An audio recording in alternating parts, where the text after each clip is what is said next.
In the silent depths of the Pacific Ocean, where light fades into eternal darkness, something impossible was discovered. It began as a routine sonar mapping mission, an expedition meant to scan geological formations across the ocean floor. But what the machines returned was not a random scatter of rocks or sediment. It was structure, symmetry, design, perfect right angles buried miles beneath the waves. The team who saw the first data knew immediately that something wasn't right. Nature doesn't create cities. It doesn't carve corridors or stairways at the bottom of the sea. Yet, there it was, a pattern too deliberate to be dismissed. Word spread quietly, circulating through encrypted scientific forums and deep-sea research networks. A few brave voices called it the Pacific Anomaly. Others whisper a more chilling name, the Lost World Beneath the Pacific. It was said to stretch across an area larger than Japan, an underwater plateau covered in geometric ridges, and what looked like fragments of colossal stone blocks. Officially, government said it was a geological illusion, volcanic fractures, tectonic scars. Unofficially, there were those who claimed it was a remnant of a civilization that predated all known history. For decades, explorers have spoken of strange phenomena in this region. Magnetic interference, vanished vessels, ghostly signals echoing through the deep. But this new discovery felt different. The shapes weren't random. They were precise. Parallel walls, circular depressions, and what seemed like a massive central plaza, all resting beneath over 2 miles of crushing water. Some researchers were convinced it was an illusion caused by seismic shifts, but others couldn't ignore the patterns that matched human construction principles. There were alignments that seemed intentional, angled toward cardinal directions, as if someone had planned them thousands of years before the continents took their modern form. To the untrained eye, it might have been nothing more than the sea floor. But to those who studied ancient structures, it was a revelation. The way the terraces descended in proportional intervals mirrored step pyramids found in South America. The linear arrangement of ridges echoed temple foundations in Southeast Asia. How could such architectural logic exist beneath an ocean that had supposedly never seen a civilization? Scientists quietly debated. Theories were proposed and buried. Funding for further research mysteriously vanished. And soon, access to the region was restricted, citing safety and environmental concerns.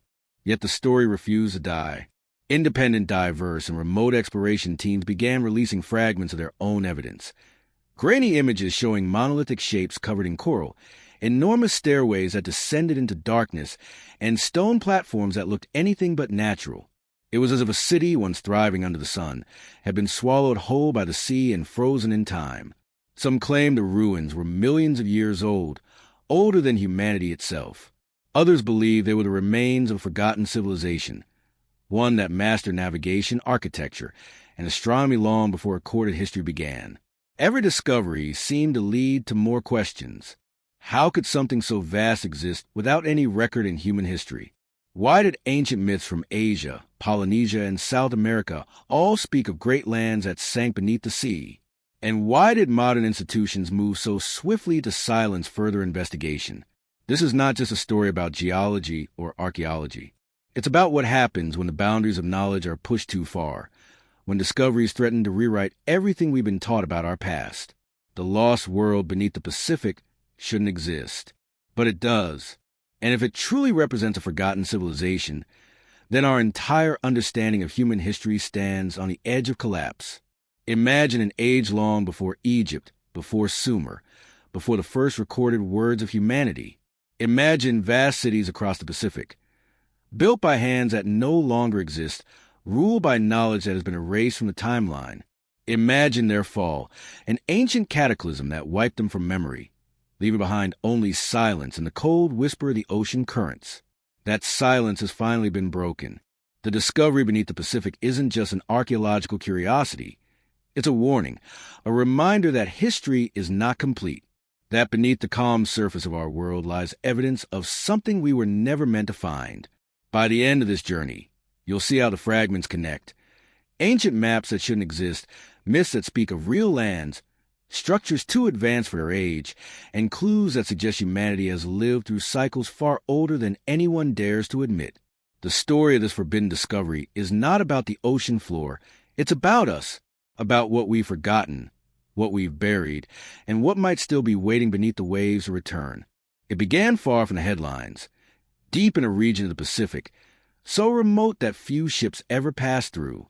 A vast stretch of ocean between Micronesia and the northern reaches of the Mariana Trench, where the seafloor drops into one of the deepest points on Earth. For centuries, this area was known to sailors as the uncharted abyss.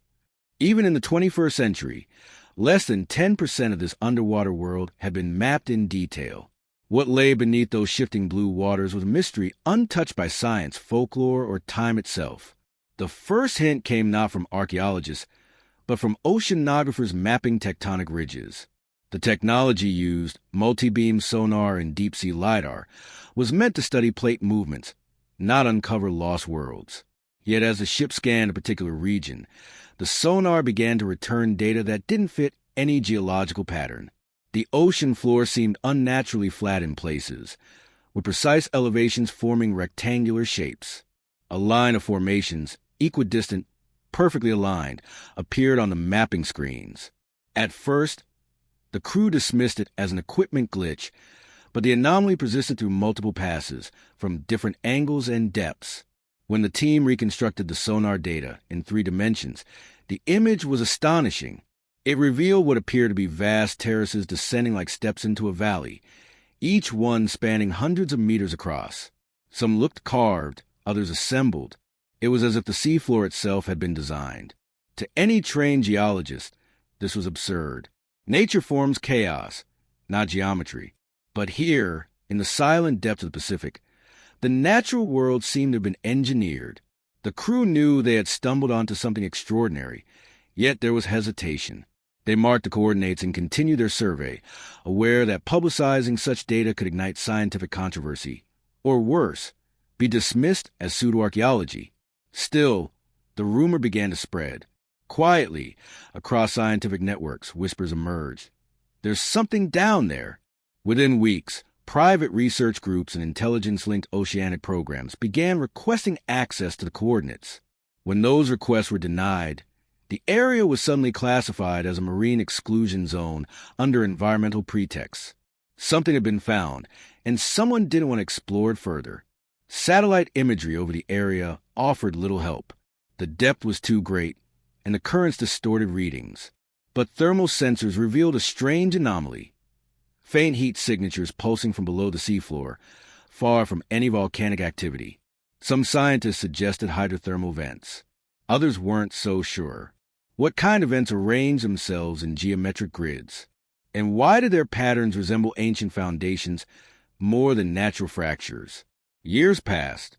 Independent expeditions, often funded by private adventurers or disillusioned academics, attempted to reach the coordinates. Most reported strong magnetic interference as they approached, disrupting navigation and communication systems. In several cases, drones failed mid-dive, their electronics fried by an unknown force. One group from Australia described the eerie stillness of the water, a complete absence of fish or marine life around the zone, as if nature itself avoided the site. Eventually, high-resolution imaging from a deep-sea submersible captured what seemed impossible, a structure rising from the abyss. It appeared to be a massive staircase or step platform made of smooth, basalt-like stone. The edges were sharp, precise, and covered in thin layers of sediment. Some sections reflected sonar like polished surfaces. Around its base were boulder-like fragments shaped as though once part of walls or pillars. To see them resting 2 miles beneath the surface defied reason.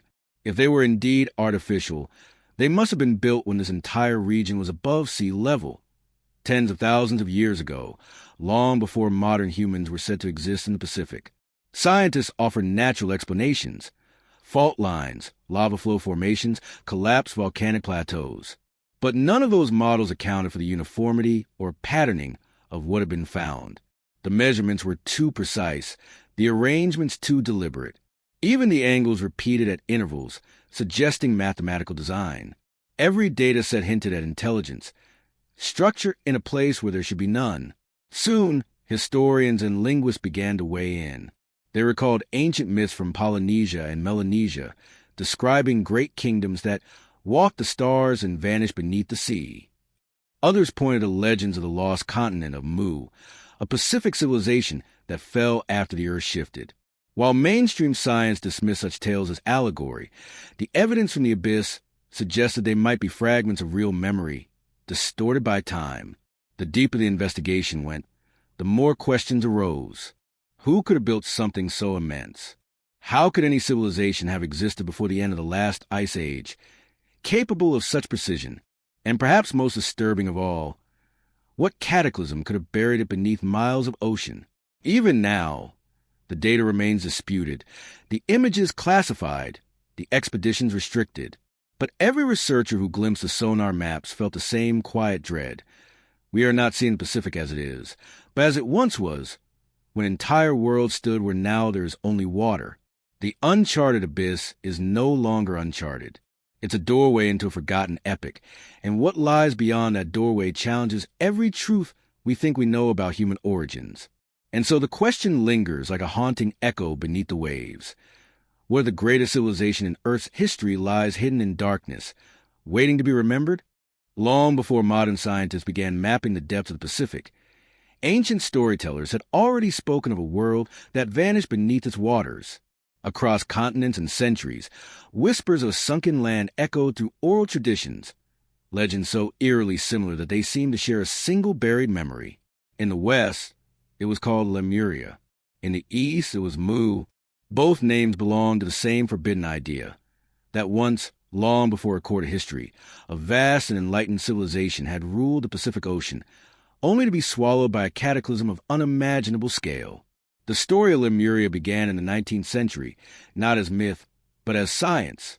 A zoologist named Philip Sclater noticed that the fossils of lemurs appeared both in India and Madagascar, yet not in Africa. He proposed that an ancient land bridge, Lemuria, must once have connected these distant lands before sinking into the sea. It was meant as a simple geological hypothesis, but the idea took on a life of its own. Writers, mystics, and explorers expanded it into something extraordinary. A lost continent that had once stretched across the Pacific and Indian Oceans, home to an advanced civilization wiped out by the shifting of the Earth's crust. Later, the French scholar Auguste Le Plongeon connected this concept to another name drawn from Mayan inscriptions, Mu. He claimed that ancient records from Central America spoke of a motherland across the ocean, a land of great temples, golden cities, and wise priests who mastered the heavens. According to Le Plongeon, Mu was the cradle of all human civilization, the source from which Egypt, Sumer, and the Maya themselves had inherited their knowledge. Though his theories were dismissed by academics, the imagery struck deep into the human imagination. How could so many cultures, separated by oceans, all remember a paradise that vanished beneath the sea? Across Polynesia, the same theme reappeared. The Maori of New Zealand tell of Hawaii, a homeland that once lay to the northeast before sinking beneath the waves. The Hawaiians spoke of Kanehinamoku, a divine land lost to the ocean after the gods withdrew their favor. Even the peoples of Easter Island preserved chants describing Hiva, a great continent from which their ancestors sailed after it disappeared under rising waters. These were not isolated stories. They were echoes of shared trauma, retold for generations. In Japan, ancient Shinto texts describe the god Izanagi creating islands from the sea using a jeweled spear, a myth some researchers interpret as a metaphor for rising and sinking lands. In India, Hindu cosmology speaks of cycles of destruction, where oceans rise and swallow entire civilizations during each yuga or world age. And in South America, Incan legends tell of Viracocha, the bearded god who came from across the ocean after his homeland was destroyed in a flood. When viewed separately, these stories might be dismissed as folklore, but when laid side by side, their patterns become impossible to ignore. Every culture speaks of a golden land destroyed by water. Every myth describes survivors who fled across the seas, and every tradition insists that the lost land once existed somewhere in the vast Pacific. Could these be fragments of a single ancient truth, a memory of a real civilization that perished when the ocean swallowed its home? The geological evidence lends an unsettling layer of possibility. During the last ice age, global sea levels were more than 400 feet lower than they are today.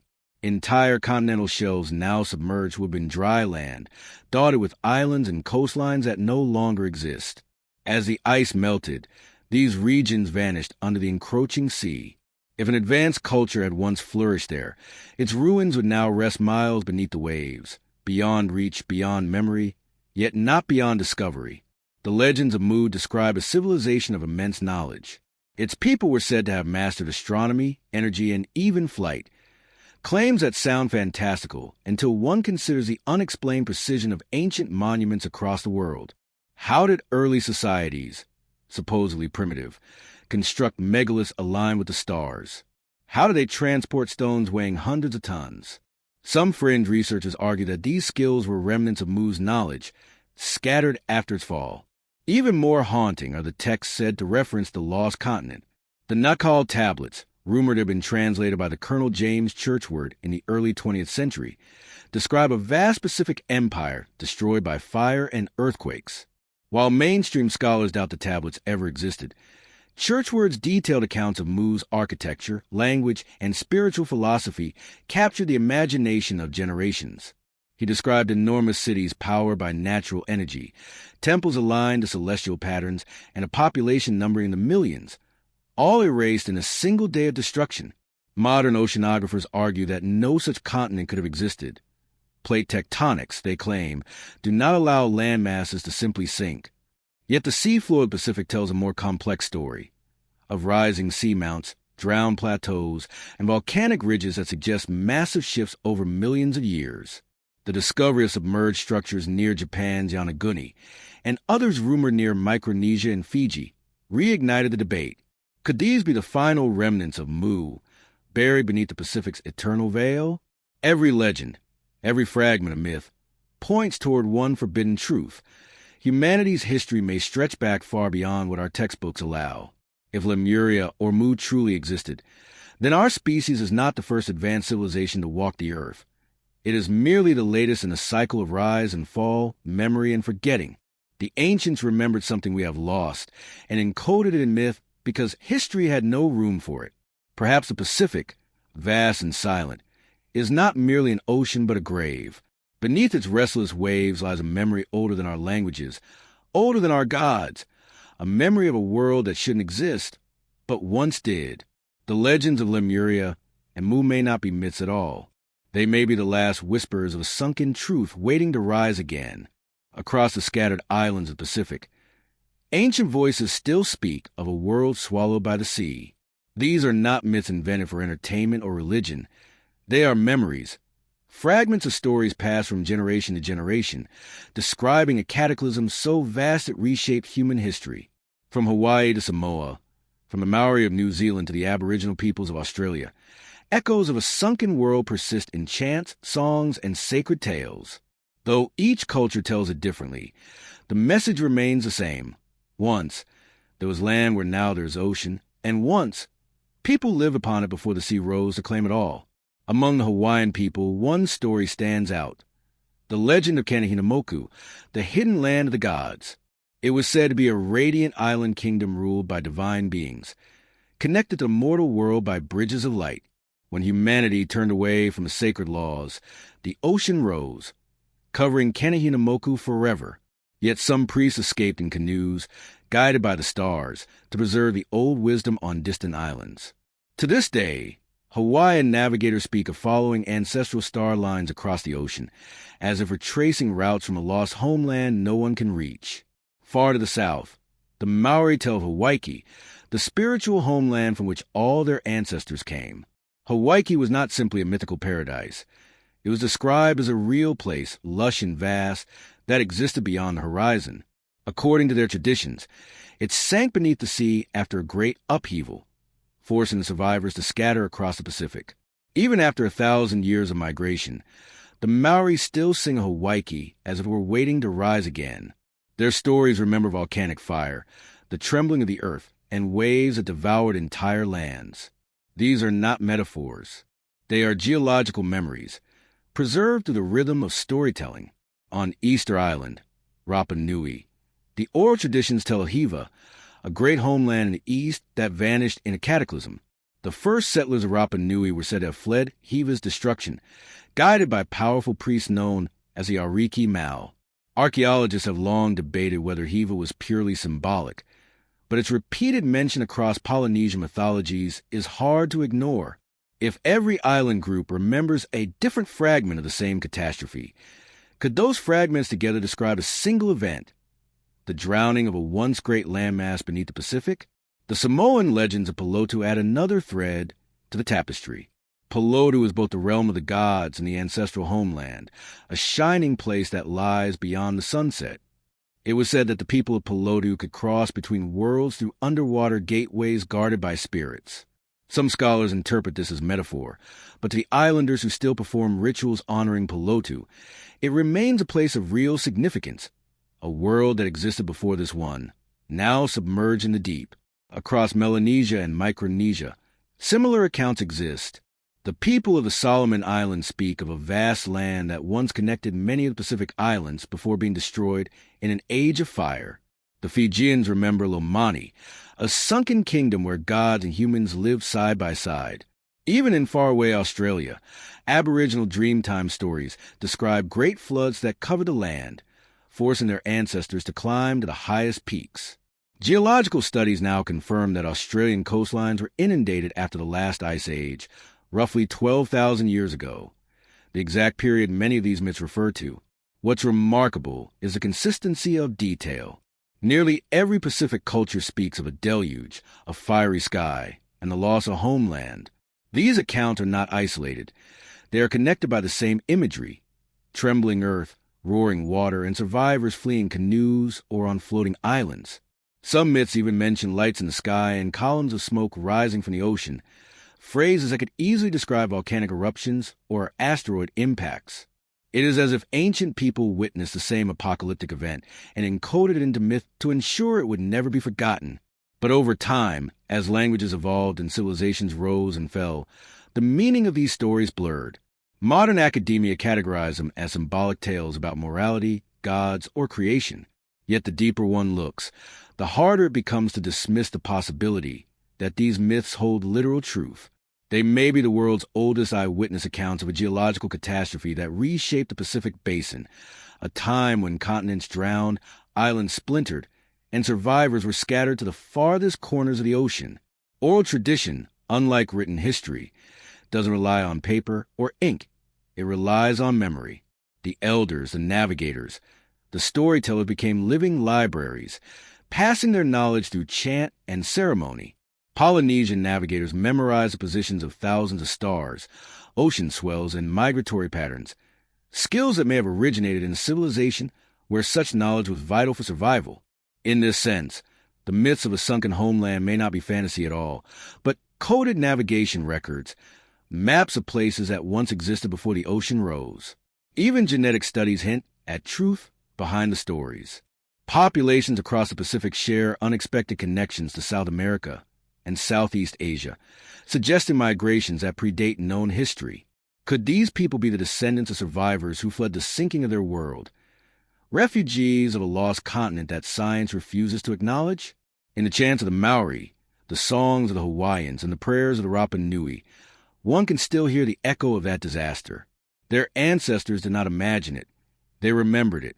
The ocean, vast and silent, is their witness. Beneath its rolling surface lies a forgotten history written in coral, stone, and myth. Every wave that crashes upon the shore carries with it a whisper from the past, a memory of the land that once was, and the people who refuse to let its story die. These ancient voices remind us that history is not merely what is written. It is what is remembered. And somewhere beneath the Pacific, the memory of that lost world still sleeps, waiting for the day it will finally be seen again. When the first sonar scans of the Pacific seafloor came back, scientists expected to see chaos, ridges, trenches, volcanic scars. What they found instead were patterns. Clean, precise, impossible patterns. At first, it was easy to dismiss them as coincidences, a trick of light and shadow in the sonar images, or perhaps the natural geometry of tectonic plates. But as the data accumulated from multiple expeditions, the same symmetrical shapes began appearing again and again: steps, platforms, linear corridors, as if the ocean floor itself had been built rather than born. It started with a research vessel near Micronesia in the late 1990s.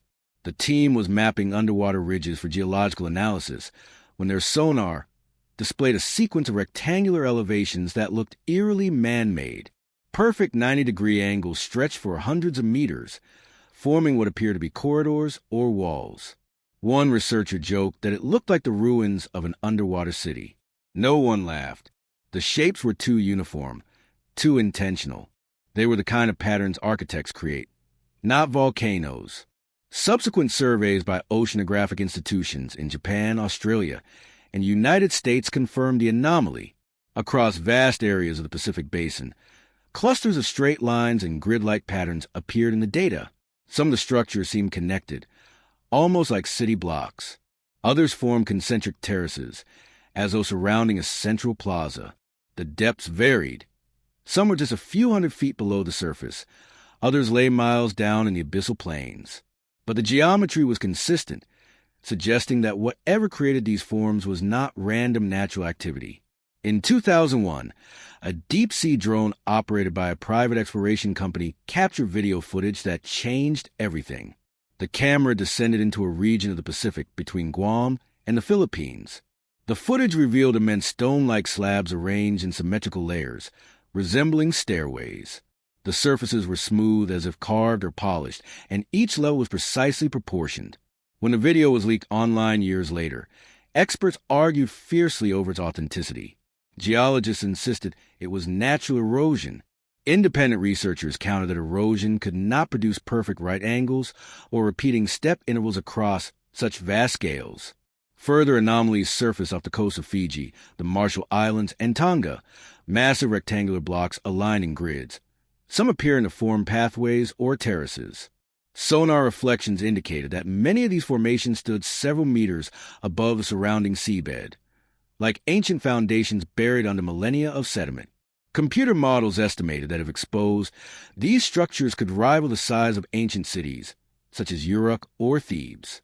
The problem, of course, was that they existed miles below the surface of the Pacific Ocean, in a place where, according to conventional science, no civilization could ever have lived. Skeptics proposed volcanic fracturing as an explanation, pointing out that basalt columns and plateaus can form in geometric patterns when cooling rapidly. But these natural structures are typically vertical, like the Giant's Causeway in Ireland. The formations beneath the Pacific, by contrast, were horizontal, planar, and stacked like terraces or buildings. Even more perplexing was the orientation of some features, which aligned perfectly with the cardinal directions, north, south, east, and west. No known natural process produces that kind of deliberate orientation. The anomalies were not limited to shape alone. In certain regions, researchers recorded unusual magnetic activity around these formations. Compasses behaved erratically, instruments malfunctioned, and in one case, an entire submersible lost communication for over an hour. When contact was reestablished, the pilot described a feeling of immense pressure, followed by an inexplicable flickering light emanating from the stone-like structures below. The footage was grainy, but the light appeared rhythmic, pulsing in intervals, almost like a signal.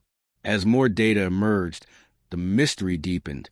In 2007, a team analyzing sonar patterns noticed something extraordinary, a recurring ratio between the dimensions of many of the features. The measurements often matched the so-called golden ratio, the mathematical constant found in architecture, art, and nature, but rarely in random geology.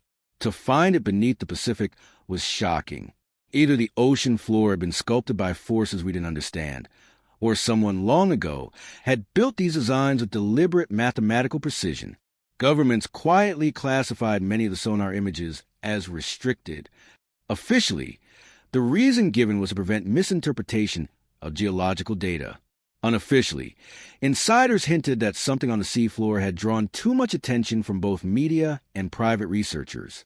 The United States, Japan, and China all declared new marine research zones, where exploration now required special permits.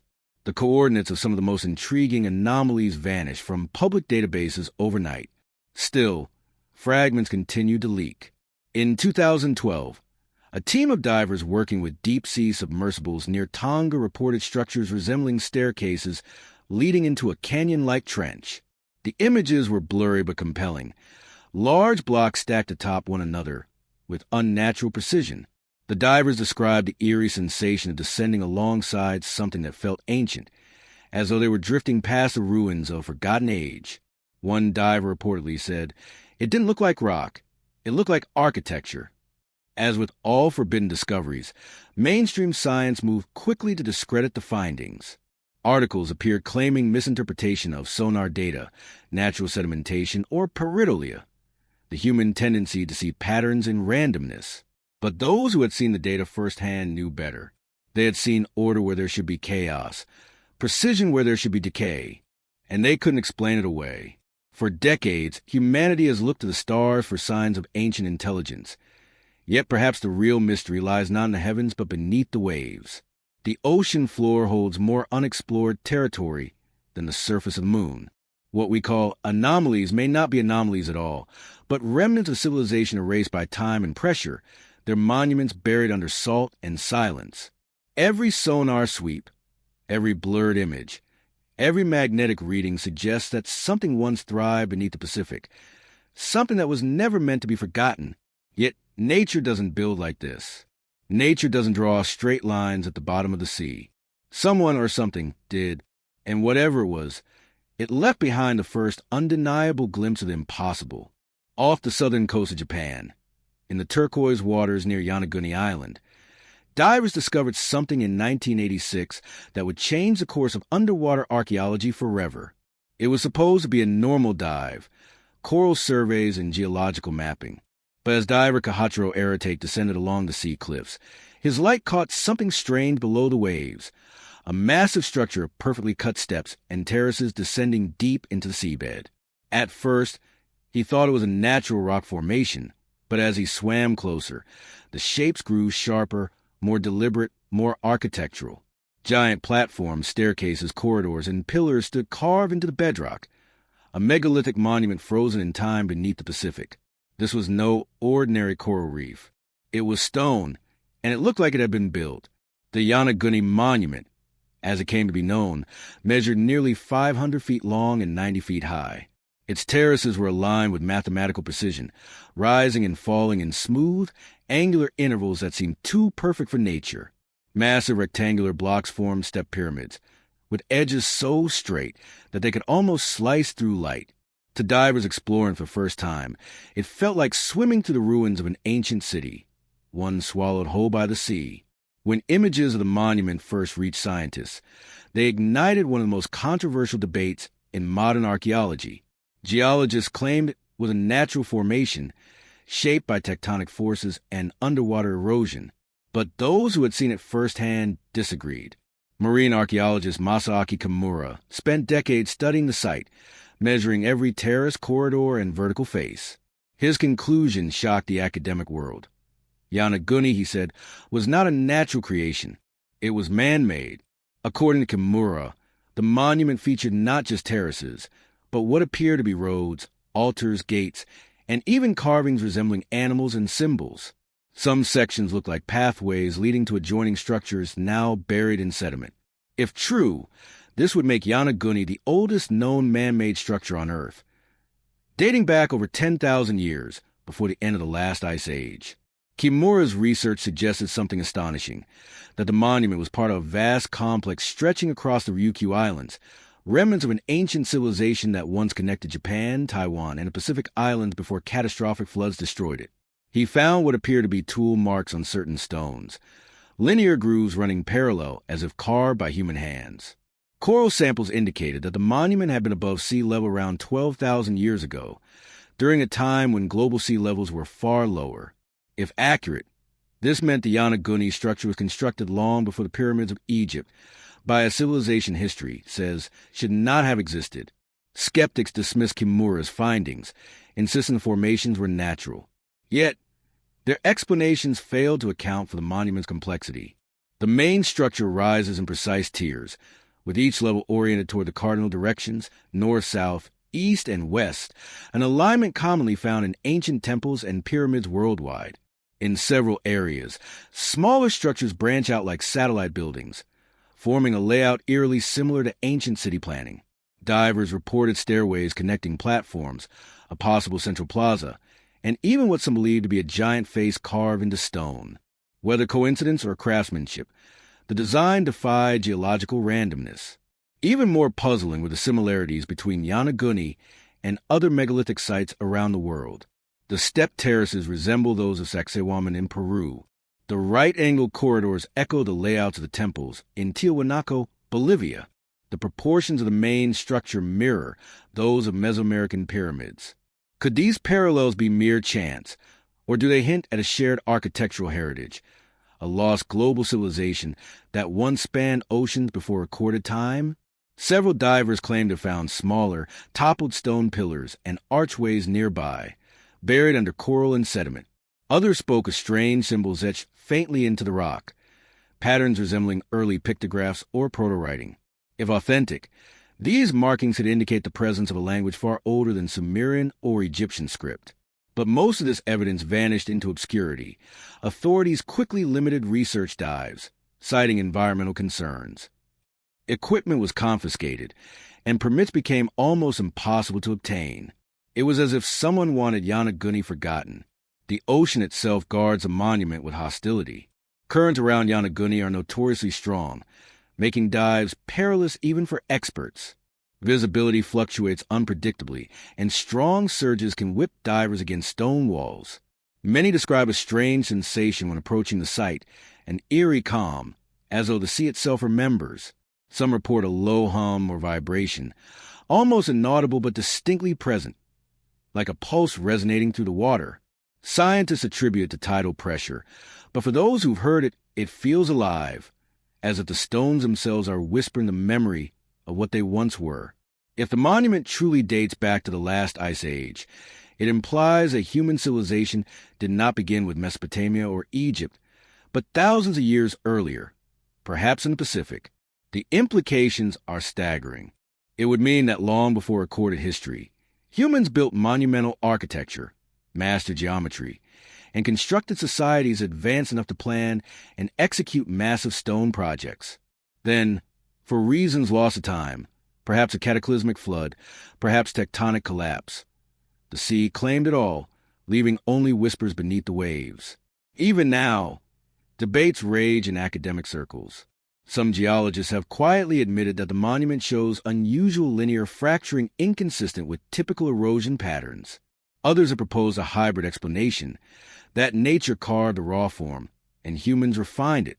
Yet even this compromise cannot explain the precision of its terraces, nor its uncanny alignment to astronomical directions. To many researchers, Yonaguni is not just an isolated mystery. It is a gateway, a clue pointing towards something far larger, hidden deeper beneath the Pacific. An entire network of ruins that may once have formed the heart of an ancient civilization. If Yonaguni is a fragment of Mu, the legendary lost continent, then it is only the beginning, and perhaps that is why it remains shrouded in secrecy. Because if proven artificial, the Yonaguni monument would not only rewrite Japanese history, but challenge the entire narrative of human civilization. It would mean that humanity's first great builders did not rise in the deserts of the Middle East, but beneath the waves of the Pacific, thousands of years before history even began. As the currents sweep over the monument's silent terraces, one cannot help but wonder, who carved these stones, and what dreams did they build upon them before the ocean erased their world? The answer lies hidden in the deep, a secret the Pacific still keeps, waiting for someone brave enough to uncover it. Across the ancient world, certain architectural patterns appear again and again, as if whispered from one civilization to another across oceans and millennia. They are found in the step pyramids of Mesoamerica, the terraced temples of Southeast Asia, and the Cyclopean walls of South America, vast stoneworks whose geometry defies explanation. Yet when explorers and researchers compared these patterns to the underwater structures discovered in the Pacific, the resemblance was undeniable. It was as though the builders of these sunken monuments had mastered the same architectural language thousands of years before any known civilization arose. The world was never supposed to look like this, not according to conventional history. But the stones tell a different story. At the heart of this enigma is geometry, a precision that nature does not imitate. The formations beneath the Pacific show deliberate symmetry, interlocking platforms, and ratios that mirror the mathematical constants later found in Egypt and Greece. Measurements taken from sonar data suggest the use of the golden ratio, phi 1:618, in the spacing of the terraces and steps. This same proportion governs the design of the Great Pyramid of Giza, the Parthenon, and countless ancient temples. How could a supposed geological formation share the same numerical design principles as humanity's greatest architectural achievements? The answer may lie not in coincidence, but in inheritance. What if these shared architectural features are fragments of a much older blueprint, a lost system of design passed down from a civilization that predated recorded history, one that once thrived across the Pacific and later spread its influence to the corners of the ancient world? Such a civilization, erased by cataclysm, could explain why human societies separated by thousands of miles developed nearly identical building methods, religious symbolism, and astronomical alignments. The similarities are too precise, too repeated, to dismiss as mere chance. Take the stepped architecture of Yonaguni and compare it to the terraced pyramids of Teotihuacan in Mexico. Both structures employ wide, rectangular steps rising in proportional intervals, each level smaller than the one below, culminating in a flat summit. The same pattern appears at the Temple of Borobudur in Indonesia and the ziggurats of Mesopotamia. Even the ancient Incan city of Sacsayhuaman exhibits polygonal stonework that fits so perfectly that no blade can pass between the stones, a feat mirrored in underwater formations off Micronesia, where enormous blocks appear interlocked with eerie precision. These recurring motifs, terracing, alignment, megalithic precision, suggest a universal architectural knowledge, one that transcended continents. But if such a system existed, where did it originate? Archaeologists who have studied the Pacific anomalies often describe the structures as exhibiting architectural intent, the clear impression of design, planning, and proportion. The shapes are not chaotic. They follow a rhythm, an order, a pattern. Just like the ruins of ancient cities above ground, they speak of builders who understood mathematics, astronomy, and the power of stone. There's also the matter construction technique. The underwater blocks appear to be carved directly from bedrock, a hallmark of ancient megalithic sites like Petra, Machu Picchu, and Abu Simbel. This technique, known as monolithic architecture, requires both precision and foresight. A single mistake could ruin the entire structure. Yet these underwater formations exhibit flawless execution, even where visibility and conditions today would make such work nearly impossible. This level of craftsmanship implies not only advanced tools, but also mastery over materials and planning that rivals anything in the ancient world. Some researchers argue that what connects these sites is not merely design, but intent, a worldview that saw architecture as sacred geometry, a bridge between Earth and the cosmos. Across different civilizations, temples and pyramids were aligned with celestial bodies. Orion's belt, the Pleiades, Sirius, and the solstices. Intriguingly, several of the submerged Pacific structures also align with these same constellations, as if built according to an ancient cosmic code. Were the builders attempting to mirror the heavens on Earth?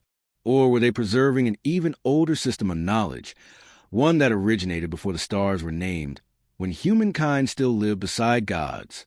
Mainstream scholars attribute these similarities to parallel development, the idea that different societies simply arrived at the same architectural solutions by coincidence. Yet this explanation falters under scrutiny. Parallel development might explain shared agricultural methods or simple tools, but cannot account for identical mathematical ratios, astronomical precision, and construction styles appearing across continents separated by vast oceans. It is far more plausible that these ideas had a common origin, a mother culture that once disseminated its architectural and scientific principles across the globe. The very shape of the underwater monuments supports this theory. Many of the Pacific formations are not random piles of rock, but massive platforms with stair-step features, ramps, and flat courtyards. Their designs evoke ceremonial or administrative centers, places where people once gathered, worshipped, or ruled.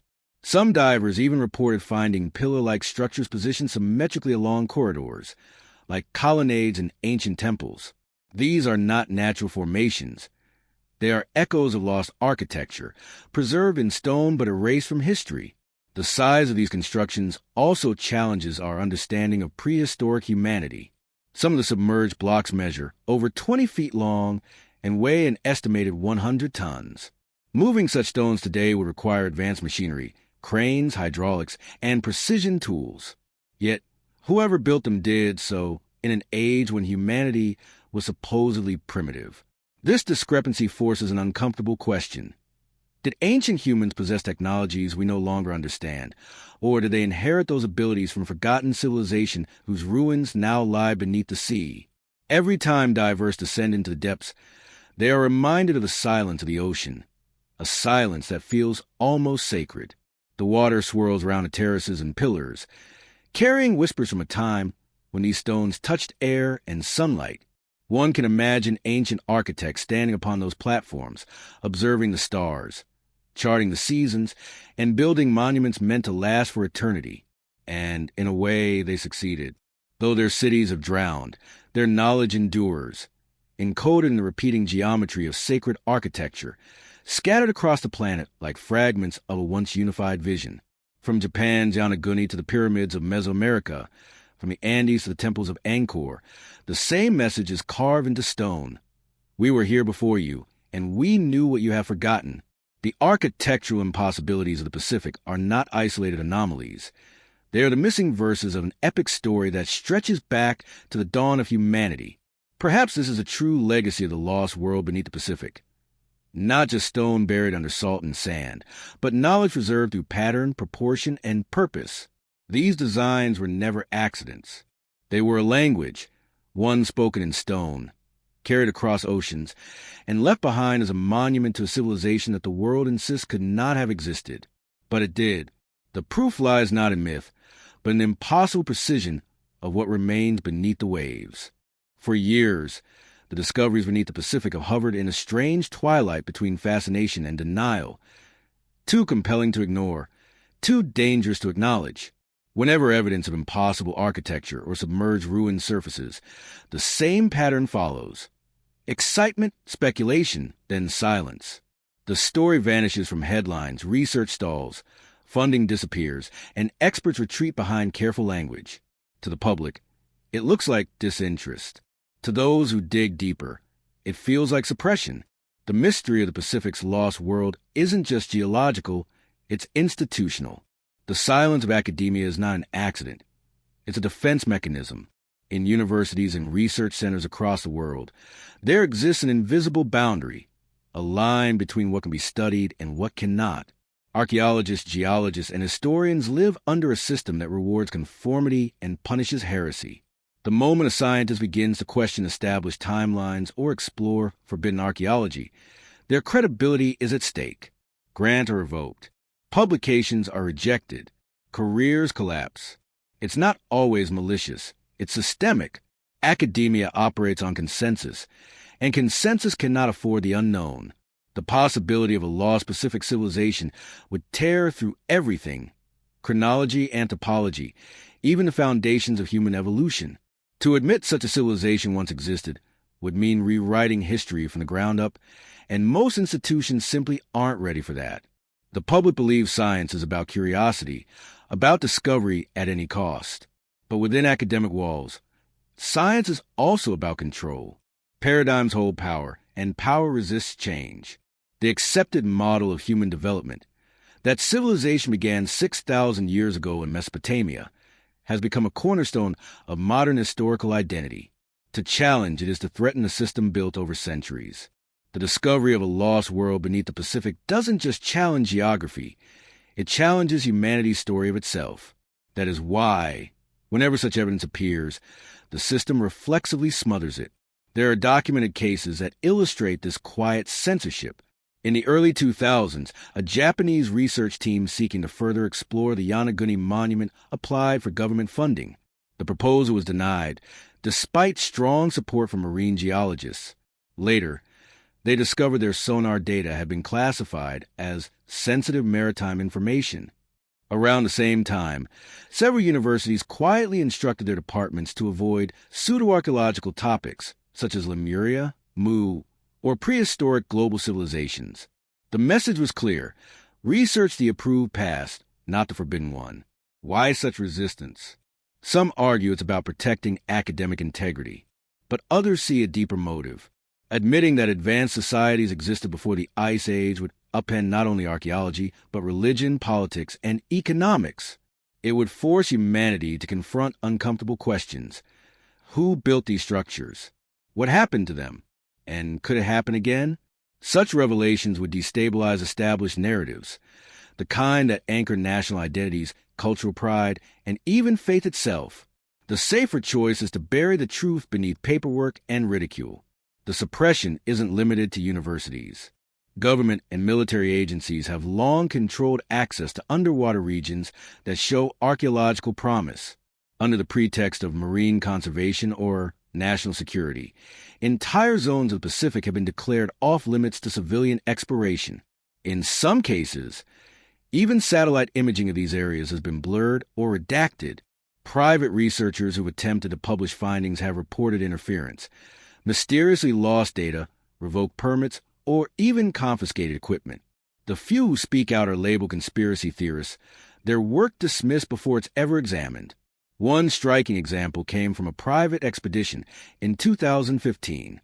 A deep-sea robotics company exploring near the Mariana Trench claimed to have detected massive symmetrical stone formations using high-resolution sonar. Within weeks, their corporate sponsor withdrew funding, citing contractual confidentiality, and all related data vanished from the public domain. Insiders hinted that government agencies had stepped in. The official explanation? Data error. Yet those who'd seen the scans described features too precise to be artifacts of noise. Once again, discovery dissolved into silence. In academic conferences, whispers persist. Young researchers occasionally bring up the anomalies, only be met with awkward laughter or polite dismissal. Erosion, they're told. Volcanic fracturing. The conversation moves on. It's not that scholars don't know. It's that they've been trained not to ask. The irony is painful. The field that once prided itself on exploration has become its own gatekeeper. The deeper one peers into the institutional walls of academia, the clearer it becomes. The greatest obstacle to uncovering humanity's hidden past isn't the ocean, it's fear. Fear of ridicule, fear of chaos, fear of being wrong. But outside the institutions, a new generation of independent explorers has begun to break the silence. Citizen scientists, rogue archaeologists, and private researchers are using affordable drones, open-source sonar, and satellite data to map what others have ignored. Their findings, shared online, continue to challenge the official narrative. For every attempt at suppression, more evidence leaks through the cracks. Photographs of submerged staircases, unexplained megalithic blocks, and geometric patterns that stretch across hundreds of miles of seafloor. The ocean keeps whispering, and some are finally beginning to listen. Yet, the academic silence persists. For now, the lost world beneath the Pacific remains officially non-existent, hidden behind jargon and bureaucracy. But history cannot be silenced forever. There comes a point when the evidence grows louder than the institutions that deny it. And when that moment arrives, when the truth rises from the depths, the silence of academia will shatter like glass. Because beneath that silence lies the most terrifying truth of all. The guardians of knowledge may have been guarding not ignorance, but memory. A memory too dangerous to confront, too powerful to rewrite. The memory of a civilization that should never have existed, but did. Every mystery, no matter how extraordinary, eventually collides with science, and science demands explanations. For decades, the debate over the submerged formations in the Pacific has raged between two camps, those who see the fingerprints of a lost civilization and those who insist nature alone is responsible. The official stance has always been geological. According to the textbooks, the Pacific is home to the most volatile tectonic region on Earth, the Ring of Fire, a crucible of earthquakes, volcanic eruptions, and continental drift. In such a place, strange shapes on the seafloor aren't just possible, they're expected. But the problem is that the expected fails to explain what's actually been found. The first line of defense from the scientific establishment is erosion. Many geologists claim that the formations beneath the Pacific, including Yonaguni and others scattered across Micronesia and Melanesia, are simply products of natural fracturing. Basalt and sandstone, they argue, can break into sharp edges when subjected to seismic pressure or ocean currents.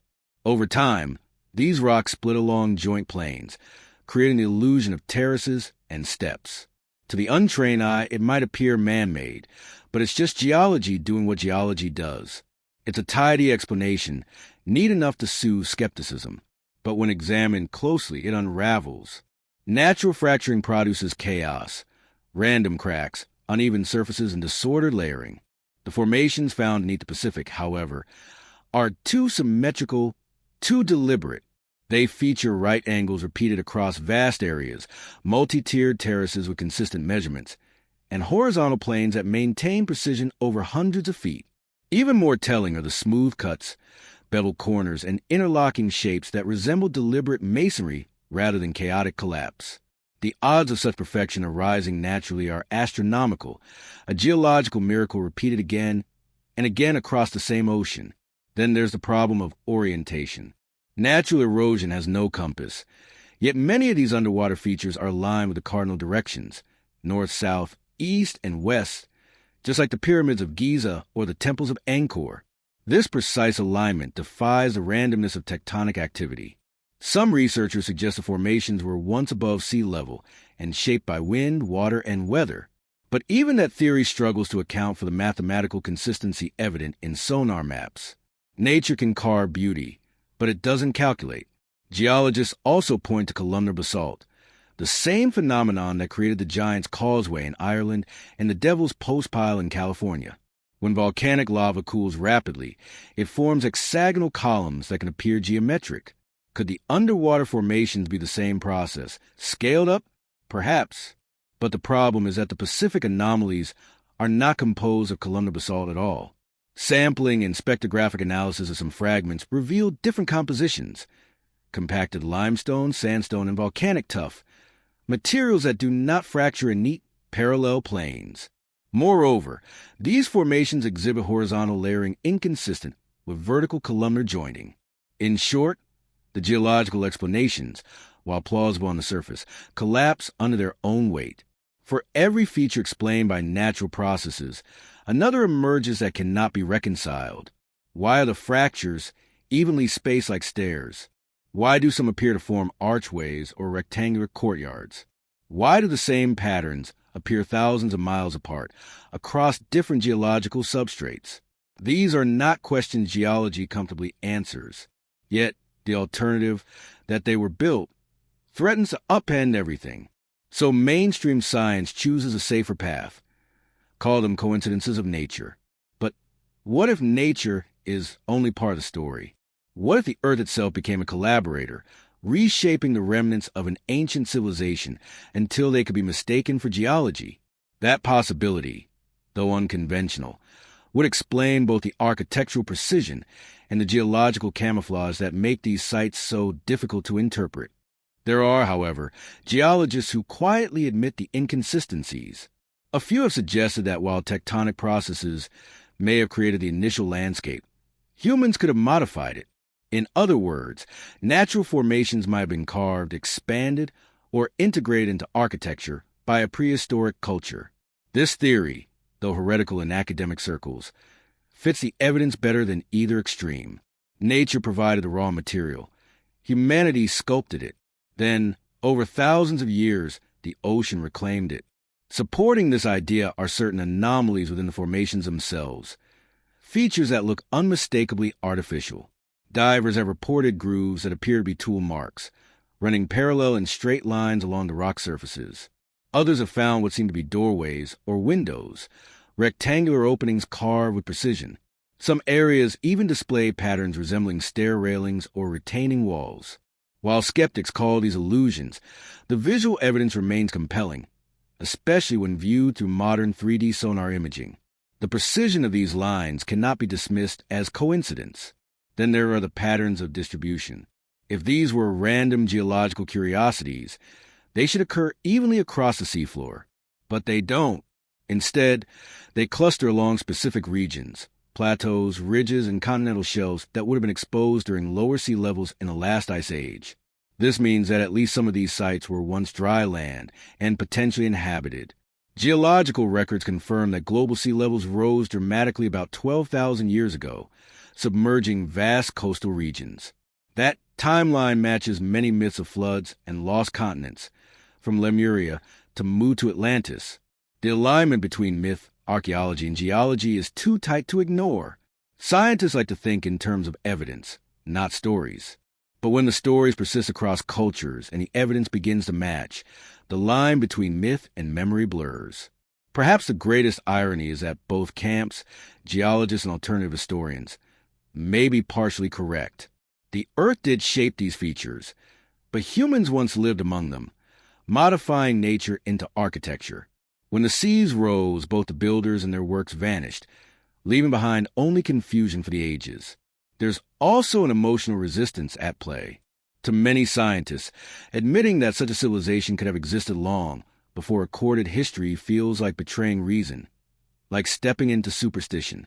Yet every great leap in science has required that same step. The theory of continental drift, plate tectonics, and even meteorite impacts were once ridiculed. Ideas once mocked as impossible became foundational truth. The notion of lost Pacific civilization may follow the same path, dismissed in its infancy, vindicated in its maturity. The geological puzzle of the Pacific's underwater formations is not a battle between science and fantasy. It's a test of humility. Are we willing to accept that the Earth holds secrets older and more complex than our current understanding allows? Are we prepared to consider that civilizations might have risen and fallen long before us, their monuments buried not in sand but in the crushing silence of the deep? Every sonar ping, every underwater photograph, every disputed sample whispers the same unsettling message. Something about our planet's past doesn't fit. The rocks remember, even if we do not. And perhaps one day, when we finally have the courage to look beyond our own assumptions, the Pacific will reveal what is guarded for 12,000 years, the truth that science tried to explain away. During the Ice Age, the world looked nothing like it does today.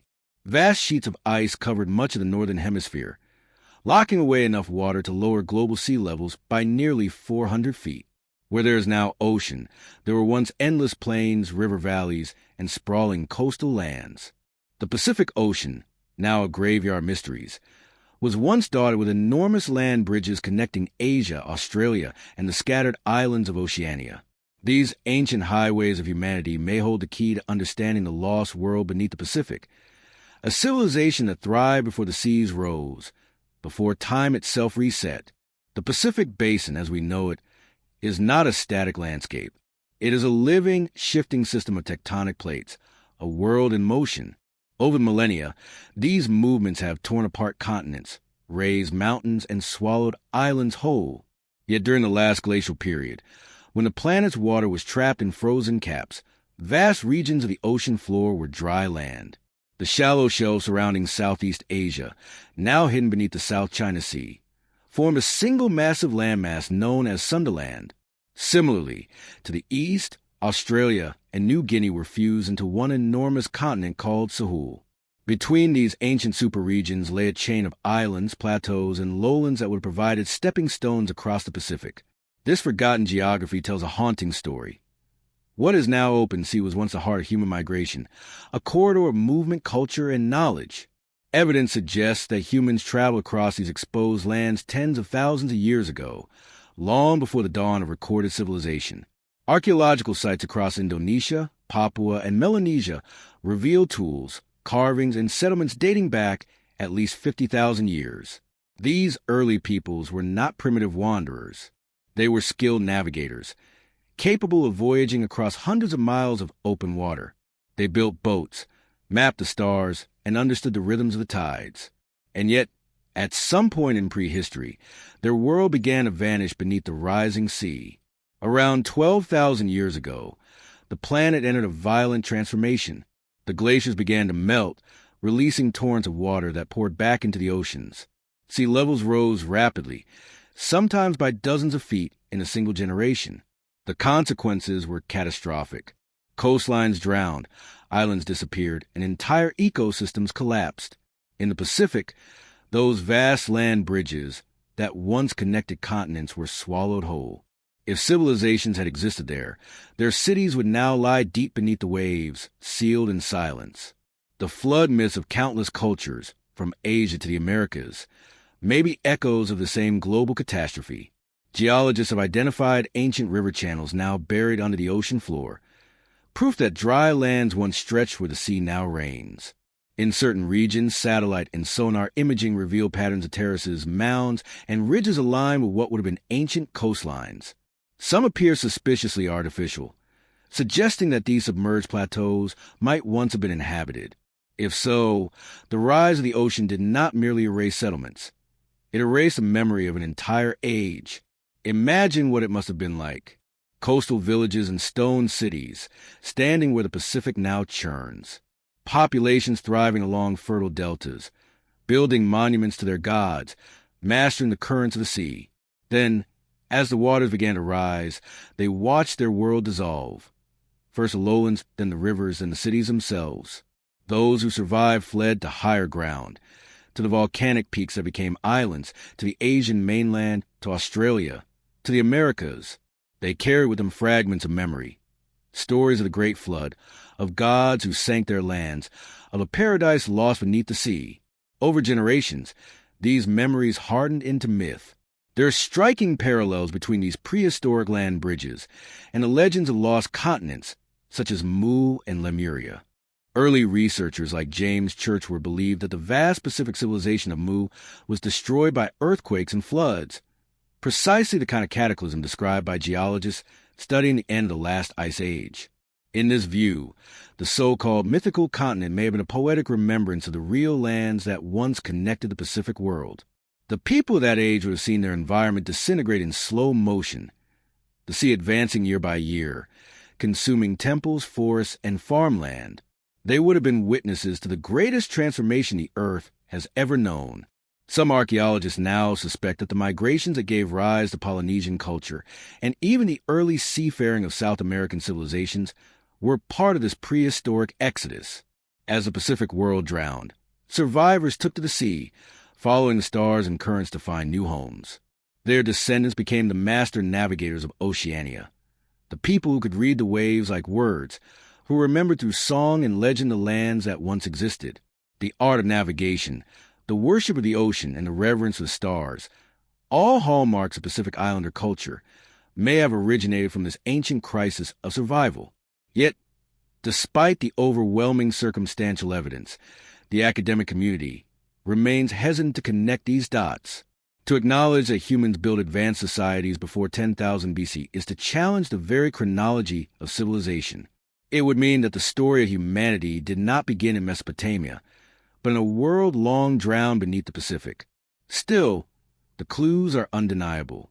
Ancient coral reefs rest atop structures that should not exist.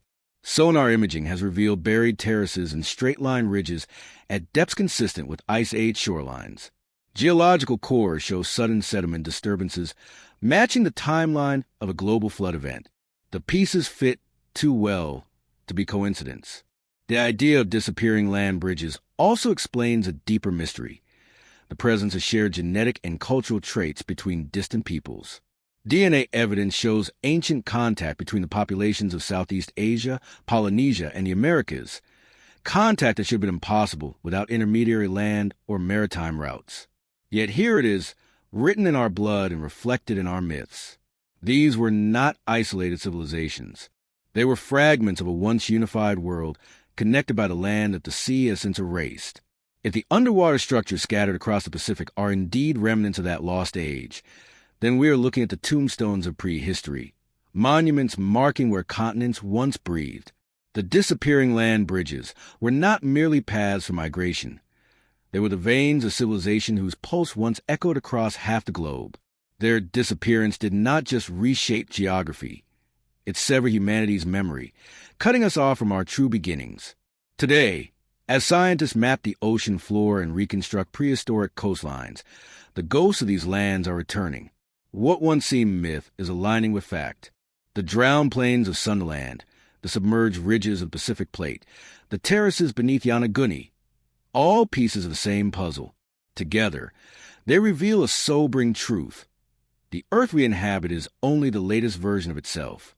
Beneath the tranquil blue of the Pacific lies an older world, a vanished Earth that defies our timelines, a civilization that built and thrived where we now see only endless water. If the ocean could drain away for a single day, what would we see? The silhouettes of temples, the skeletons of cities, the scars of roads stretching toward horizons that no longer exist. We would see the Pacific not as a void, but as a graveyard, the resting place of the first global civilization humanity has forgotten. And perhaps then, for the first time in millennia, we would understand that the history of our species began not on land, but in a world now sleeping beneath the waves. In the 21st century, technology has allowed humankind to gaze deeper into the oceans than ever before, and what it has revealed beneath the Pacific defies imagination. The modern age of exploration no longer depends on wooden ships or harpoons, but on autonomous drones, sonar arrays, and robotic submersibles that can descend miles below the surface where light itself cannot survive. The deep sea, once the most inaccessible region of our planet, has begun to surrender its secrets. But among those secrets are things no one expected to find: geometric anomalies, towering formations, and vast symmetrical structures that look hauntingly like the ruins of a civilization long forgotten. It began quietly, with ocean mapping projects conducted for climate research and undersea mineral exploration. Governments and corporations invested billions in surveying the Pacific floor, the world's largest and least known terrain. These surveys produced terabytes of sonar data, most of which were automatically cataloged and ignored. Yet, when independent researchers and AI analysts began combing through these archives, they noticed recurring anomalies. Among the chaotic ridges and trenches were shapes that shouldn't exist. Straight lines, circular rings, and step-like depressions extending for kilometers. Artificial intelligence, trained to recognize patterns, began flagging them as non-geological. At first, the anomalies were dismissed as data errors, but the patterns repeated across multiple data sets, gathered by different ships years apart. The evidence was undeniable. One of the first official missions to investigate these anomalies took place near the Caroline Ridge, a massive underwater mountain chain in the western Pacific. Using a state-of-the-art autonomous underwater vehicle, or AUV, researchers captured 3D images of a formation rising nearly 200 feet from the seabed. The images showed flat surfaces, terraces, and pillars, features too regular for volcanic origin. Some of the walls ran in perfect parallel for over 100 meters, separated by narrow corridors. The scientists on board were stunned. It looked engineered, one of them later said anonymously, like the foundations of a fortress that time had erased. The footage was logged, analyzed, and then inexplicably classified. Over the next decade, deep-sea expeditions multiplied. Private companies searching for rare minerals or new submarine cable routes stumbled upon similar structures in other parts of the Pacific. A research vessel from Australia reported discovering massive rectangular formations near the Tonga Trench. Another expedition, funded by a university consortium, filmed what appeared to be an enormous step platform off the coast of Kiribati. The images circulated quietly within scientific networks before vanishing from public release archives. Researchers who had copies began noticing that their data access was revoked. In several cases, hard drives were confiscated during security audits. Officially, these actions were explained as part of maritime data protection protocols. Unofficially, they deepened the mystery. Meanwhile, independent explorers pushed on. With cheaper drones and open-source mapping software, small teams began revisiting the restricted coordinates. They found that much of the seafloor imagery released to the public had been digitally blurred, as though edited. When asked why, governmental agencies offered the same response: national security. But what kind of threat could ancient ruins pose to modern nations? In 2018, a privately funded expedition led by oceanographer Dr. Leandro Rai made one of the most astonishing discoveries yet. Using a hybrid ROV equipped with LiDAR and 4K cameras, his team descended to a depth of nearly 7,000 feet near the Marshall Islands. What they found appeared to be a network of perfectly straight channels carved into the seabed, intersecting at 90-degree angles. At the center of these channels stood a massive circular structure more than 300 feet in diameter, with evenly spaced vertical ridges. Some believed it resembled an amphitheater. Others saw the remnants of a colossal turbine or energy structure. When the footage leaked online, it ignited a firestorm. Was this proof of an ancient civilization's technology or the geological result of tectonic pressure? Within days, the video was removed from all major platforms. Dr. Arai refused to comment publicly, but later admitted in a private interview, "There are things down there that don't fit any model. It's as if we're looking at the ghost of human engineering millions of years too soon." Another development came with the rise of artificial intelligence in seafloor mapping. AI algorithms trained on known archaeological sites, the pyramids, Stonehenge, Machu Picchu, began scanning sonar and satellite data for similar geometric signatures. Within months, the AI flagged over 200 locations across the Pacific, showing comparable patterns of symmetry and ratio. Of those, at least 30 exhibited near-perfect alignment with ancient astronomical coordinates, including solstices and equinox points. Statistically, such alignment was almost impossible by random chance. The implication was staggering. Either nature had an inexplicable obsession with geometry, or someone long ago had designed the Pacific Basin with cosmic precision. Yet, despite these discoveries, mainstream coverage remained minimal. Funding for independent research grew increasingly difficult to obtain. The excuse was always the same: no verifiable artifacts. But how could there be artifacts when most of the sites lay miles beneath the crushing weight of the ocean, beyond the reach of ordinary exploration? Only the largest nations, those with advanced deep-sea robotics, had the means to investigate, and those same nations were the least willing to share what they found. There are whispers among marine researchers of secret dives conducted by military-industrial contractors, supposedly to assess the potential for undersea mining. Some insiders claim those missions have documented vast monolithic walls stretching for miles. Walls emit faint magnetic readings, suggesting the presence of metal or unusual mineral composition. One diver allegedly described seeing engraved panels on a submerged platform before being ordered to end the mission. None of this has ever been confirmed publicly, but the patterns of silence are telling. The technology itself, however, continues to evolve. In recent years, AI-enhanced sonar mapping has achieved resolutions fine enough to detect even small ruins. In 2023, a collaborative project between Japanese and Singaporean ocean institutes unveiled the most detailed 3D map of the Pacific floor ever created. Buried within the petabytes of data were several unexplained geometries: rectangular grids near the Philippine Sea, circular depressions off the coast of Fiji, and what looked like a massive spiral pathway descending into a trench near Samoa. Some of these structures appeared at depths consistent with ancient shorelines, hinting that they were once above water. Each new discovery pushes a line between myth and history a little further back. The legends of Lemuria, Mu, and other lost Pacific continents no longer sound like fantasy when set against the cold precision of sonar scans. Science has given us the tools to see what our ancestors could only dream of, and what they may have once built with their own hands. Still, the ocean keeps its secrets well. Every expedition faces challenges of pressure, darkness, and distance. For every clear image captured, thousands are lost to distortion and interference. Some researchers even report electronic malfunctions near specific coordinates, as if the seafloor itself resists scrutiny. Whether this is coincidence or something more, no one can say. And yet, despite all the obstacles, a growing number of scientists are beginning to whisper what was once unthinkable: that we are standing on the threshold of rediscovering a civilization older than any written record. A civilization whose ruins now lie buried under miles of salt water. The sonar images, the magnetic anomalies, the AI detections, together they form a mosaic of evidence pointing toward one impossible conclusion. The deep-sea expeditions have not merely revealed geology, they have uncovered memory. Each dive peels back another layer of the Pacific's amnesia, revealing faint traces of order beneath the chaos. Terraces, pillars, corridors, circles, architecture frozen in stone. We are not just exploring the ocean floor. We are trespassing into the ruins of an age humanity has forgotten. Perhaps that is why the discoveries stir such unease.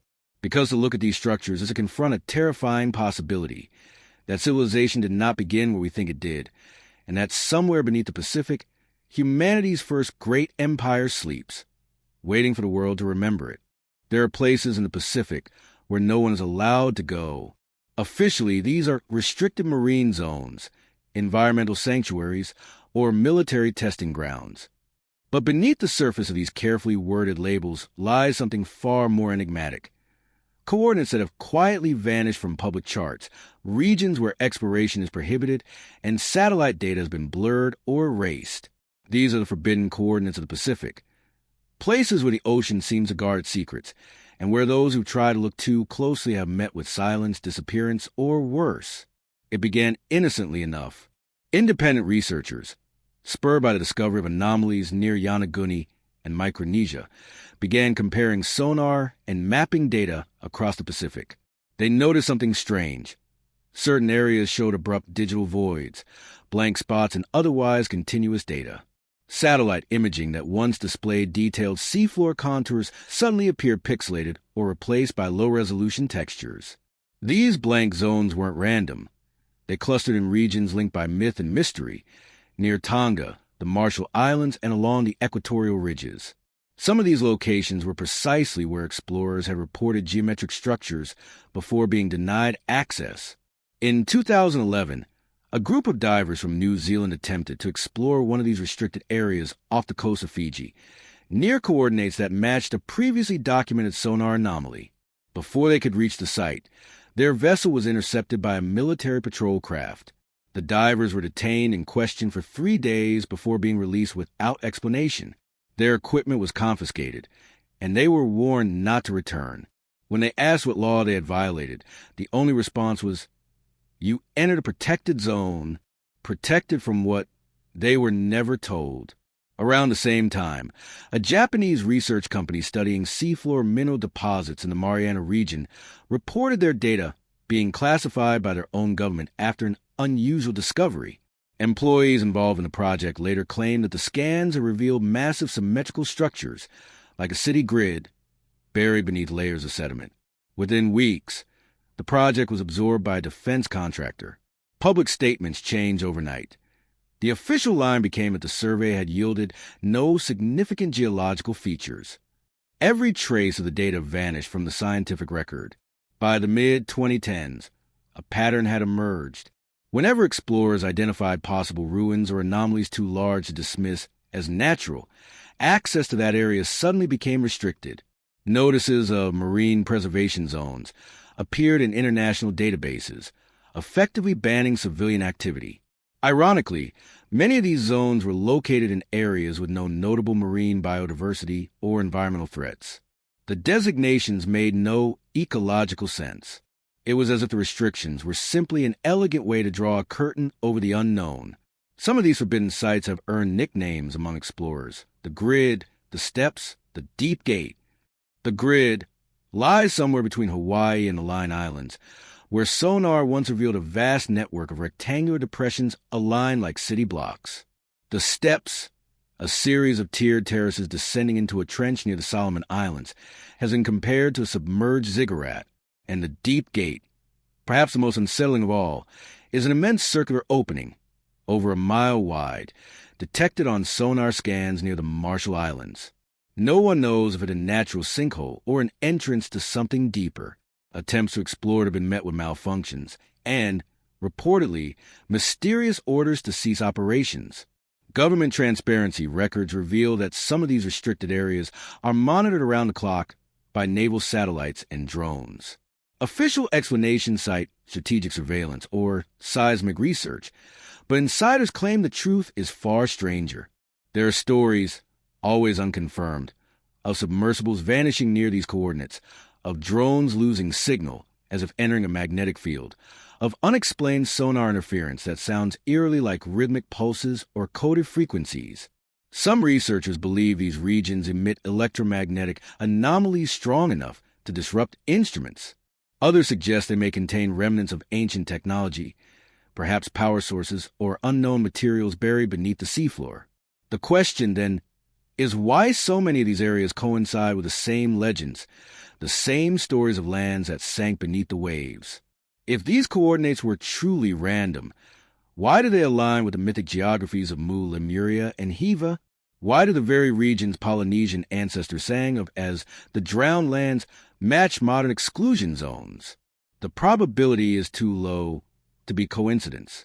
Either the myths remembered real locations, or those locations have been deliberately hidden because they hold truths we're not ready to confront. Whistleblowers have occasionally stepped forward, though their credibility is difficult to verify. A retired naval technician once claimed that in 1997, his crew picked up sonar echoes of massive hollow structures under one of these restricted zones. The echoes repeated every few minutes, like the slow heartbeat of a machine. When they reported it, the recording was seized, and they were told never to mention it again. Another account from a deep-sea researcher described artificial resonance, an acoustic reflection pattern suggesting metal surfaces or hollow chambers beneath layers of rock. Yet every time such data surfaces, it's swiftly discredited, deleted, or lost. The censorship extends beyond governments. Even global mapping platforms, the tools of public uses to explore the seafloor, have begun quietly removing or altering data. Early versions of online ocean maps once displayed peculiar geometric formations near the Pacific ridges, which users frequently highlighted as potential ruins. Then, in 2013, these features vanished. Developers explained it as a data correction, but many believe it was a cleanup operation to prevent further speculation. After all, how long can the illusion of a blank ocean hold when technology allows anyone to see beneath the surface? Some theorists go further, suggesting that the restrictions serve a dual purpose, not only to hide potential archaeological sites, but also to contain something dangerous, unstable energy sources, ancient technology, or relics from forgotten epoch that could destabilize modern civilization if rediscovered. If true, this could explain the unprecedented cooperation between rival nations in maintaining these no-access zones. When even geopolitical adversaries quietly agree on secrecy, one must wonder what truth they are trying to protect. For independent researchers, these forbidden coordinates have become the ultimate challenge, the holy grail of lost archaeology. Every time one of them gets close, the barriers tighten. New environmental laws are enacted, permits revoked, satellite feeds degraded. Yet the curiosity only grows. It is human nature to seek what is forbidden, to pull back the curtain hiding the past. Each restriction becomes an invitation, each blank spot on the map a riddle that demands to be solved. And perhaps that is the greatest irony. For all the secrecy and denial, the forbidden zones have only amplified the mystery. They remind us that the Pacific is not an empty expanse of water, but a living archive, one that governments, corporations, and institutions seem desperate to keep closed. What are they afraid we'll find? The remnants of an ancient city? A vault of lost knowledge? Evidence that civilization began not 6,000, but 60,000 years ago? Whatever lies hidden beneath those restricted waters, it is power, not just scientific or historical power, but narrative power, the kind that reshapes humanity's understanding of itself. The kind that terrifies those who have built their authority on the illusion of knowing all there is to know. Somewhere beneath those coordinates lies the truth. Perhaps the real reason we're forbidden to go there is simple. Because once the truth surfaces, the world we think we understand will never be the same again. From one corner of the globe to another, the same haunting story repeats itself. Entire cities swallowed by the sea, civilizations erased by floods, and ruins that appear where no human settlement should exist. The anomalies beneath the Pacific are not alone. Across the planet, submerged structures have been found. In the Indian Ocean, the Caribbean, and the Mediterranean, all echoing the same architectural genius, all whispering a forgotten age before recorded history. The deeper one looks, the clearer the pattern becomes. The lost world beneath the Pacific was not an isolated civilization, but part of something far greater, a global network of cultures that once thrived together, connected by oceans that modern maps cannot remember. The first of these connections surfaced off the coast of Cuba in 2001, when a team of Canadian oceanographers from Advanced Digital Communications discovered something extraordinary. Using sonar to map the seafloor near the Guanahacobives Peninsula, they detected symmetrical stone structures lying nearly 2,000 feet below the surface. The sonar images revealed pyramid-shaped formations, massive blocks, and what appeared to be wide avenues arranged in a geometric grid. When the team sent a submersible to investigate, it recorded faint outlines of what looked like stone monuments, eerily similar to those seen in the Pacific. Scientists were stunned. If these ruins were artificial, they would have to predate known human civilization by tens of thousands of years, since no city could have been built at that depth unless it had once stood on dry land. The discovery made headlines briefly, then disappeared from mainstream news. Cuban authorities, citing political and logistical complications, restricted further exploration.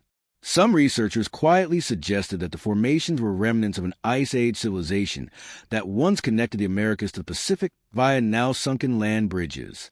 Others noticed the uncanny similarity between these structures and the ones found near Japan's Yonaguni Monument.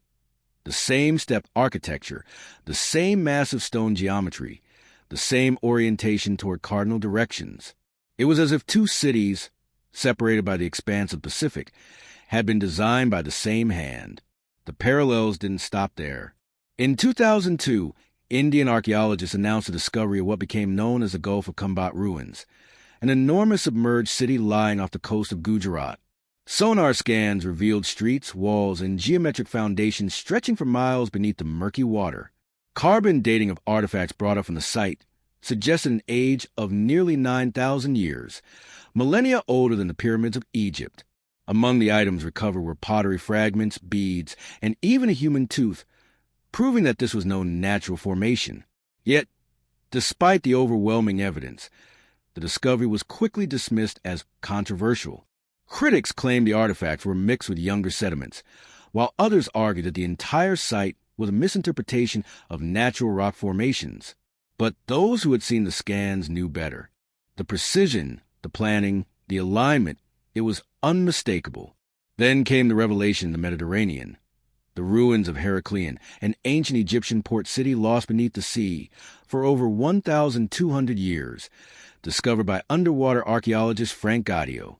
The city, perfectly preserved in silt, featured temples, colossal statues, and streets that once bustled with life.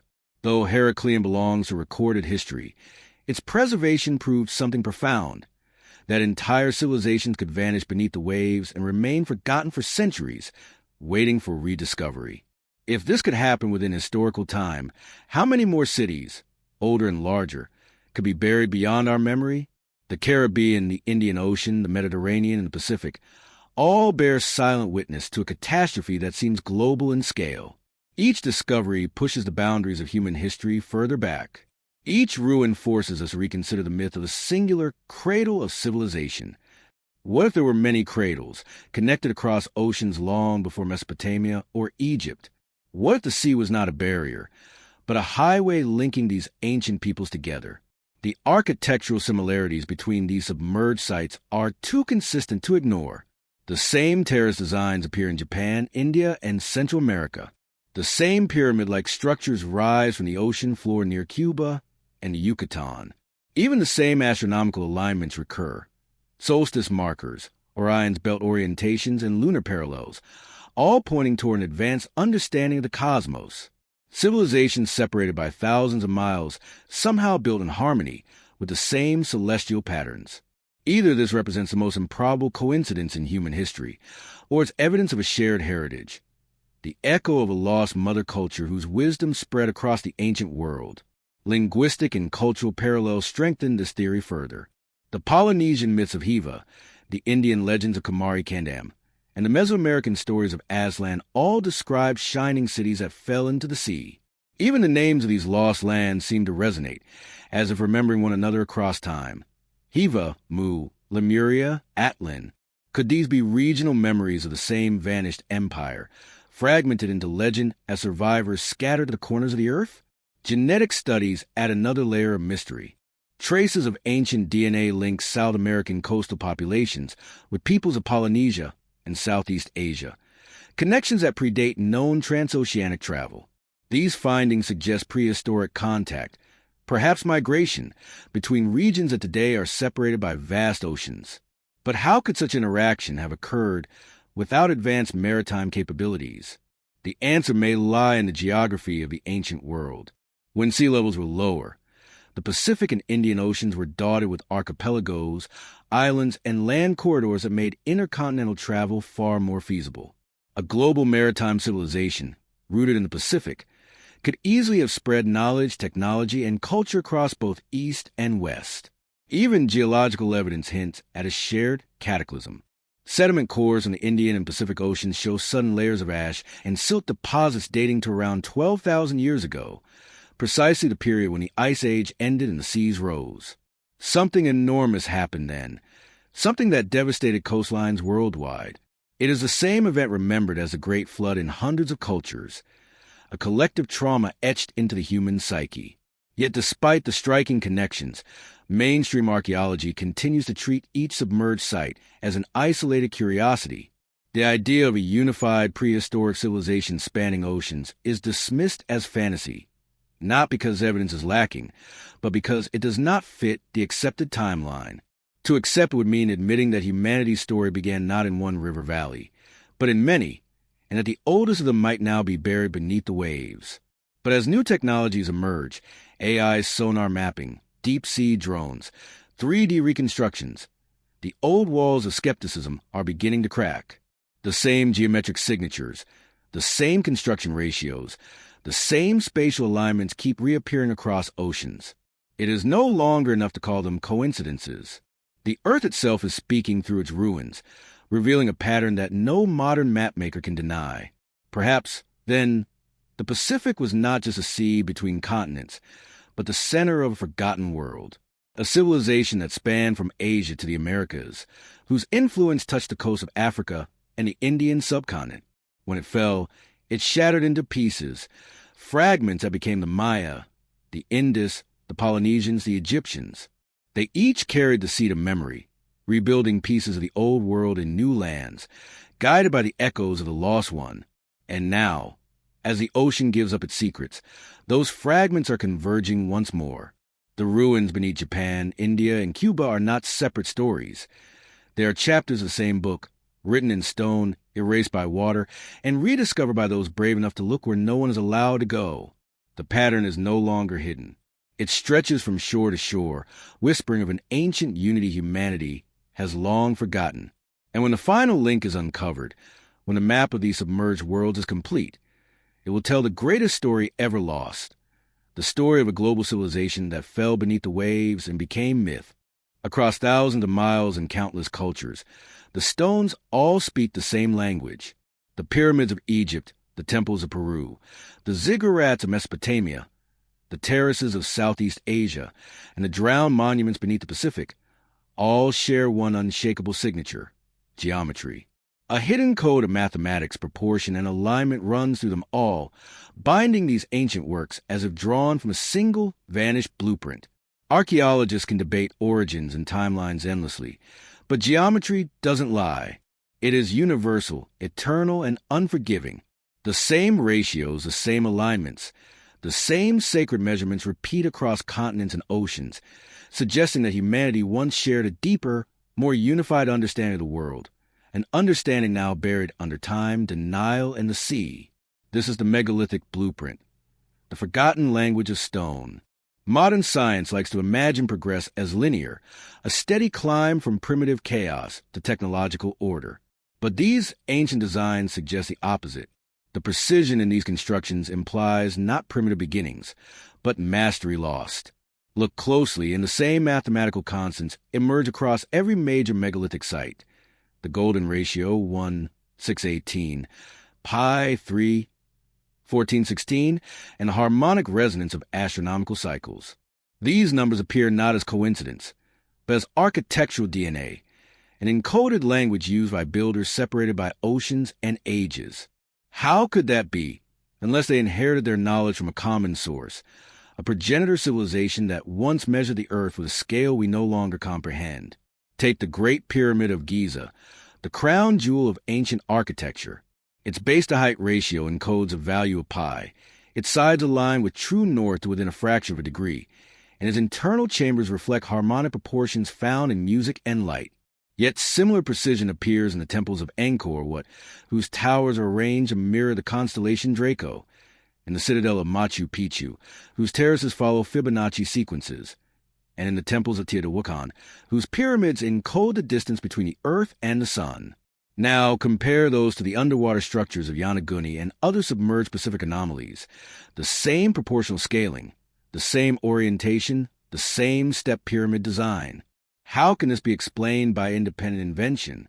Researchers have long noticed that these ancient sites seem connected by what's known as the global grid, a network of geodesic alignments linking megalithic monuments across the planet.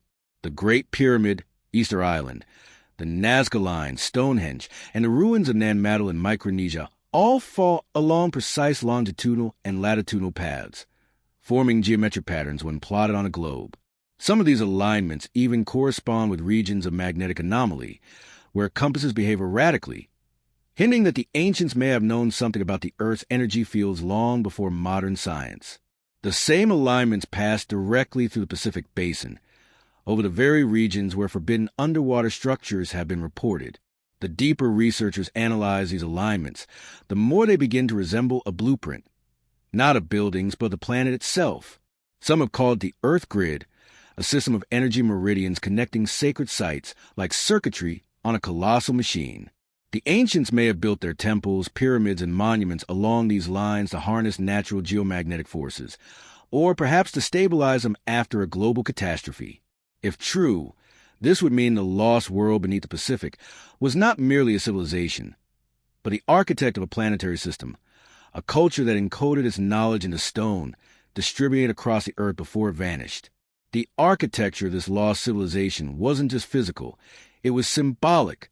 Each monument appears to embody a fusion of mathematics, astronomy, and spirituality. The same triadic principles, sky, earth, and water, birth, death, and rebirth, repeat everywhere. In the Pacific, submerged stairways rise from the depths like the ascent to heaven carved in rock. In Mesoamerica, pyramids mirror mountains, connecting heaven and earth. In Egypt, they align with stars that never set. Across all of them runs a thread of unity, as if humanity once shared a common cosmology, one that saw architecture not as construction, but as communication with the divine. If the megalithic blueprint theory is true, then what we see today, from the Mayan temples to the Cambodian spires, from the Easter Island statues to the Yonaguni terraces, are not separate civilizations at all. They are fragments of a single world-spanning culture that once understood geometry as a sacred language. The builders of this world did not measure time by years, but by cycles of the earth and stars. Their architecture was not built to be inhabited. It was built to remember, to preserve mathematical truth through disaster, to encode the message of who they were and what they knew for the distant future. For us, consider the Polynesian city of Nan Madol, often called the Venice of the Pacific. Built on a coral reef off the coast of Pohnpei, its walls rise from the water in perfect linear alignments, formed from basalt columns weighing up to 50 tons each. The city's layout, rectangular blocks connected by canals, mirrors the same modular geometry seen in the underwater formations near Micronesia. Archaeologists have no record of who built Nan Madol, how they moved the stone, or why they align it so precisely with solstice points. But the geometry is unmistakable. The same blueprint that shaped Nan Madol seems to have shaped the drowned ruins to its north, perhaps remnants of the same civilization, one above water, the other lost below. Even the mysterious Moai statues of Easter Island conform to this pattern. Their distribution across the island follows a geometric relationship to the island's contours, and their gaze aligns with celestial positions during key astronomical events. The same formula appears in the ruins of Tiwanaku in Bolivia, where massive stones weigh hundreds of tons yet fit together with sub-millimeter precision, and again in the step pyramids beneath the Pacific, hidden in darkness. Each of these sites appears to share not only a construction technique, but an idea that the Earth itself is sacred geometry, and to build in alignment with it is to preserve balance between humanity and the cosmos. Some theorists have gone further, suggesting that this global pattern might represent remnants of an ancient knowledge system, a prehistoric form of geoengineering designed to stabilize planetary energy. They propose that the builders understood how to harness resonance, the natural vibration of the Earth, using specific stone types and alignments. This could explain the unusual magnetic and acoustic anomalies recorded near many megalithic sites and underwater structures. To dismiss this as myth is tempting, but the evidence of design and harmony is too consistent. These sites resonate, literally and symbolically, as if humming the same forgotten chord across time. Even mainstream researchers have begun to acknowledge that ancient civilizations may have been more interconnected than previously believed. Trade networks, migration routes, and shared astronomical knowledge link cultures once thought isolated. Yet the connections reach deeper than commerce. They reach into the architecture itself. The megalithic blueprint, spanning from the Pacific to the Atlantic, from Asia to the Americas, seems to be the skeleton of a forgotten civilization. A civilization that measured the earth, mastered stone, and encoded its wisdom in monuments that could survive the end of the world. And perhaps that was the point. Perhaps they knew the flood was coming. Perhaps they knew that fire, water, and time would erase everything except what was built in stone. So they left behind their memory in a language that could not be destroyed, a language not of words, but of angles and proportion, of light and shadow, of alignment and resonance. When you look at the monuments of the ancient world, the pyramids, the terraces, the ziggurats, the underwater steps of Yonaguni, you are not looking at separate achievements. You are looking at a single voice speaking through the ruins of time, a blueprint of a civilization that understood what we have forgotten, that the earth itself is a temple and the universe is the architect. The megalithic blueprint was their message to us, that once, long ago, humanity lived in harmony with the cosmos, building not to conquer nature, but to remember it. And now, as the ocean gives up its secrets, the blueprint is reemerging piece by piece, reminding us that our ancestors were not primitive dreamers, but custodians of knowledge so vast, so elegant, that even after 10,000 years of silence, their stones still speak. Far out in the southeastern Pacific, alone against the endless blue, stands a tiny volcanic island, Rapa Nui, better known to the world as Easter Island. Windswept, remote, and eerily quiet, it is one of the most isolated places on Earth. Yet scattered across its grassy slopes stand nearly 900 massive stone figures, the Moai, carved faces that stare endlessly toward the horizon, as if watching for something that will never return.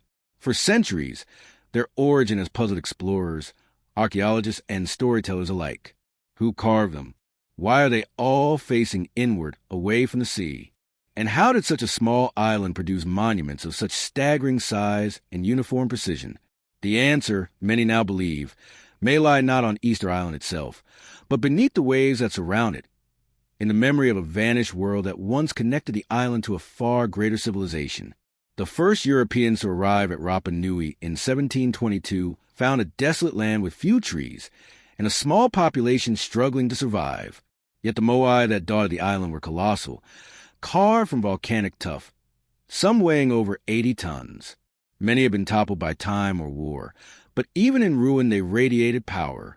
Their elongated heads, solemn expressions, and massive scale seemed completely out of proportion to the tiny island community that supposedly built them. The oral traditions of the islanders spoke of ancestral long ears, tall, pale-skinned people who once ruled the island and raised the Moai to honor their gods.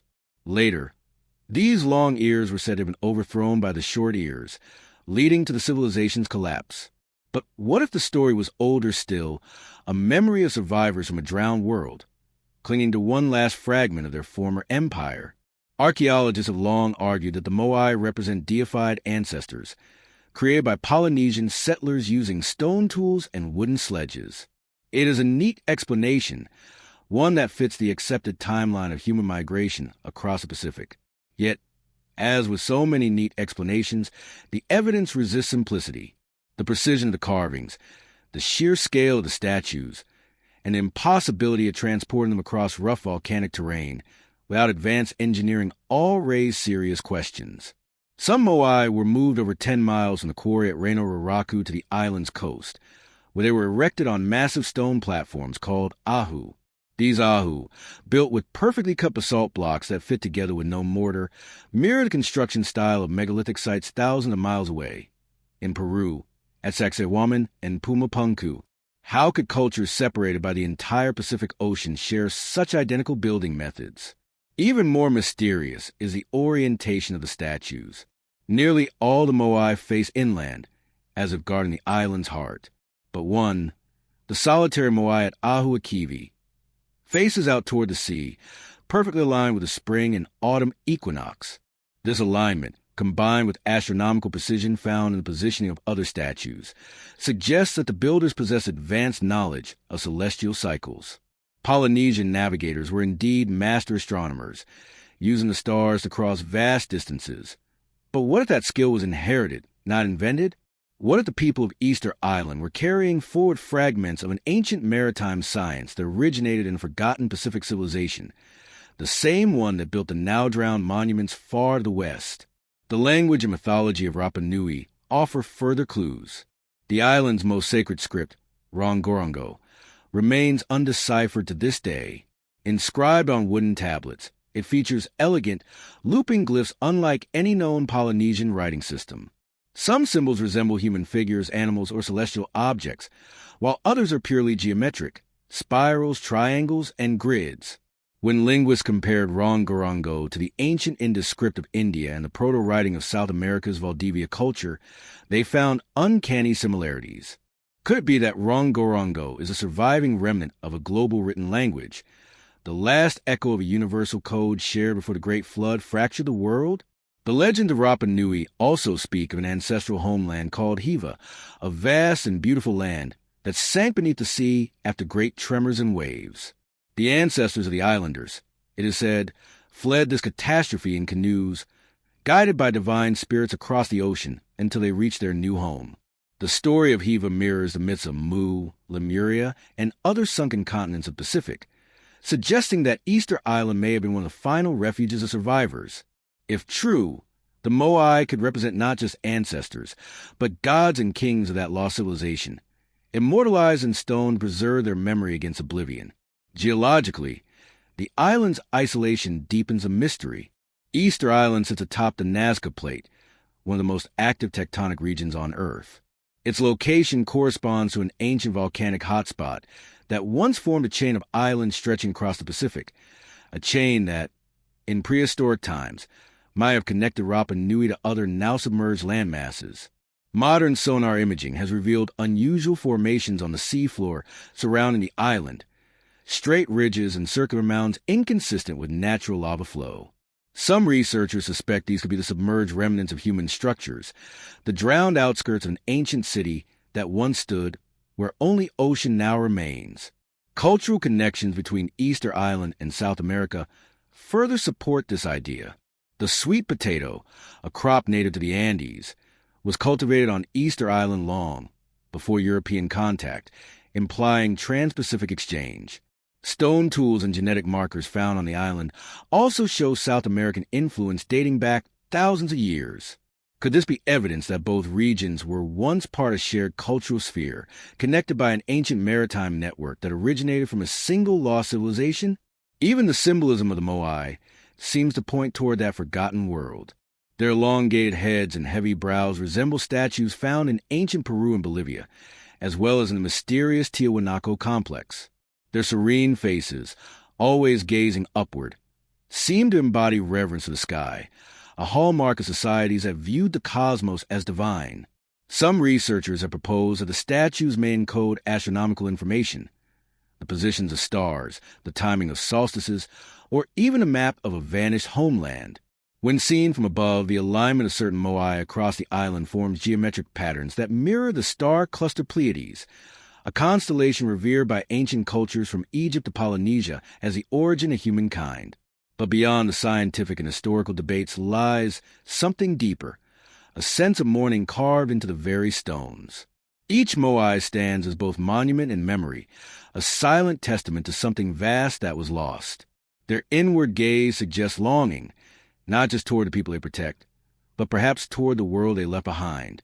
When you stand before them, you feel not just the weight of the stone, but the gravity of absence, an unspoken remembrance of a civilization swallowed by time and tide.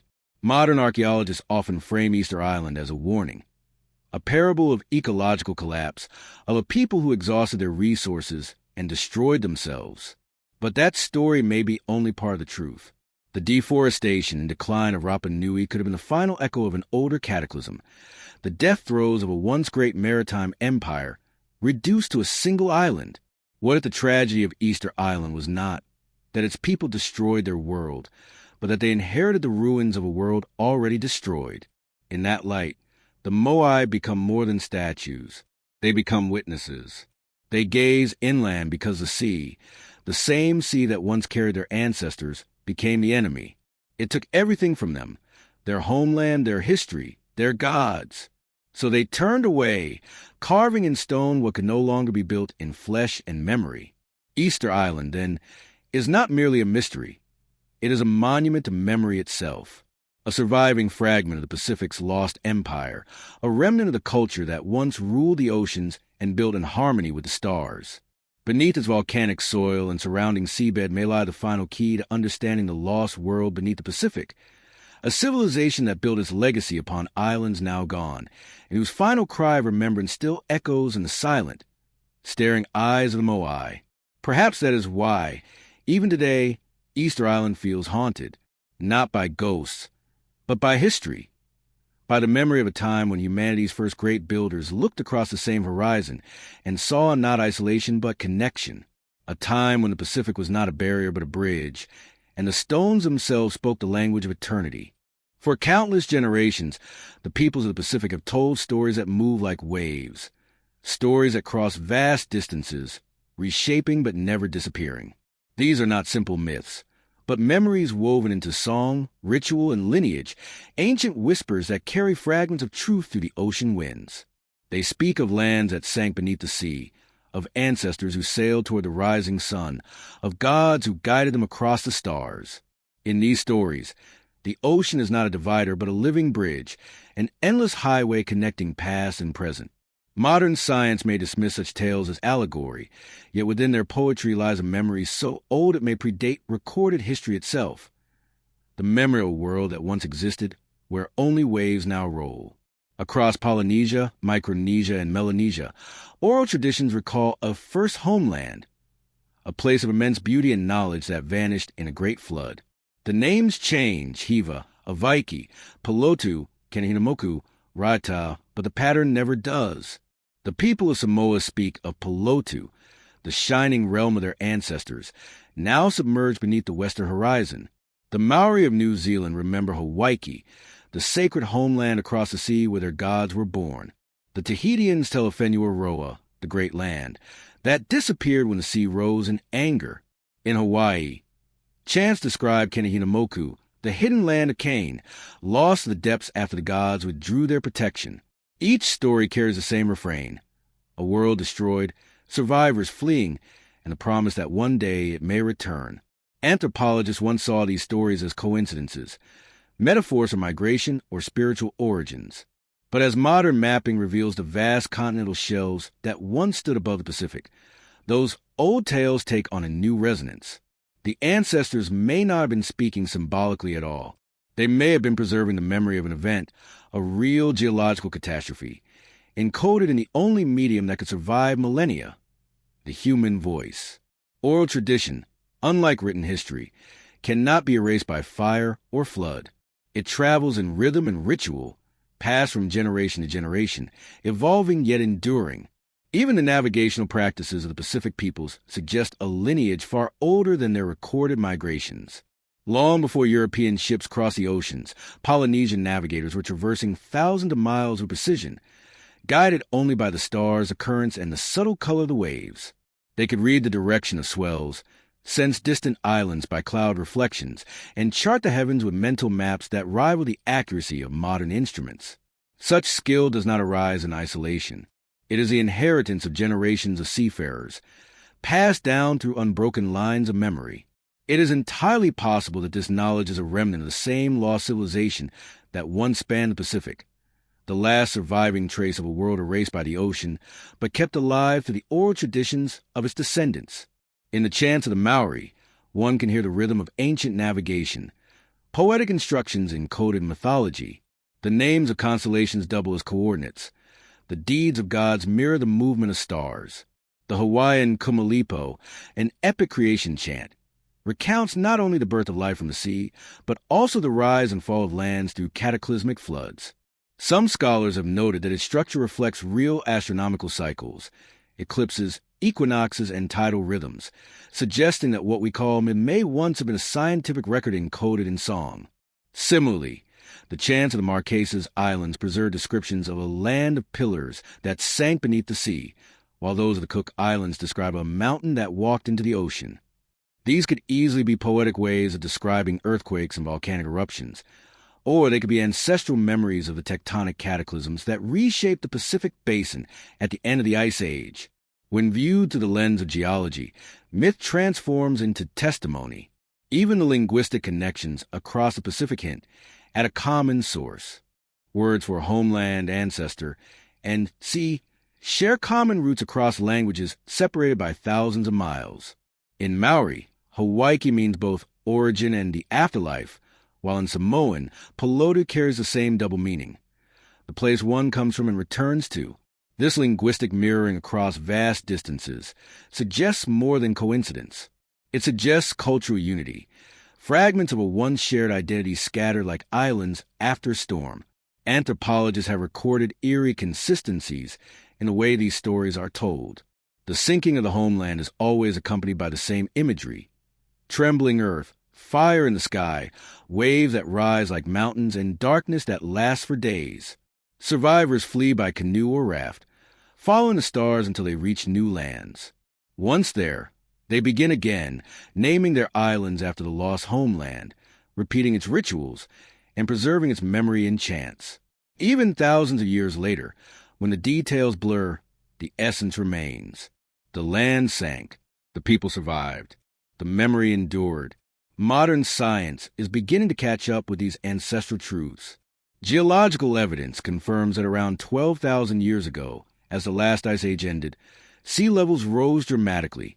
Whole continents of coastal land were swallowed by the ocean, from Sundaland in Southeast Asia to the continental shelves of the Pacific. The very events described in myth actually happened. The ocean did rise. The lands did vanish. Humanity did flee. The difference is only in language. What science calls melting glaciers, the ancients called the wrath of the gods. Both tell the same story. But there is more. Certain oral traditions don't just remember catastrophe. They remember technology. Some Polynesian chants speak of canoes that flew without sails, of islands that moved through the sea on fire, of lights beneath the waves that guided sailors at night. Are these merely metaphors for divine intervention, or are they distorted recollections of an ancient civilization's technology, ships powered by forces we no longer understand?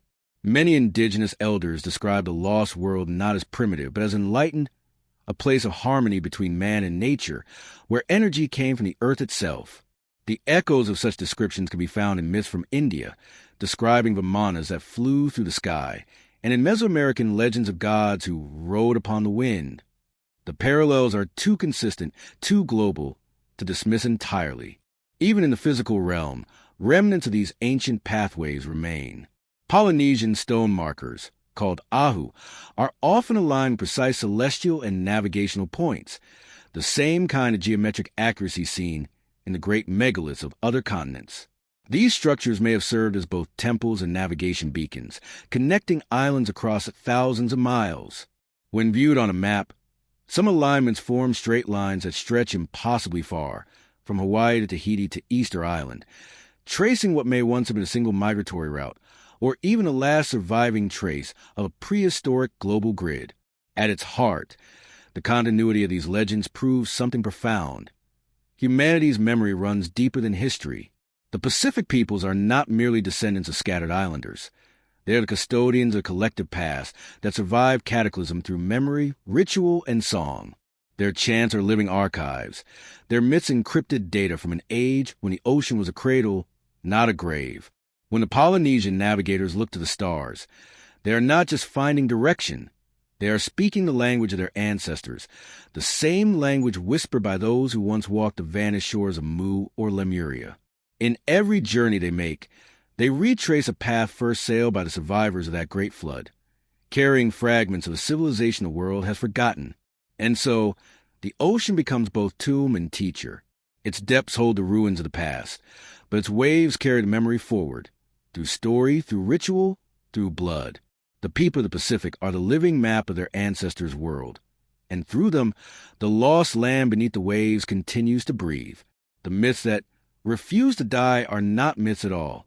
They are the heartbeat of an ancient truth, the echo of a civilization whose voice was almost silenced, yet still speaks in the rhythm of the sea. The Pacific Ocean, serene on the surface yet roaring with tectonic fury beneath, is not just the world's largest body of water. It is the most volatile.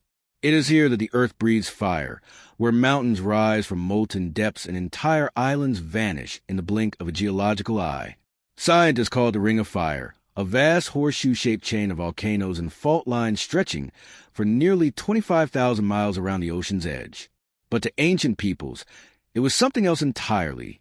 The restless spirit of the earth itself, the divine punishment that once swallowed their world. Beneath its tranquil blue surface lies the reason why the Pacific became a graveyard for civilizations. The relentless, unyielding violence of the planet. Throughout the ages, the Pacific has been both creator and destroyer. The same tectonic forces that gave birth to its countless islands also doomed them. Over millions of years, entire mountain ranges have risen and sunk beneath the waves. Yet, what concerns us here is not the slow ballet of plate tectonics over eons, but the violent, sudden events that reshape the world in moments.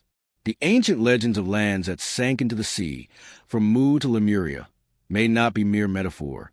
They could be memories of cataclysmic geological events, earthquakes, volcanic explosions, and tsunamis so vast that they erase continents from existence. Modern geology provides chilling evidence for this. The Pacific Basin sits atop multiple tectonic plates: the Pacific Plate, Philippine Sea Plate, Australian Plate, Nazca Plate, and others, all grinding, colliding, and subducting beneath one another. When they move, the earth trembles. Entire sections of crust rise or collapse within hours. The 2004 Indian Ocean tsunami and the 2011 Tohoku earthquake in Japan are reminders of this awesome power. But what if thousands of years ago, such events occurred on an even more catastrophic scale, powerful enough to sink entire land masses? Around 12,000 years ago, as the last ice age drew to a close, the planet experienced a period of extreme instability. Glacial meltwater poured into the oceans, altering pressure on tectonic plates and triggering seismic upheaval. Geological evidence from deep-sea cores reveals layers of volcanic ash and tsunami deposits dating precisely to this period. Some layers are so thick they suggest global-scale disasters, events that could have drowned entire coastal civilizations. Scientists now know that massive volcanic eruptions, known as supereruptions, can alter global climates for centuries. The Pacific is home to several of these sleeping titans, including the Toba, Taupo, and Krakatoa systems, all capable of reshaping continents. Imagine, for a moment, one of these eruptions occurring in the prehistoric Pacific. Imagine a chain reaction of quakes and tsunamis rippling across the basin, cracking open the seafloor, flooding low-lying continents, and plunging coastal cities beneath miles of water. To those who survived, it would have seemed as if the world itself was ending. Fire from the sky, mountains collapsing, and the sea devouring everything. It's no wonder that across every Pacific culture, from Polynesia to Japan, the gods are said to have drowned the first world in punishment. Science may describe the same events with colder words, but the essence is identical. The earth convulsed, and humanity's first great civilization was lost. One of the most compelling geological puzzles lies beneath the Western Pacific. The Shatsky Rise and the Ontong Java Plateau, two massive underwater landforms that stretch for hundreds of miles. They are unlike ordinary oceanic crust.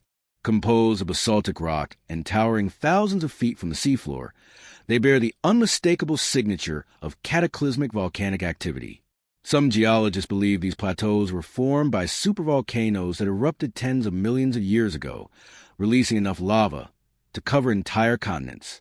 Yet their sharp, layered formations and anomalous composition have led some to speculate they might also contain remnants of ancient landmasses, or even, as fringe researchers propose, the foundations of once inhabited lands destroyed during sudden tectonic collapse. There are also the mysterious Zealandia and Sunderland regions, vast continental fragments now submerged beneath the Pacific and Indian Oceans. Zealandia, a continent-sized plateau stretching from New Zealand to New Caledonia, was only officially recognized by geologists in recent years. Once above sea level, it sank slowly beneath the waves, leaving only the highest peaks visible as islands. Sunderland, the drowned continent that once connected Southeast Asia, endured catastrophic flooding at the end of the Ice Age, submerging countless river valleys and coastal plains. These are not myths. They are geological fact, proof that entire continents can and have vanished beneath the sea. What makes the Pacific unique, however, is not just its geological volatility, but its silence. Unlike the Atlantic, where continental shelves reveal gradual slopes, the Pacific drops off sharply into abyssal depths. The tectonic trenches here, the Mariana, Tonga, and Kermadec, plunge deeper than any other place on Earth. It is within these dark abysses that sonar scans have detected strange geometries, steps, and symmetrical ridges that defy explanation. Could these be the final remains of lands that once stood tall before being swallowed by the ocean's fury? Ancient myths mirror this possibility with uncanny precision. The Polynesian stories of Hiva, the Japanese myths of Onigoroshima, and the Aztec tales of Aslan all describe great lands destroyed by quakes and floods. Even Plato's account of Atlantis, though centered in the Atlantic, follows the same archetype, a flourishing civilization annihilated in a single day and night of fire and water. These legends likely stem from the same event, viewed through different cultural lenses. The Pacific, as the largest and most geologically active ocean, would have been the epicenter of such devastation. Volcanic cataclysm is only part of the story. Another deadly force lurks in the Pacific: tsunamis of unimaginable scale. Geological evidence suggests that megatsunamis hundreds of feet high have struck the Pacific coast throughout history. The collapse of volcanic islands, underwater landslides, or asteroid impacts could produce waves capable of crossing the entire ocean. Such events would leave few survivors, and even fewer records. The people who lived through them would remember not dates or causes, but terror. They would remember the ocean rising to devour the sky. Their stories, passed through generations, became the flood myths of the Pacific. Consider the island chains at the Pacific today: Hawaii, Fiji, Tonga, Samoa, the Solomons. Many of these islands are volcanic peaks, remnants of once larger land masses. If the Pacific civilizations had built their cities on those vanished lands, their temples and monuments would now lie deep beneath the sea. The evidence may be buried under layers of ash and sediment, waiting for discovery. And when divers glimpse terraces, walls, or platforms in these regions, they are not seeing coincidence. They are seeing the aftershock of Earth's fury, the ruins of a world undone by the planet's own heartbeat. What's particularly haunting is how geological and mythological timelines converge. Around 10,800 BCE, as the Younger Dryas period ended, the Earth underwent a sudden spike in temperature, melting glaciers and triggering massive flooding. At the same time, evidence from ice cores and sediments suggests increased volcanic activity and meteor impacts. This was a moment of chaos, a global reset. It matches precisely the time frame described in ancient flood myths, when gods drowned the world and only a few chosen survivors rebuilt. For centuries, these stories were dismissed as allegory. Now, science finds itself tracing their shadows in sediment and stone. And so, when we look at the Pacific today, calm, shimmering, endless, we are gazing upon a vast graveyard of continents. The gentle waves conceal an unimaginable violence, a planetary trauma preserved in geological scars. Every island, every reef, every seamount may be the tip of a once great land, a tombstone marking where cities once stood. The ocean did not simply drown them. It erased them, dragging their memory into darkness. The ring of fire remains active, restless, unpredictable. New islands rise even as others sink. The same cycle that destroyed the old world continues today. Humanity, for all its progress, still lives at the mercy of the Earth's shifting crust. The Pacific's fury is not finished. It merely sleeps. And perhaps that is why the ancient myths continue to warn of fire and flood, why the stories of sunken lands refuse to fade. They are not mere folklore. They are prophecies born from memory, for the people who lived through it, the survivors who became our ancestors. The destruction of their world was not myth. It was history. They watched mountains split apart. They fled as the sea devoured their cities. And they carried the memory of that terror into the stories we tell today. The Pacific swallowed their lands, but not their voices. Those voices echo still, in the rumble of distant quakes, in the hiss of volcanic steam, and in the rhythmic crash of waves, the sound of the earth remembering. Perhaps the lost civilization beneath the Pacific did not fall because of hubris, as so many myths suggest, but simply because it lived too close to the heart of the planet, too close to the fire. And when that fire rose, nothing could stand against it. The ocean claimed its empire, and the earth returned to silence. But if one listens closely, beneath the roar of the tides, beneath the deep hum of the planet itself, one can still hear the echo of that fall, the faint whisper of a world undone by its own creator. The Pacific remembers. It always has. In the silent, lightless world beneath the Pacific, machines tremble and compasses lose their minds. It is a realm where navigation fails, where instruments spin wildly, and where even modern submarines report strange interference, inexplicable distortions in magnetism, bursts of energy that flicker like static on a cosmic scale. To most researchers, these are simply anomalies, the natural consequences of the Pacific's chaotic geology. But to those who have studied them closely, these disturbances are something far stranger. They are echoes of power, traces of magnetic fields that seem neither random nor entirely natural. For decades, deep-sea expeditions have reported unexplained electromagnetic readings in certain regions of the Pacific Basin, localized fields of magnetism that pulse and fluctuate as if alive. Some occur near known tectonic ridges, but others appear over vast plateaus and flat plains where no volcanic activity should exist. The patterns often form symmetrical grids, their magnetic intensity spiking in intervals, as though responding to something buried beneath the crust. At first, these anomalies were dismissed as sensor errors or natural magnetic variation. Yet as technology improved, the anomalies remained, and their patterns grew clearer. The Pacific Ocean is already home to some of the strongest magnetic deviations on Earth, most notably the South Pacific Anomaly, a region where the planet's magnetic field dips unusually low, exposing satellites and aircraft to radiation and electronic failure. But the anomalies associated with the underwater formations seem different. They pulse rhythmically, repeating in intervals measured in seconds or minutes, as if emanating from a source that cycles or breathes. Some researchers have compared them to heartbeat signals, faint electromagnetic throbs detectable even miles away. In 1998, a deep-sea survey conducted near the Caroline Ridge recorded magnetic readings so powerful that they temporarily disrupted the onboard computers. The readings formed a perfect wave pattern, oscillations too regular to be geological. When the data was analyzed, it revealed a resonance frequency similar to those produced by human-made power systems. The team, baffled, repeated the measurements at multiple depths. The result was the same. It was as if something down there was generating energy, one of the engineers recalled. We joked about lost power stations, but none of us were really laughing. Over the next 2 decades, similar phenomena were reported in other regions, near Tonga, near the Philippine Sea, and around Micronesia, all sites known for geometric seafloor anomalies. Each time, the same rhythmic magnetic pulses appeared. Attempts to explain them as volcanic in origin failed because they did not correspond to heat signatures or seismic activity, nor did they behave like ordinary magnetic reversals caused by basalt formations. Instead, they seemed structured, deliberate, almost engineered. Some researchers propose that the anomalies might be remnants of ancient magnetic materials, massive deposits of magnetite or metallic, or formed by prehistoric geological processes. But magnetite does not pulse.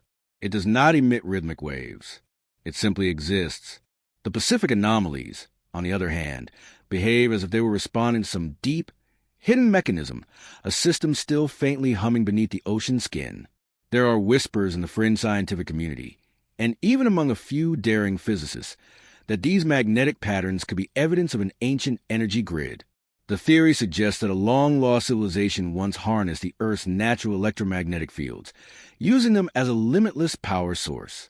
According to this idea, the massive stone structures now line the bottom of the Pacific, terraces, platforms, and corridors, were not merely temples or cities, but components of a vast planetary network. Their orientation and composition might have been designed to channel telluric energy, the same invisible force that still flows through the Earth's crust. This hypothesis, known as the geomagnetic network theory, proposes that ancient builders understood how to amplify and stabilize magnetic resonance. In this view, the underwater anomalies are not random. They're the faint afterglow of the system that once powered the Pacific world. If true, it would explain why so many submerged sites share precise geometric alignment and magnetically charged stone materials, such as basalt and granite. Both are naturally piezoelectric, capable of generating electrical current under pressure. Could these materials have been deliberately chosen to conduct energy through the ocean floor? Curiously, legends from across the Pacific speak of islands that glowed and stones that sang. In Polynesian mythology, the gods are said to have created pillars of light connecting the heavens and the sea. In ancient Japanese Shinto lore, sacred stones called wakura were believed to house divine energy that pulsed with the breath of the earth. Even in South American myths, far across the ocean, tales describe the firestones of Viracocha, artifacts said to radiate light and sound. It is tempting to see these as poetic metaphors. Yet when set beside the magnetic evidence, the myths sound less like fantasy and more like memory. In recent years, advances in deep-sea magnetometry and satellite mapping have revealed that many of the magnetic anomalies form straight or circular alignments stretching across hundreds of miles, patterns too coherent for coincidence. Some align precisely with the ancient tectonic ridges and submerged plateaus associated with rumored prehistoric sites like Mu. Others appear to intersect at specific nodes, as though connecting an unseen network of power lines beneath the ocean. When scientists modeled these patterns using 3D magnetic field simulations, they discovered that the energy distribution followed a fractal geometry, a structure that repeats at every scale, from atoms to galaxies. It was as if the ocean floor itself had been shaped by a hand that understood both art and physics. Skeptics, of course, maintain that these are simply natural electromagnetic currents caused by the movement of molten iron in the Earth's core. They argue that local variations in crustal composition can produce the illusion of artificial magnetism. But even they cannot explain the rhythmic pulsing, nor the synchronization observed between anomalies thousands of miles apart. In 2016, a study recorded simultaneous magnetic fluctuations off Japan and near the Solomon Islands, two regions separated by over 4,000 miles, oscillating in near-perfect unison. The phenomenon lasted for several hours before fading as abruptly as it began. No known geological process could account for this coordination. Among those who study these anomalies in secret, oceanographers, geophysicists, and even classified defense researchers, there is growing unease. Some suspect that these energy fluctuations are increasing in strength. If they are remnants of an ancient system, it may not be entirely dormant. Perhaps tectonic activity, rising temperatures, or deep-sea pressure changes are reawakening it. If so, the Pacific's hidden energy grid might be stirring after 12,000 years of silence. What would such a reawakening mean? The implications are staggering. A civilization capable of harnessing geomagnetic energy could have powered entire continents without fire or fuel. Their monuments would not merely commemorate gods. They would function as resin machines, drawing energy from the earth itself. When that civilization fell, perhaps in the same cataclysm that drowned the world, the network would have collapsed, its nodes buried beneath shifting plates. What remains now are echoes, faint magnetic heartbeats pulsing from the abyss, too weak to light the world but strong enough to haunt it. Divers who have ventured near these magnetic zones often describe strange sensations. Some feel a low-frequency vibration, like a hum reverberating through their bodies. Others report compass needles spinning uncontrollably or electronic equipment failing, without explanation. There are even accounts of disorientation and vivid hallucinations, as if the magnetic fields interfere not only with machines but with the human mind itself. In one documented case, a remotely operated vehicle exploring near the Mariana Trench recorded a deep, resonant tone, a single sound that repeated every 40 seconds for nearly an hour. The frequency matched no known geological source. To some, it was proof of the ocean's living pulse. To others, it was something more, perhaps the last whisper of a machine too ancient for us to recognize. If there is truth to these anomalies, then the Pacific is not merely a graveyard of stone. It is a sleeping engine, a relic of the Earth's forgotten power. The magnetic fields that disturb our instruments may be the faint signatures of a civilization that once understood how to weave energy and architecture together, turning the planet itself into a living power grid. And perhaps, in the slow rumble of the ocean floor, in the faint electromagnetic murmurs that rise from the deep, that power is beginning to stir again. For now, the anomalies remain unexplained, but the questions they raise refuse to die. Are these magnetic pulses natural or artificial? Do they represent geological chaos or ancient order? And most unsettling of all, if this network truly existed, what happens if it reawakens? Because if the lost world beneath the Pacific ever mastered the Earth's magnetic heart, its echo still vibrates beneath our feet. And if those vibrations are growing stronger, it may mean that the memory of that civilization and the energy it once controlled is not as dead as we believed. The Pacific, vast and silent, may yet remember how to hum. Long before sonar maps and satellite imaging, ancient sailors already drew the shape of the world, and somehow they drew it right. Long before modern explorers traced the Pacific, there were maps showing landmasses that shouldn't exist. These charts, etched onto parchment, stone, and animal hide, describe coastlines that modern science claims were unknown or submerged at the time of their creation. Historians have long debated their meaning, but when viewed alongside the discoveries of underwater structures in the Pacific, these old maps begin to whisper the same truth. Someone, somewhere, mapped a world that came before us, a world that was already ancient when history began. Among the most haunting of these cartographic relics is the Pyre Reis map, drawn in 1513 by an Ottoman admiral and scholar who compiled information from dozens of earlier sources. Some said to date back to the time of Alexander the Great. The surviving fragment of his map shows the western coast of Africa, the eastern shores of South America, and something impossible, a vast southern landmass that closely resembles Antarctica. What makes extraordinary is not its shape, but its accuracy. The coastline of this Antarctica is depicted without ice, a feat only possible if it were mapped thousands of years ago, before it was buried under glaciers. Modern geological studies confirm that Antarctica's coasts were indeed ice-free over 6,000 years ago. How could an early 16th century admiral have known that? Pyre Reis himself explained that he had copied the information from much older ancient maps, charts made by people who sailed the seven seas in the days of Alexander. Scholars have speculated that these mysterious sources could have been Phoenician, Greek, or even Sumerian. But there's another possibility, that they were survivors of the lost Pacific world, passing down fragments of their ancient knowledge through generations, long before history officially began. If so, the Pyre Reis map is not merely a curiosity of Renaissance geography. It is a surviving piece of the memory of a civilization that should not have existed. The Pyre Reis map is not alone. The Orontius Phineas map of 1531, found in the Library of Congress, shows Antarctica in surprising detail, rivers, mountains, and bays accurately drawn beneath the ice sheet. Then there's the Boich map, produced in the 18th century by the French geographer Philippe Boich, which also depicts Antarctica's subglacial topography long before it was discovered through radar imaging in the 20th century. These maps, each from different centuries and different continents, all share one impossible feature: knowledge of a world that science insists no one could have seen. Skeptics argue that the resemblance to Antarctica is coincidence, or that the maps were the result of guesswork.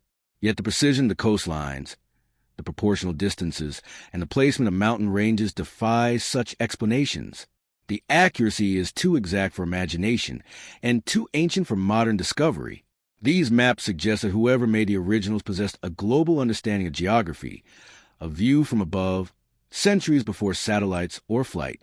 How could they have achieved that unless they inherited their information from an advanced civilization with maritime or aerial capabilities? Even more intriguing are lesser-known charts, such as the King James World Map of 1502, which hints at an enormous landmass in the Pacific where none should exist. Its faint outlines correspond almost exactly to the position of the Ontong Java Plateau, one of the largest submerged features of the Pacific seafloor. Another is a Japanese Edo period sea chart known as the Kaisei Map, which shows clusters of islands that align with underwater ridges now mapped by modern sonar. These islands were not speculative. They were charted as if they had been seen, named, and visited. Could it be that these maps preserve the memory of lands that have since vanished beneath the waves? Ancient cartography across multiple cultures supports this pattern. In the Indian subcontinent, the Sanskrit text of the Surya-Siddhanta described the Earth as a sphere and record astronomical coordinates so precise that modern astronomers marvel at their accuracy. The same texts mention vast southern and eastern lands beyond the known continents, some of which seem to correspond to regions now under the Pacific Ocean. Similarly, in Polynesian lore, navigators spoke of star roads leading to great continents, lands of knowledge that once stood where the ocean now reigns. These accounts, scattered yet consistent, suggest that prehistoric humanity had a far broader understanding of the planet than modern historians credit them with. How did such ancient knowledge survive? The answer may lie in the same mechanisms that preserved other fragments of the lost world's memory: oral tradition, myth, and migration. When their land sank, survivors would have carried their charts, knowledge, and instruments with them to new shores. Over centuries, those maps were recopied, redrawn, and integrated into new civilizations. The Greeks may have inherited them through the Phoenicians, the Arabs through the Persians, and eventually the Renaissance scholars through the Islamic Golden Age. What we now see as the miraculous accuracy of early modern maps may, in fact, be the faded echo of a prehistoric science of navigation. Consider also the Mercator projection, introduced in 1569 by the Flemish cartographer Gerardus Mercator. While its mathematical basis is well understood today, the inspiration behind Mercator's map remains curious. Mercator included details drawn from sources he described as ancient world maps from before the flood. He even referenced a lost land at the center of the northern pole, a circular continent surrounded by ocean currents, based on accounts that predate known exploration. To Mercator, these ancient charts were remnants of an earlier Earth, one reshaped by cataclysm. He may not have realized it, but his work carried forward the same undercurrent of forbidden knowledge that had flowed through every mapmaker before him. What's more, satellite comparisons between these ancient maps and modern bathymetric surveys reveal startling correlations. The mountain ranges and continental outlines shown on the Pyre Reefs and Phineas maps align not only with Antarctica, but also with submerged ridges and plateaus across the Pacific Basin.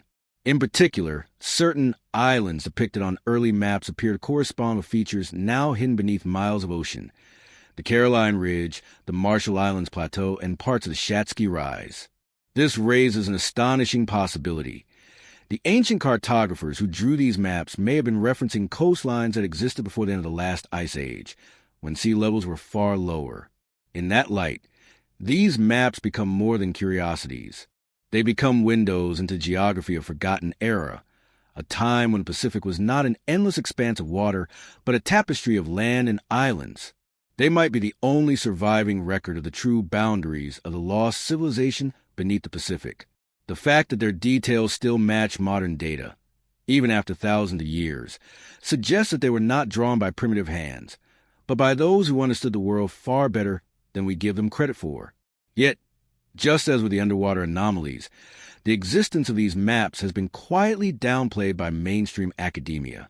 Researchers who have tried to study them seriously find their work marginalized or dismissed as pseudoscience. Museum archives label them as symbolic geography or mythic cartography. But beneath those polite classifications lies discomfort, because these maps threaten to reveal that our understanding of human history is incomplete. They suggest that our ancestors knew far more, traveled farther, measured more precisely, and remembered longer than we are willing to admit. Perhaps the most haunting question of all is not how the maps were made, but what else they once showed. If the surviving fragments record coastlines and continents now lost, what are the sections that have been destroyed, burned, or buried over centuries of conquest and censorship? Were there maps that marked the cities of Mu or the temple networks that stretched across the Pacific? Were there charts that showed not only geography but energy, lines of force, magnetic nodes, or ley alignments now rediscovered by modern science? It's possible that the true ancient cartographers were not merely geographers, but scientists of the Earth's structure, masters of both physical and energetic worlds. The phrase, the shattered map, captures the tragedy perfectly. What remains of this lost cartographic knowledge is scattered. Fragments of parchment and legend, like shards of glass from a once-whole mirror. Each fragment reflects a part of the ancient world, but never the entire picture. We're left piecing it together, trying to reconstruct a vision of the Earth as it was before the oceans rose. When all these fragments are laid side by side, the Pyre Reis map, the Phineas chart, the ancient Polynesian Wayfinder star maps, the submerged ruins, and the magnetic alignments, a startling image emerges. It is not the world as we know it, but the world as it once was, an interconnected system of continents and islands stretching across the Pacific, home to a civilization that mapped the globe when humanity was still supposed to be in its infancy. If that is true, then our greatest maps today, our satellites, our 3D renderings, our global grids, are not new achievements, but rediscoveries. We are redrawing what someone else already charted thousands of years ago. And if their maps were precise enough to capture coastlines that vanished beneath the sea, then they saw the Earth not as explorers, but as rememberers, people charting a world they already knew was doomed to sink. The shattered map, then, is not just an artifact of history. It is a warning left behind by the architects of the lost Pacific world, a message etched into time itself. It tells us that nothing is truly lost, that the past still breathes beneath the waves, and that the shape of our world is older than our memory dares to imagine. In every civilization, myth and science have long danced around each other, twin reflections of humanity's need to explain the unknown. Yet nowhere does this dance blur more profoundly than in the enduring legends of Lemuria and Mu, two mythical continents, said to have once sprawled across the Pacific and Indian Oceans.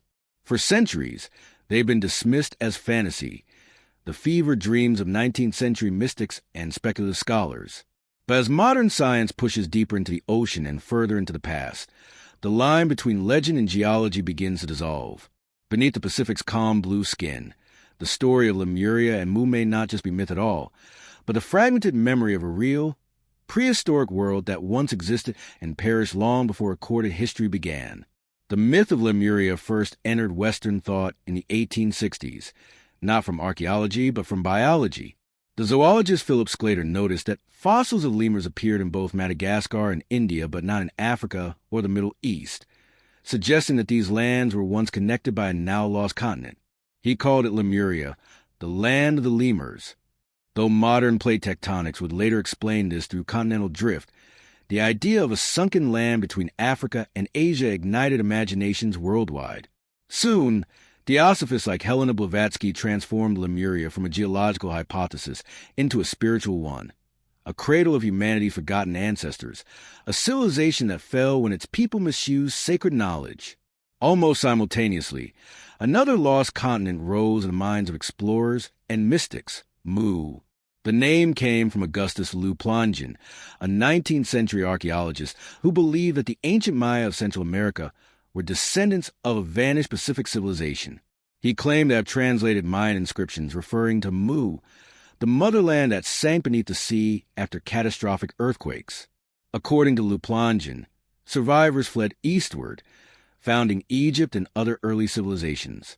Though his translations were later discredited, his ideas caught fire, spreading through writers like James Churchward, who in the early 1900s published The Lost Continent of Mu. Churchward's vision was vivid and sweeping. He described Mu as a vast land stretching across the Pacific, home to 64 million people and 7 great cities of shining stone. It was a utopia of science and spirituality, where knowledge of the cosmos guided daily life. In his telling, Mu was destroyed 12,000 years ago by cataclysmic earthquakes and volcanic eruptions that tore its continent apart and sent it plunging into the ocean's depths, eerily echoing both geological evidence of that period and flood myths from dozens of cultures. For decades, mainstream academia dismissed Churchward's writings as imaginative fiction, yet many of his claims found strange parallels in later discoveries. For example, Churchward described massive underwater plateaus and sunken volcanic chains across the Pacific, features unknown in his time. Modern oceanography has since confirmed the existence of structures like the Ontong Java Plateau, the Shatsky Rise, and the Caroline Ridge, precisely where Churchward claimed Mu once stood. He also wrote of a continent that fragmented into the Pacific's island chains, Hawaii, Micronesia, Polynesia, which geologists now recognize as remnants of ancient landmasses raised and submerged by shifting tectonic plates. How to describe these features so accurately decades before sonar mapping existed? Was it coincidence, intuition, or inherited knowledge drawn from older sources? The deeper mystery lies not in whether Churchward's Mu or Sclater's Lemuria were literally real continents, but in why so many cultures across vast distances remember the same thing, a radiant civilization drowned by the sea. Ancient Tamil texts from southern India speak of Kumari Kandam, a great landmass south of the Indian subcontinent that sank beneath the waves. In Polynesian oral history, there is Hiva, a paradise lost to the ocean. The Maya remembered Aslan. The Japanese spoke of Onagoroshima. The Greeks told Atlantis. Each culture's story bears the same core, an age of harmony shattered by cataclysm, a continent swallowed whole, and survivors scattering to rebuild. These are not isolated coincidences. They are shared memories of the same trauma. Modern scientists prefer caution, but even they've begun to unearth startling hints of truth. In 2013, geologists confirmed the existence of Zealandia, an entire continent submerged beneath the Pacific near New Zealand, an exact echo of what Mu is said to be. This discovery forced the scientific community to confront a shocking possibility, that continents can indeed sink, and that vast landmasses may indeed lie hidden beneath the ocean. Meanwhile, in the Indian Ocean, sonar mapping revealed the Kerguelen Plateau, a massive underwater landmass once above sea level, a real-world analog to Lemuria. The discovery of these drowned continents does not prove the myths, but removes the scientific barrier that once made them impossible. Even the timeline of their destruction aligns eerily with geological events. Around 12,000 years ago, the same period Churchward identified for Mu's fall, the Earth underwent extreme upheaval.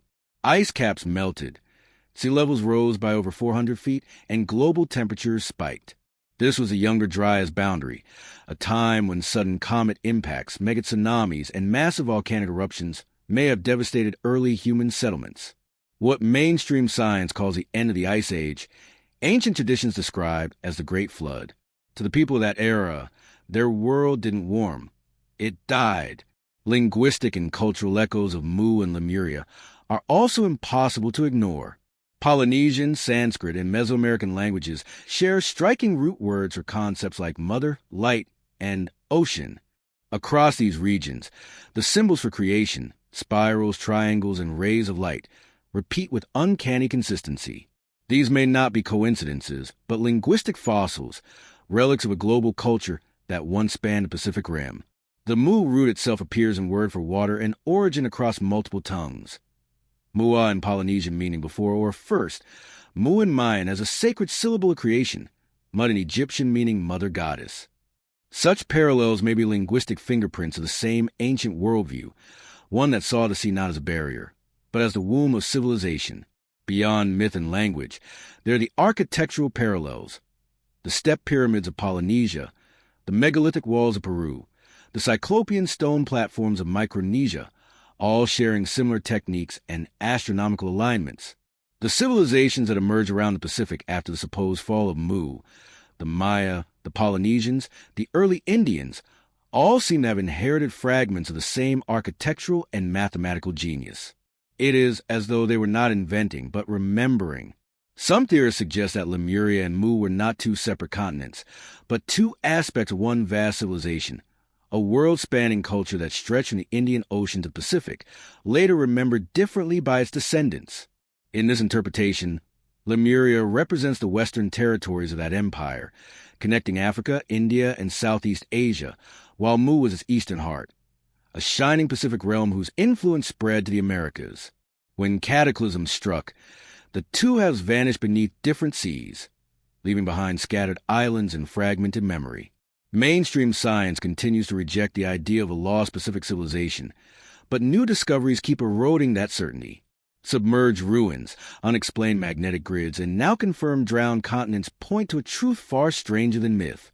Perhaps Mu and Lemuria were never literal continents as described in legend, but cultural names for a real prehistoric world, a golden age before the flood. If we peel away the layers of mysticism and allegory, what remains is consistent across sources. An advanced society living in harmony with the earth, destroyed suddenly by natural catastrophe. This interpretation even aligns with geological cycles. Every 26,000 years, the length of the precessional cycle of Earth's axis, the planet undergoes subtle but massive environmental shifts. The last great cycle ended roughly 12,000 years ago, the same period when Mu and Lemuria were said to fall. Ancient traditions everywhere speak of world ages that end in fire or water, followed by rebirth. Perhaps the fall of Mu was not an isolated tragedy, but part of Earth's grand rhythm, the recurring reset of civilizations each time nature reclaims its dominion. And so, the myths of Lemuria and Mu refuse to fade because they speak to something primal in human memory, not fantasy, but trauma. They are our collective recollection of a time when the world was different, when the continents themselves were other shapes, when humanity lived by laws of nature we no longer understand. The Pacific, with its hidden ridges and drowned plateaus, is the grave of that world. Yet there is a strange comfort in this thought. If the myths of Mu and Lemuria hold any truth, they also hold a promise that civilization has risen before, fallen before, and risen again. That even after cataclysm, knowledge endures, in myth, in song, in stone. Perhaps that is why, when divers ascend into the Pacific's depths and glimpse unnatural geometry glowing faintly through the silt, they feel not fear, but familiarity. Because somewhere deep in the human spirit, a memory stirs, a memory of a world before ours, a world called by many names but remembered as one, the lost empire beneath the waves. The legend of Lemuria and Mu may never be proven in the language of science, but in the language of memory. In the myths of flood, the songs of survivors, and the stones that defy erosion, it already is. The ocean keeps its secrets well, but not forever. And when it finally yields the truth, it will not reveal fantasy, but remembrance, the story of a civilization that built in light, fell in fire, and still whispers to the waves that cover its bones. For centuries, scholars have wrestled with a single, unanswerable question. If a great civilization truly existed beneath the Pacific, one capable of architecture, navigation, and technology far beyond its supposed era, who were they? Who built the terraces now lying in shadowed silence under the waves? Who carved the megaliths, mapped the continents, and aligned their monuments to the stars? Every great mystery eventually demands a face, a people, a name, and though history has forgotten them, the traces of their presence are everywhere, in bloodlines, in myth, in the very structure of the earth itself. The ancients called them the first builders, the people of the deep light, or simply those who came before. The notion of an advanced prehistoric race has long been taboo in academic circles, dismissed as myth or pseudoscience. Yet across cultures separated by oceans and millennia, the same archetype emerges. Beings of great stature and knowledge, teachers who appeared after a global cataclysm to rebuild humanity from ruin. The Maya called them the Itza, the wise ones. In Sumerian legend, they were the Apkallu, sages sent from the sea by the god Enki. In Polynesian tradition, they were the Atu, the star-born ancestors who raised the first temples. Even in ancient Egypt, the Shemshor, the followers of Horus, were said to have ruled before the first dynasties, inheritors of a kingdom that came from the Western Sea. What connects all these myths is not coincidence, but memory, the echo of a people who once walked the same earth under a different sky. Descriptions of these first builders vary, but they share remarkable consistencies. They're often portrayed as tall, with elongated skulls or unusually refined features. They arrive by sea or descend from the sky, bringing with them the knowledge of agriculture, astronomy, and stone construction. They teach humanity to measure time by the stars, to align temples with solstices, to build monuments that would last beyond flood and fire.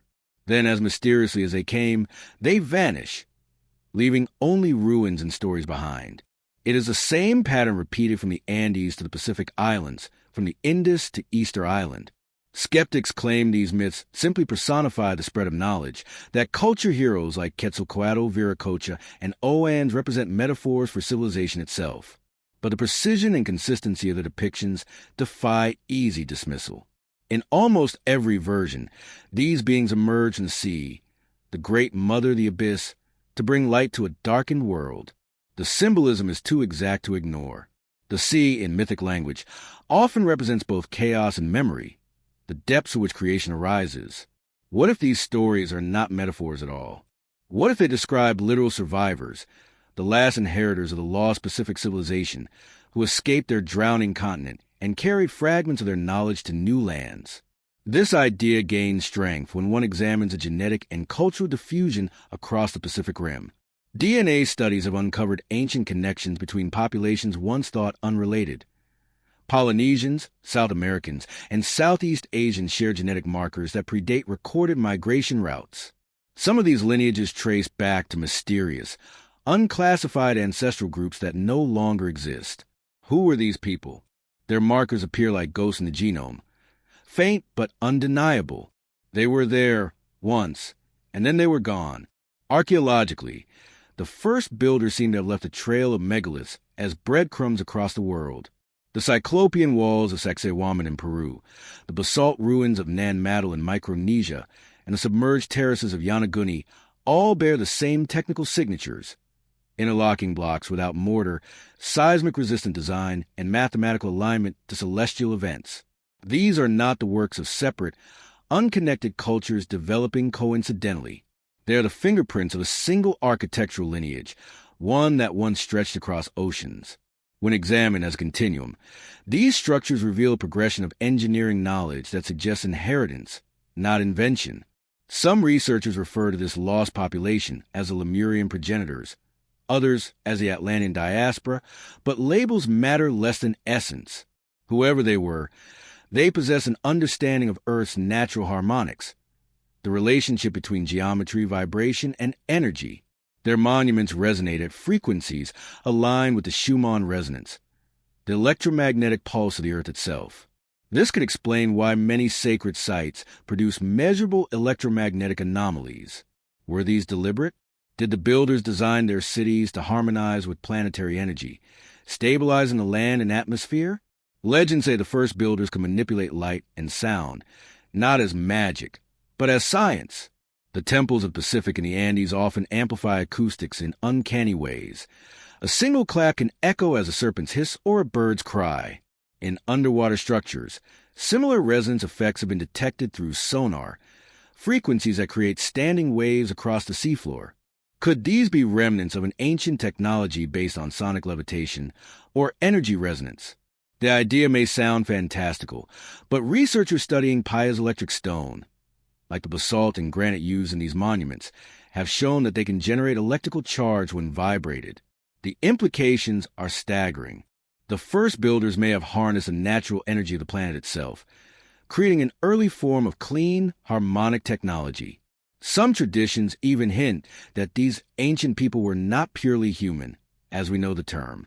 Polynesian chants describe their ancestors as born of stars, yet of earth. The Dogon of West Africa, far from the Pacific, yet echoing the same mythic pattern, tell of amphibious beings from Sirius who taught them astronomy and agriculture.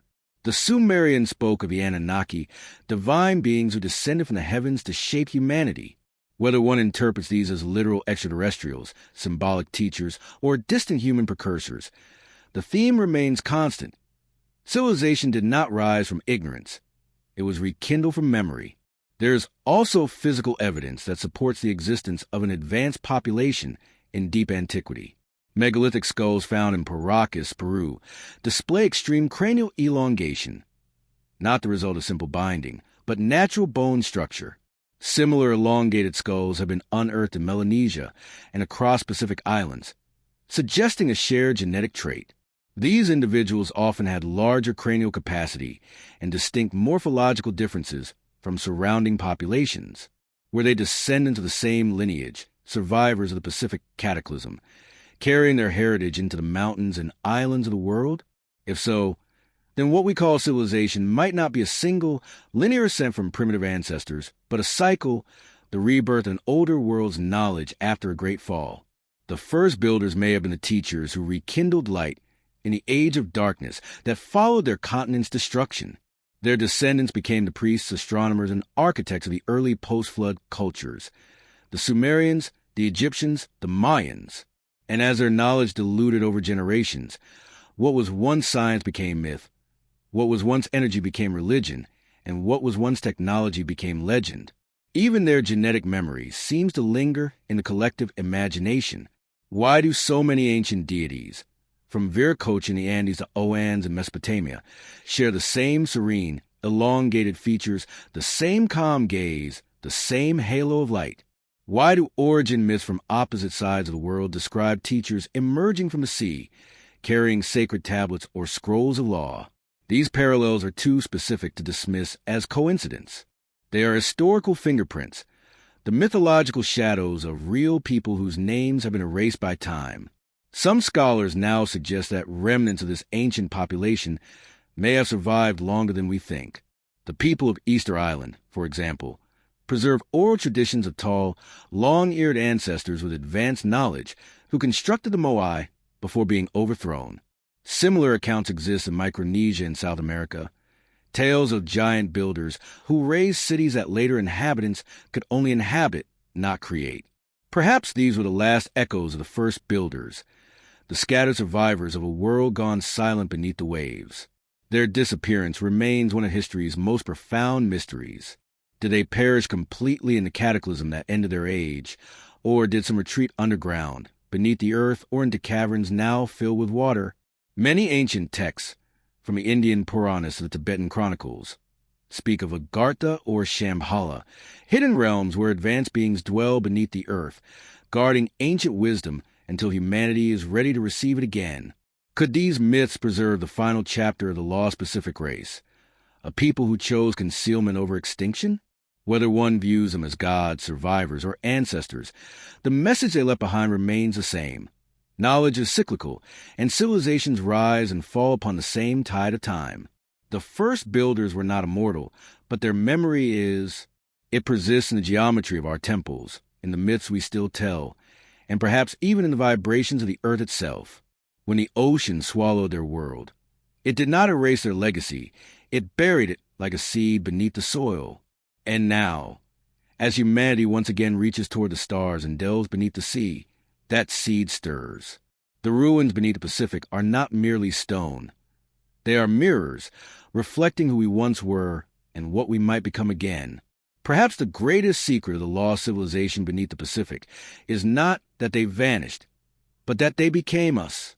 Their blood runs in our veins, their knowledge lingers in our myths, and their warning hums in the silence between waves.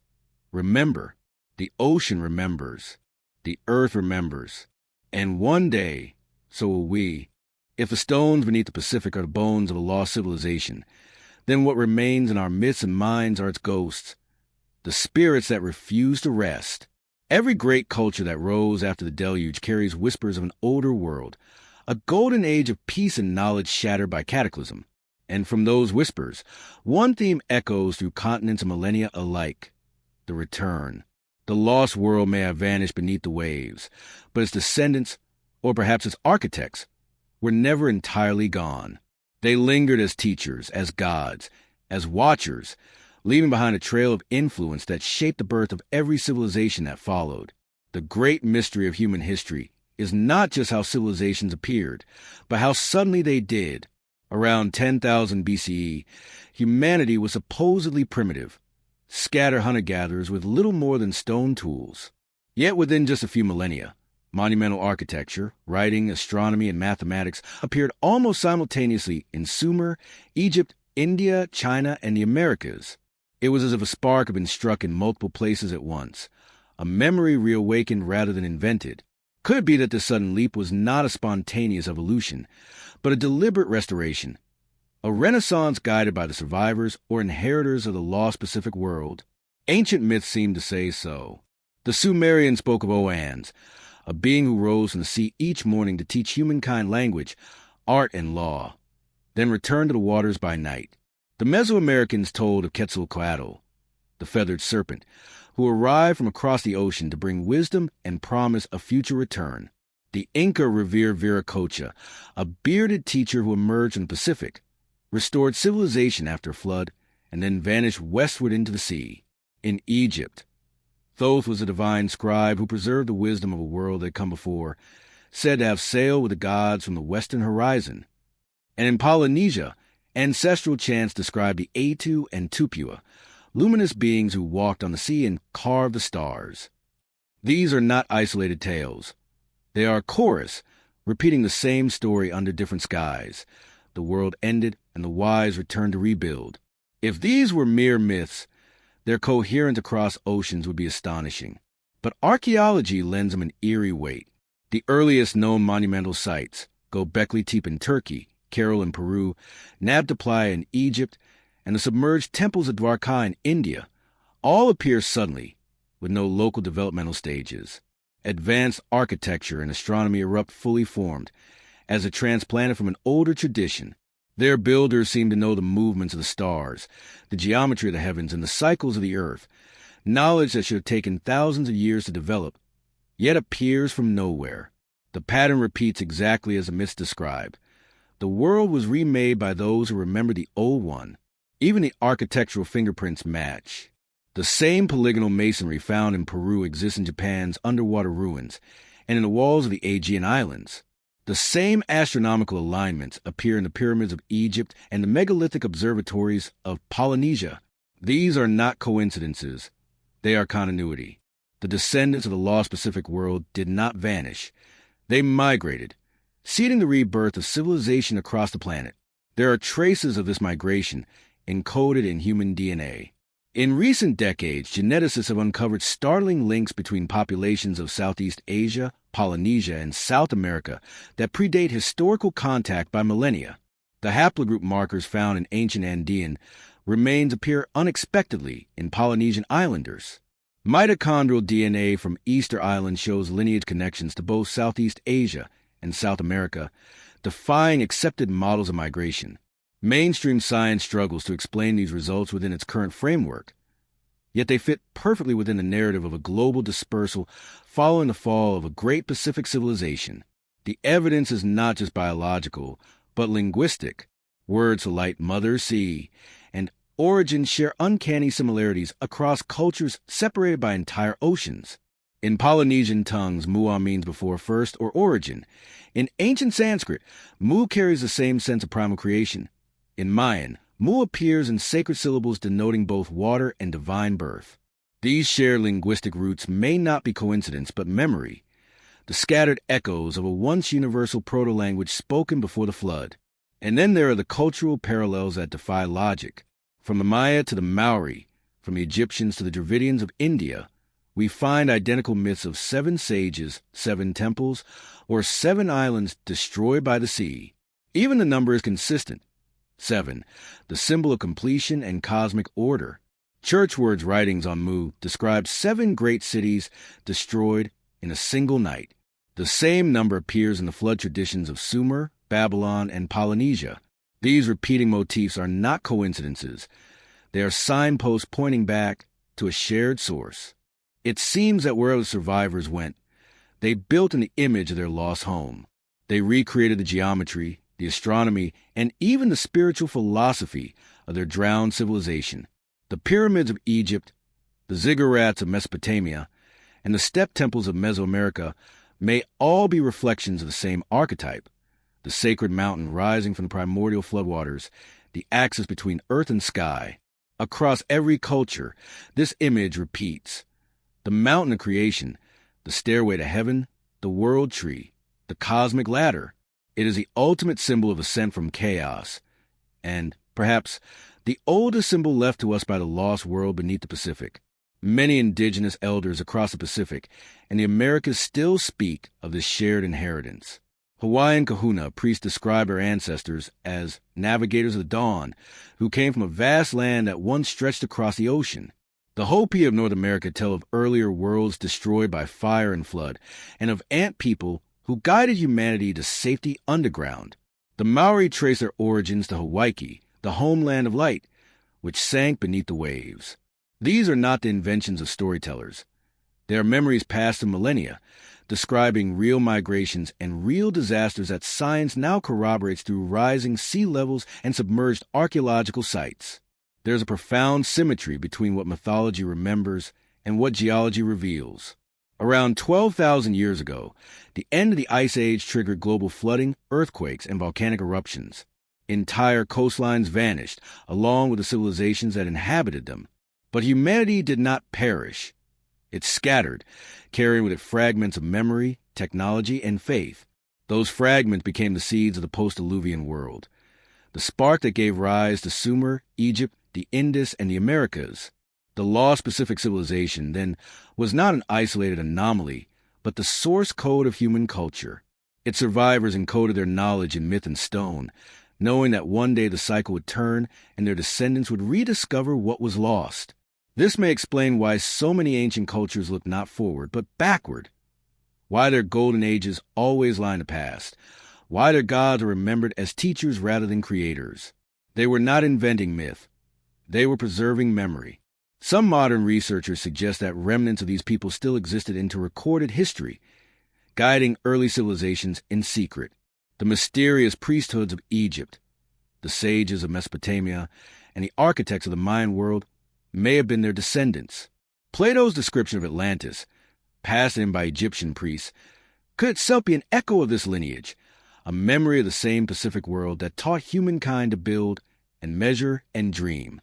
The Atlanteans of Greek lore and the Lemurians of Eastern myth may simply be different cultural names for the same ancestral people, the keepers of the flame that once burned in the Pacific. Even modern astronomy may hold traces of their legacy. Many ancient temples, from the pyramids to Polynesian stone circles, are aligned not only with solar events, but with star clusters such as the Pleiades, a constellation revered across the entire ancient world. From the Andes to Japan, the same story is told. Humanity came from the Pleiades, and the ancestors will one day return from the stars. Could it be that the first builders were descendants of an older, cosmic culture, or that their memory became entwined with celestial myth after their fall? Whether metaphor or truth, the symbolism is clear. They were beings of knowledge, light, and movement, those who bridge heaven and earth. To this day, their influence lingers in the unseen architecture of our world. Every calendar, every zodiac, every sacred measure echoes the mathematics they once perfected. Even modern science, unknowingly, walks in their footsteps, rediscovering principles of energy, vibration, and geometry that the ancients already mastered. The deeper we probe into physics, the closer we come to their language: frequency, resonance, light. It is almost as if, at the edge of understanding, we are hearing their voice again. So perhaps the lost Pacific civilization did not vanish entirely. Perhaps its spirit has been quietly reborn through us, through our curiosity, our architecture, our urge to understand the cosmos. When we build observatories, when we map the stars, when we seek energy in Earth itself, we are reenacting their ancient mission. The cycle continues. The knowledge lost of flood returns as intuition, memory, and discovery. The story of the Pacific's lost world, then, is not just one of destruction. It is one of inheritance. We are the heirs of that forgotten civilization, carrying forward their dreams through time. Their monuments lie broken beneath the sea, but their message survives in us. It speaks through myth, through geometry, through the silent alignment of stars and stone. That knowledge is eternal, that memory cannot drown, and that the flame once lit in the Pacific still burns, faintly, stubbornly, in the heart of humanity. Because maybe the real miracle is not that they vanished, but that we remember. We are their return. If the lost civilization beneath the Pacific was once the cradle of human knowledge, then perhaps what truly defines its legacy is not its disappearance, but its reverberation. Across the ancient world, the same knowledge reappears, wrapped in different symbols and names, yet pointing always to a single forgotten source. It is as if the fragments of a shattered mirror were scattered across time and geography: Egypt, India, the Americas, Polynesia, each reflecting a piece of the same original light. The myths of creation, the sacred sciences, the measurements of the heavens, and even the architecture of the gods all seem to spring from one root, a system of knowledge so complete that, when rediscovered in fragments, it still feels supernatural. This shared pattern has come to be known among researchers as a unified mythic code, a constellation of ideas, symbols, and cosmologies that appears universally among civilizations that supposedly never met. It is the blueprint of myth itself, a living fossil of prehistoric intelligence. And when examined through the lens of the Pacific's lost world, it begins to make sense. What if these parallels are not coincidence, not independent invention, but the diffusion of a single ancient worldview, one born in the vanished civilization that once spanned the Pacific Ocean? At the heart of this code lies the concept of the three worlds, the heaven above, the earth below, and the underworld beneath. This cosmology repeats from Sumer to Polynesia, from the Andes to Egypt. The Maya called them the three realms of creation. The Hindu spoke of Triloka. The Polynesians described Ringi, Sky Father, Papa, Earth Mother, and the world below, Pa, where the ancestors dwell. Even the Christian heaven, earth, and hell reflect the same structure. This triadic vision is not a random belief. It is a map of existence rooted in ancient astronomy and geometry. The builders of the Pacific world may have used it as both cosmological philosophy and architectural blueprint. Temples rising toward the heavens, rooted deep in the earth, reflecting the union of the seen and unseen. The axis mundi, or world pillar, connects these realms, the bridge between heaven and earth. It appears as Yggdrasil in Norse myth, as the Djed pillar in Egypt, as Mount Meru in Hindu cosmology, and as the sacred mountain in Polynesian chants. In every version, it is a cosmic axis, the central column that holds the universe together. The same geometry is found in ancient architecture. Pyramids, ziggurats, and stupas are physical embodiments of the axis mundi, stairways between worlds. When we see a step pyramid in Mexico, a temple tower in Cambodia, or a submerged terrace beneath the Pacific, we are seeing the same symbol expressed in stone, a physical attempt to reconnect with the lost world's cosmic architecture. Another universal element of the unified mythic code is the sacred flood, the world-destroying deluge that resets creation. Every culture remembers it. The Mesopotamian epic of Gilgamesh, the biblical Genesis, the Hindu Manu and Matsya story, the Greek Deucalion, the Polynesian Tawaki, and the Andean Viracocha legends all tell the same story. Humanity becomes corrupt, the gods unleash a great flood, and a chosen few survive to rebuild. This is not coincidence. It is global memory, the historical echo of the same cataclysm that sank the Pacific civilization. The survivors, scattered across the earth, carried the story with them, encoding their trauma into religion and myth so that future generations would never forget what the ocean can do. Equally striking is the recurrence of sacred numbers and geometry. The numbers 3, 7, 9, and 12 appear repeatedly across all ancient systems. The 7 heavens, the 9 underworlds, the 12 houses of zodiac, the 3 realms of creation. These were not arbitrary. They describe cycles of time, planetary harmonics, and cosmic resonance. The Pacific civilization may have been the first to codify these patterns, embedding them into architecture and measurement. The ratio of the Earth's dimensions, the precessional cycle of 25,920 years, and the harmonic divisions of sound and light all correspond to these same numbers. The ancients didn't invent them. They inherited them, like a language of the universe passed down through the ages. The symbolism of serpents and dragons also reveals the continuity of this ancient code. In Mesoamerica, Quetzalcoatl, the feathered serpent, was the god of wisdom and renewal. In China, the dragon symbolized cosmic order and the flow of energy. In India, the serpent Ananta holds up the world. In Polynesia, the great eel god Tuna was the source of creation. In all these myths, the serpent is not evil but divine, the embodiment of cyclical power, of energy that coils through the earth and sky.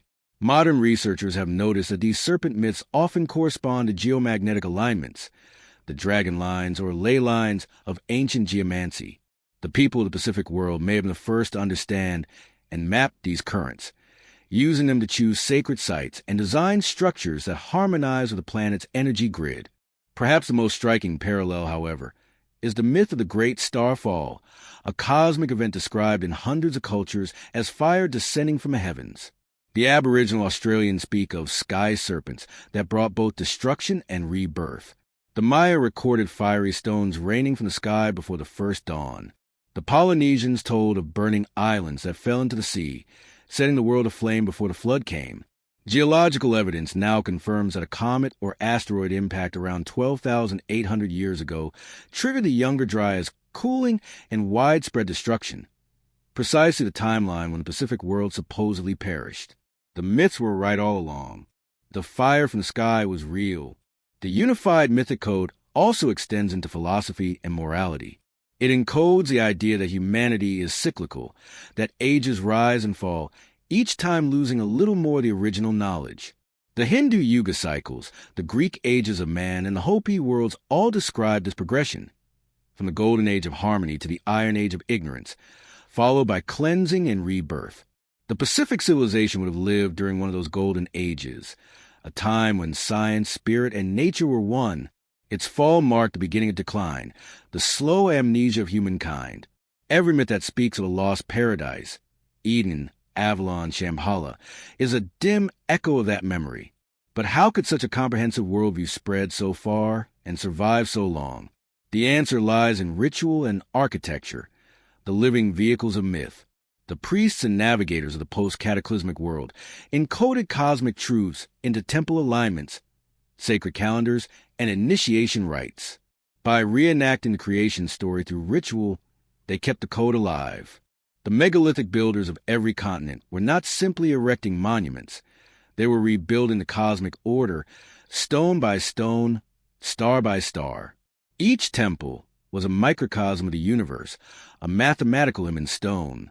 The people of the Pacific world, who once built directly atop the Earth's energy nodes, passed this technique to their descendants, ensuring that even when their homeland was gone, its memory would persist as geometry and rhythm. We see the remnants of this system in the world's sacred centers. The Great Pyramid of Giza, aligned to true north, Angkor Wat, designed as a map of the cosmos, Machu Picchu, harmonized with solar solstices, and Nanmadol, the Venice of Pacific, built on magnetic basalt. Each is a verse from the same cosmic poem. Their builders may have spoken different languages, worshipped different gods, and lived in different ages, but they were all remembering the same truth, that the universe is patterned, that the earth is alive, and that humanity's role is to stand at the center of both. The greatest evidence of this shared origin is not material, but psychological. Every culture carries an instinctive nostalgia for the first time, an age of light and unity that ended in loss. This longing for the past, the paradise before the fall, is perhaps the deepest imprint left by the Pacific civilization upon the human psyche. It is why myths of the Great Flood, of the gods' return, of rebirth through fire and water, persist even in the most modern societies. Somewhere deep in humanity's collective memory, we remember that the world was once whole, that the continents were connected, that the stars aligned differently, that we once lived in balance. If the unified mythic code is truly the fingerprint of the lost Pacific world, then the implications are profound. It means that our myths are not fiction, but history transcribed into poetry. It means that our temples, our symbols, and even our languages are descendants of a forgotten system of science and spirituality. And it means that the ruins beneath the Pacific are not just relics of the past. They are the source of everything we call civilization. The ancients did not separate myth from truth because, for them, they were the same thing. Myth was the memory of experience too vast for words. And perhaps that is what we have forgotten. In dismissing myth as imagination, we have blinded ourselves to its purpose, to remind us of who we were before the flood and who we might be again.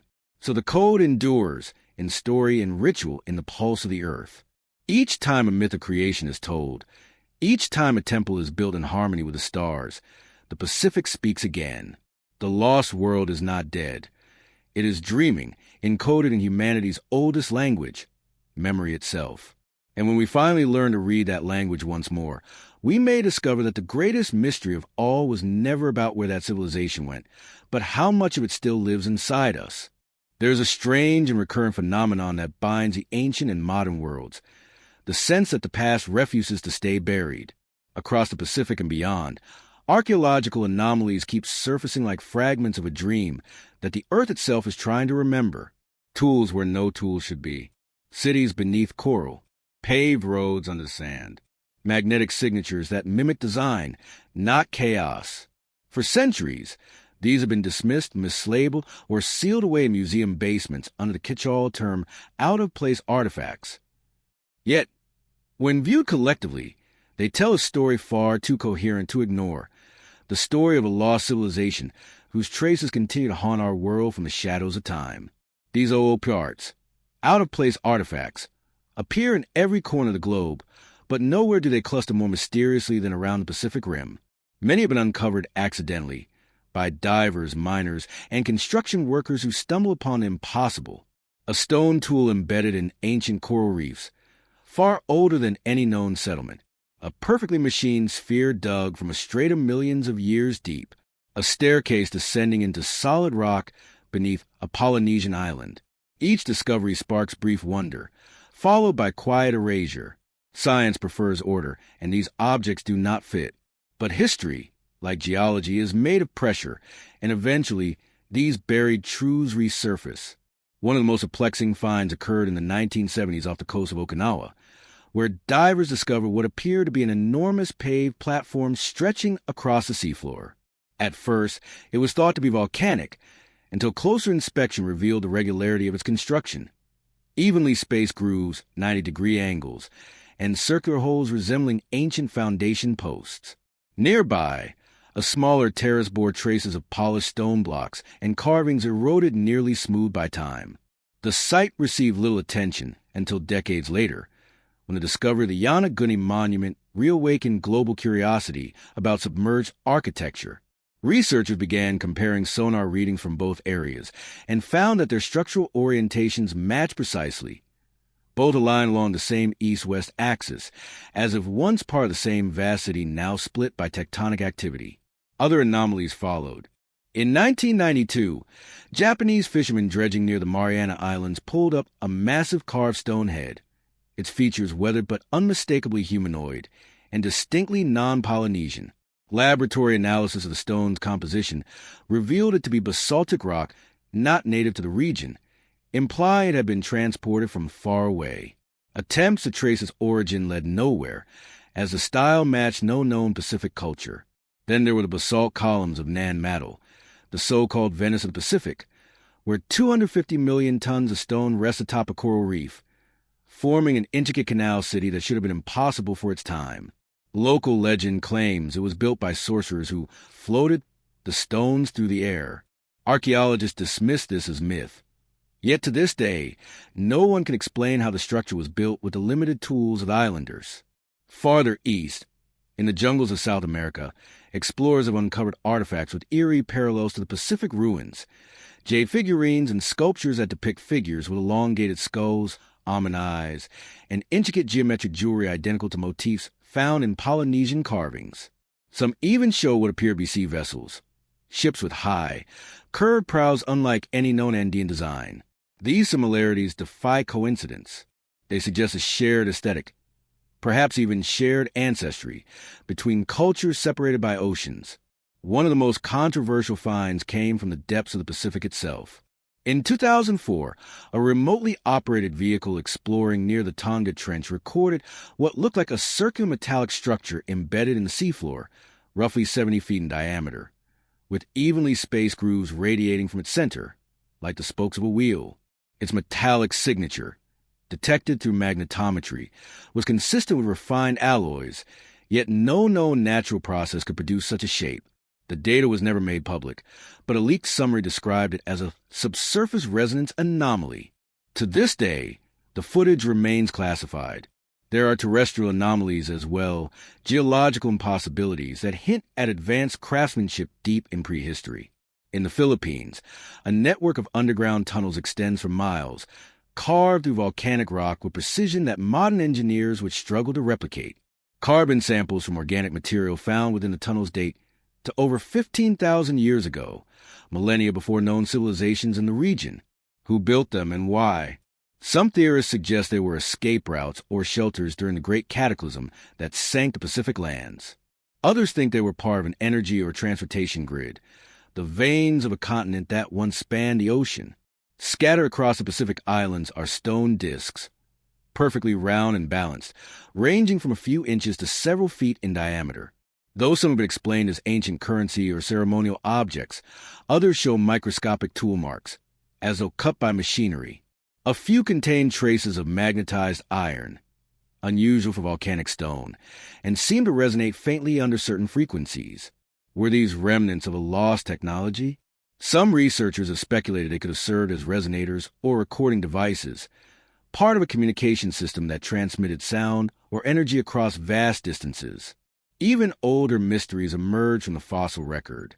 In 2010, near the Indonesian island of Sulawesi, scientists discovered a stone sphere embedded in a layer of compacted limestone dated to nearly 20,000 years old, contained within a small metallic rod.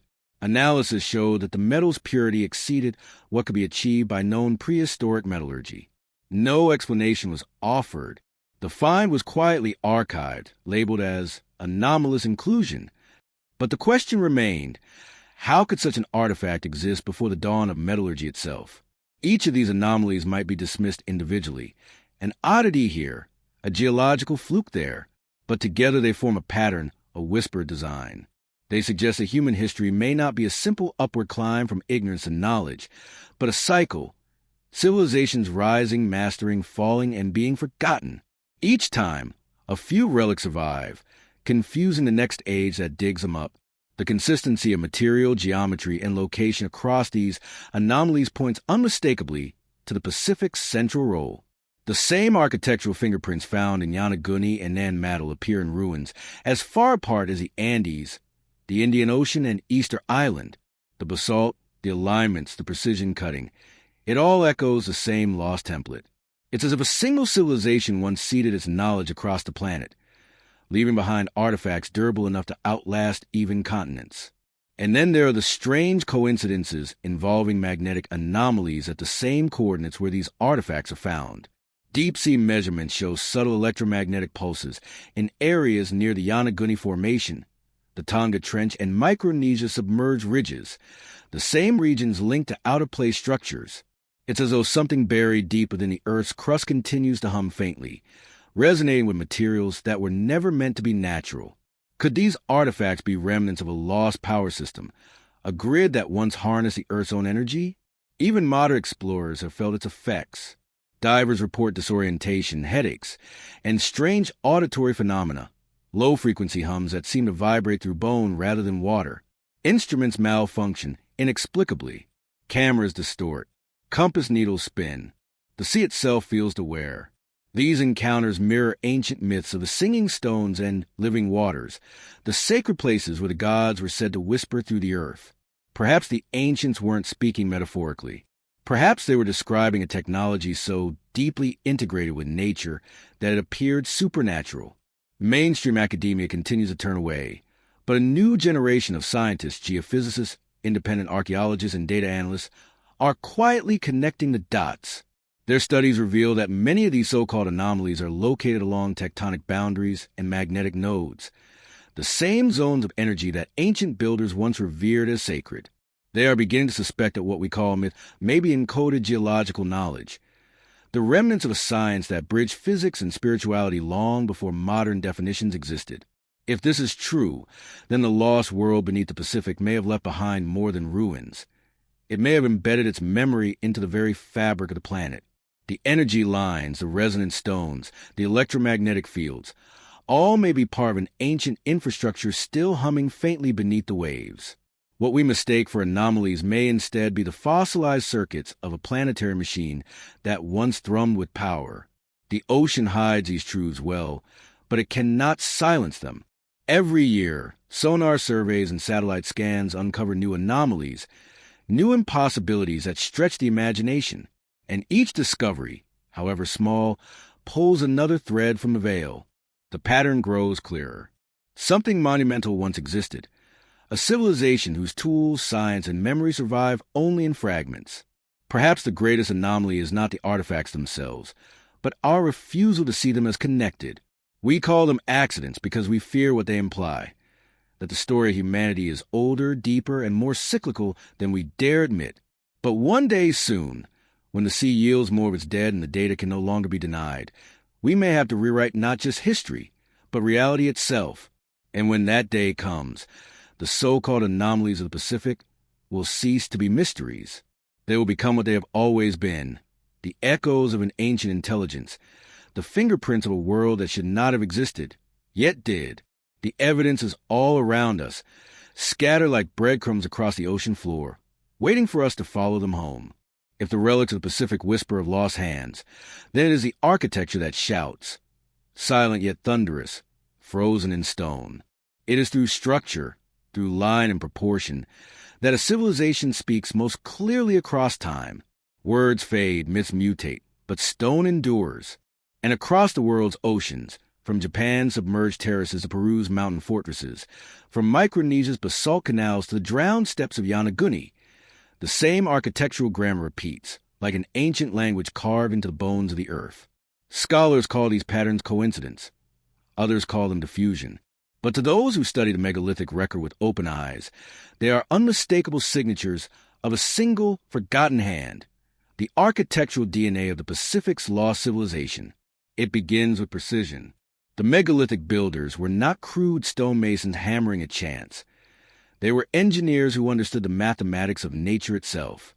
Their constructions are marked by the same geometric constants, pi, phi, the square root of 2, and their proportions mirror the harmonic ratios found in light, sound, and planetary motion. This is not aesthetic coincidence. It suggests a philosophy in which architecture was more than shelter. It was resonance, the shaping of space to harmonize with the energy of the earth. The Pacific monuments, both submerged and standing, seem to hum with this forgotten understanding. Take the Yonaguni Monument, for example. To the casual eye, it might seem natural, the accidental sculpture of water and time. Yet every line tells a different story. The terraces descend at perfect right angles, forming geometric platforms and stairways aligned to true north. Their dimensions correspond to the same ratios found in the Great Pyramid of Giza and the Sun Pyramid of Teotihuacan. Some of the horizontal cuts are spaced at intervals that match the golden mean, 1:1, 618, the universal proportion of growth found in shells, flowers, and galaxies. It is as if the builders were encoding cosmic mathematics into stone. Even erosion patterns, when digitally modeled, reveal symmetry too consistent for nature's chaos. The monument was not carved by the sea. It was carved for it, perhaps as a temple to the ocean itself, later consumed by the element it honored. Then there is Nan Madol, the Pacific's most inexplicable city, a labyrinth of basalt prisms stacked into walls 50 feet high, rising directly from the core lagoon of Pohnpei. Archaeologists estimate that its construction required 2.5 million tons of stone, yet no local tradition remembers quarries, and the islanders themselves admit that the stones floated. Modern engineers remain baffled. The arrangement of Nan Madol structures forms a grid aligned to magnetic north, suggesting an understanding of geomagnetism. Some of the basalt columns appear to have been chosen for their piezoelectric properties, hinting that the city may once have interacted with the Earth's natural energies. Beneath its canals, divers have found tunnels leading to deeper chambers, sealed by volcanic sediment, as though the builders anticipated the sea's rise. The pattern continues across the Pacific and beyond. In Easter Island, the Moai statues stand atop stone platforms, ahu, whose foundations mirror the polygonal masonry of Peru's Sacsayhuaman fortress. Each block fits perfectly without mortar. It seems so precise that even a razor blade cannot pass between them. The same technique appears in Japan's underwater formations and in the Andes, across 9,000 miles of ocean. Coincidence cannot explain such perfection, especially when the shapes of the blocks, often irregular yet interlocking, follow principles of seismic resistance. Whoever designed these structures understood how to build for eternity. The polygonal style of masonry, stones cut with multiple angles to lock together, has no known evolutionary path in architecture. It appears suddenly, fully realized, in ancient structures across continents, as if introduced rather than invented. The builders of Machu Picchu, Ollantaytambo, and Easter Island all employed this method. So did the creators of underwater walls near Okinawa and Micronesia. The pattern is exact. The same type of basalt, the same polygonal fit, the same disregard for uniform shape. This architectural language transcends culture and geography. It is as if a master architect once taught the art to the world, and fragments of his blueprints scattered when his continent sank. Even in the Old World, echoes of this design persist. The megalithic walls of Baalbek in Lebanon, Cusco in Peru, and Baalath in India share impossible stones weighing hundreds of tons, lifted and fitted with millimetric precision. The methods remain unknown. Mainstream theories invoke primitive tools, ropes, and ramps, but the physics simply do not work. The manipulation of these stones required technologies or techniques beyond what conventional history allows. Some researchers believe that these ancient architects used sound, vibrational frequencies, to reduce the stone's weight or make them resonate into motion. Legends from Tibet, Egypt, and Polynesia all describe the same thing. Stones that sang, stones that move when the right chant was spoken. Acoustic studies of megalithic sites lend eerie support. Many ancient temples resonate at specific frequencies, typically between 95 and 120 hertz, that correspond to the alpha and theta waves of the human brain. In other words, the structures were designed to induce altered states of consciousness. At certain resonant tones, the chambers seem to come alive, producing standing waves that amplify human voice and even generate electromagnetic patterns detectable by modern instruments. The idea that the Pacific civilization may have mastered acoustic engineering, tuning their temples to the Earth's natural frequencies, no longer sounds far-fetched. It sounds inevitable. These architects also possess a profound grasp of astronomical alignment. Nearly every ancient structure across the Pacific aligns with solstices, equinoxes, or constellations. The layout of Nan Madol mirrors Orion's belt. The terraces of Yonaguni point toward a midsummer sunrise. The Moai of Easter Island gaze toward the rising of the Pleiades, the same star cluster worshipped by the Inca, Egyptians, and Polynesians alike. This cosmic orientation was not decorative. It was functional. The ancients used these alignments to track precession, eclipses, and planetary cycles with astonishing precision. It is possible that these monuments formed a global calendar, a network of stone observatories built to synchronize human time with celestial time. What makes this truly extraordinary is that the same patterns extend across hemispheres. The Giza Plateau, Teotihuacan, Angkor Wat, and the temples of the Pacific all lie along shared latitudinal lines and geometric ratios when mapped globally. These correlations are too specific for coincidence. They suggest that ancient builders not only understood the curvature of the Earth, but deliberately incorporated it into their designs. In effect, they built architecture on a planetary scale, turning the entire globe into a sacred machine. Materially, the Pacific ruins show an uncanny uniformity of choice. The builders preferred hard, crystalline rock, basalt, granite, and andesite, materials with high density and vibrational response. These stones conduct energy and sound efficiently, properties that may have been crucial to the structure's function. In contrast, softer stones like limestone or sandstone were reserved for symbolic structures, suggesting a deliberate understanding of material resonance. Such sophistication implies not trial-and-error craftsmanship, but science, a deep empirical knowledge of matter, energy, and vibration. The precision of these constructions extends even to their microscopic scale. Laser scanning of certain megalithic surfaces shows tool marks consistent with high-speed cutting or abrasive vibration, technologies unknown to prehistoric stonework. The uniform smoothness of Yonaguni steps and the laser-like straightness of some cuts have led researchers to hypothesize the use of sonic or thermal instruments, tools that operated through resonance or light. If this is true, the Pacific civilization may have wielded an advanced form of geotechnical energy manipulation, transforming solid rock with the same ease that modern machines cut steel. But the builder's genius was not merely technological, it was spiritual.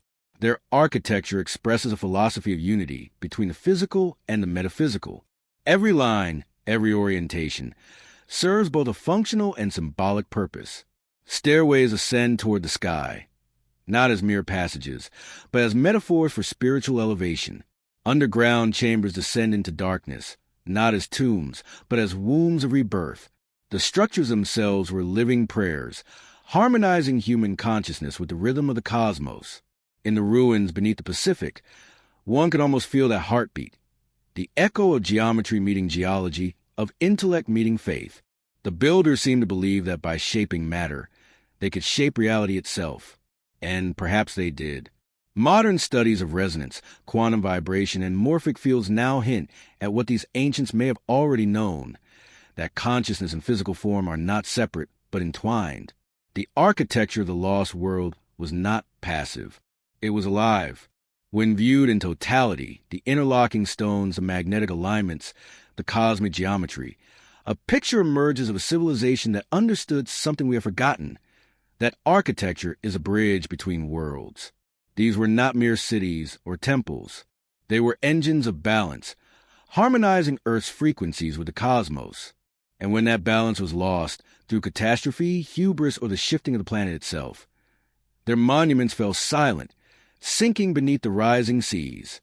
Yet even in silence, they still speak. The geometry endures. The alignments persist. The resonance hums faintly through the depths. The Pacific may have buried its architects, but it could not bury their genius. It survives in every pyramid, every temple, every compass point that still mirrors the stars. Perhaps that is the greatest secret of all, that our world was built atop the skeleton of theirs, that every modern city, every sacred site, is part of an unbroken inheritance, the architectural echo of a civilization that once mastered the harmony of stone and star.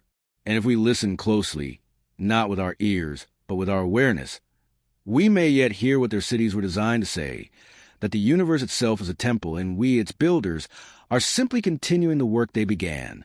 If stone was their language and geometry their scripture, then energy was their breath, the invisible current that powered their world and shaped their philosophy. Every civilization that descended from the Pacific's vanished empire remembered this secret in fragments. The prana of India, the manna of Polynesia, the chi of China, the ka of Egypt, the orenda of the Americas. These were not separate ideas, but reflections of the same truth, that life itself is sustained by a subtle force that flows through the earth, through the body, through the stars. The ancients knew it. They mapped it, and, according to countless myths, they learned how to harness it. This was the energy science of the lost Pacific world, a knowledge so profound that even fragments of it seem like magic to us. Legends call it the breath of the earth, the light of the deep, or the force of the dragon lines. Modern researchers have a more clinical name for it: telluric energy, the natural electromagnetic currents that pulse through the planet's crust, created by the movement of molten metals in the core and the tides of solar wind in the atmosphere. The ancients did not need satellites to detect these currents. They felt them. The Pacific civilization, standing upon the most geologically charged region on Earth, may have built its cities and monuments not merely as habitations, but as energy conductors, nodes in a planetary power grid that fuse geology, magnetism, and consciousness into one living system. Archaeological anomalies that once puzzled explorers begin to make sense through this lens. Why do so many Pacific ruins sit atop volcanic ridges or magnetic fault lines? Why did their builders prefer basalt, a rock rich in iron and quartz, both conductive and piezoelectric? Why do ancient temples from Japan to Easter Island align with geomagnetic north rather than true north? The answer may be that these structures were not designed for worship, but for resonance. Tuned instruments amplify the Earth's natural energy. In Micronesian legend, the builders of Nanmadol were known as the Wizards of Saudeleur, who commanded the stones to fly. To modern ears, this sounds like myth, yet basalt, when exposed to high-frequency vibration, can exhibit temporary levitation due to piezoelectric discharge. Could these myths preserve memory of forgotten science that used resonance to lift matter?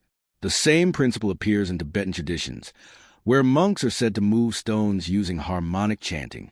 Similar accounts come from Polynesia, where high priests directed the placement of monoliths through ritual sound. It is possible that these stories are distorted echoes of a lost acoustic technology, one that converted sound into energy, a technology born from the Pacific civilization's mastery of the planet's frequency.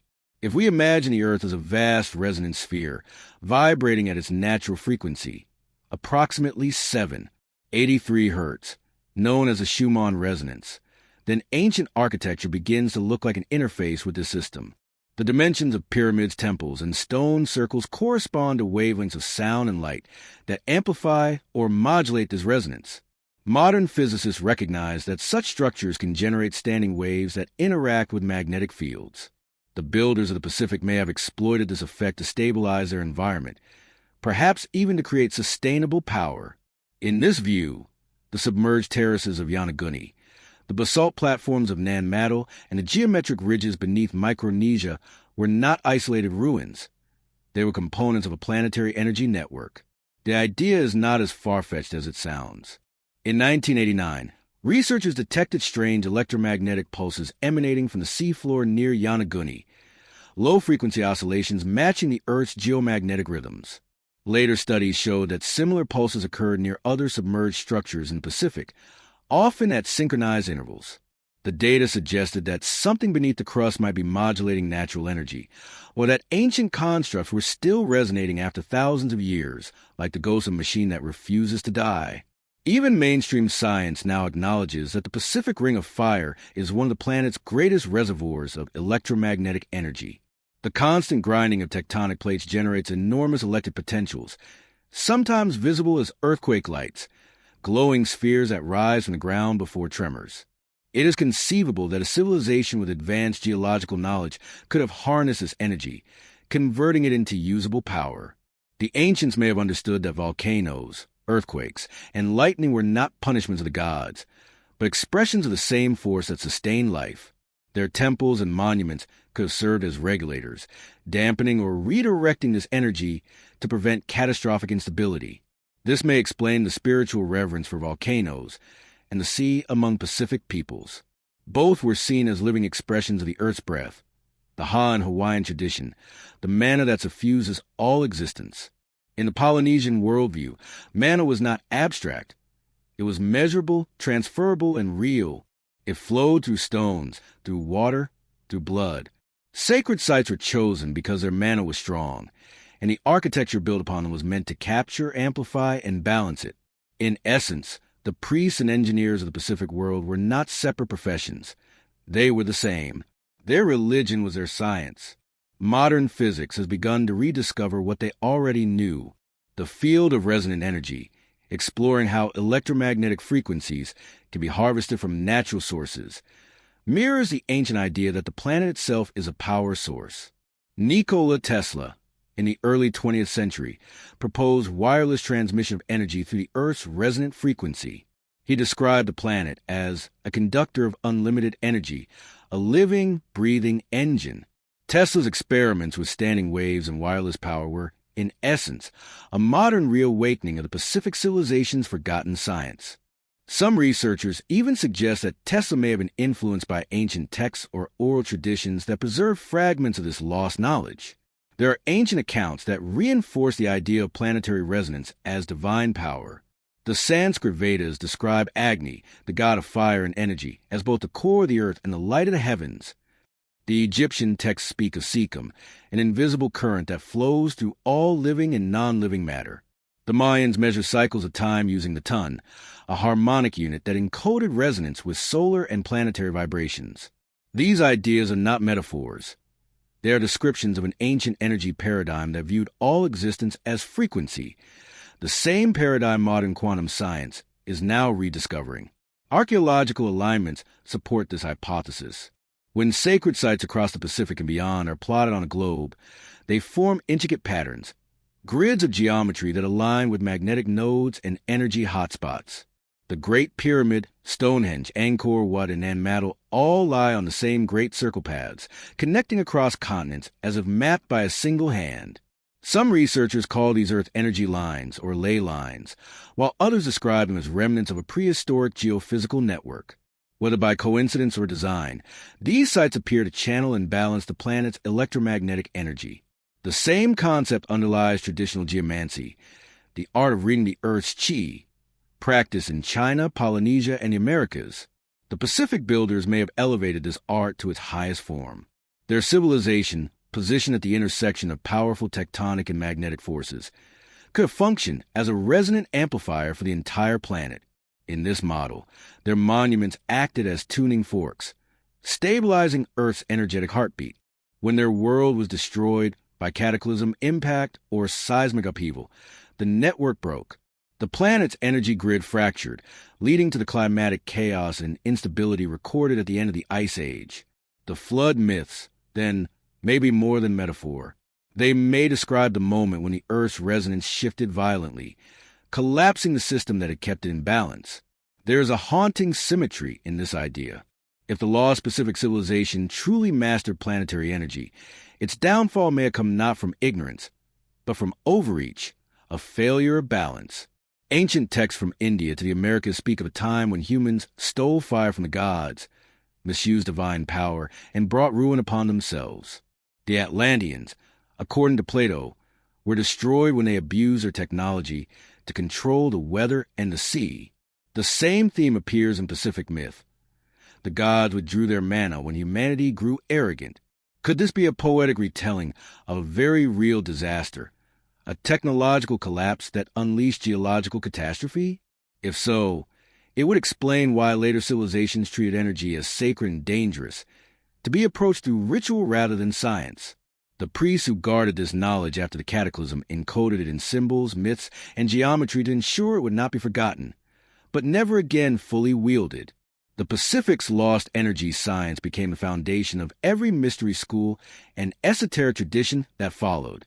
Alchemy, Hermeticism, and the yogic sciences are all distant descendants of this ancient power, systems designed not to dominate energy, but to harmonize with it. Modern humanity, in rediscovering the language of vibration, stands once again where the ancients once stood, on the threshold of understanding that energy and consciousness are one. The Pacific civilization may have achieved that synthesis, a society that saw no separation between physics and spirit, technology and nature.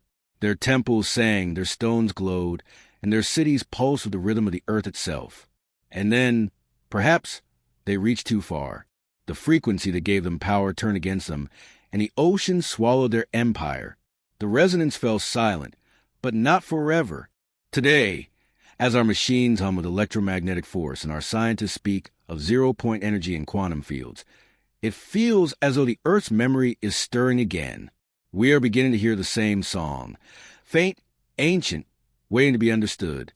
Maybe that is why we are drawn to the ruins beneath the sea, not just by curiosity, but by instinct. They hum at a frequency we still recognize, deep in our bones.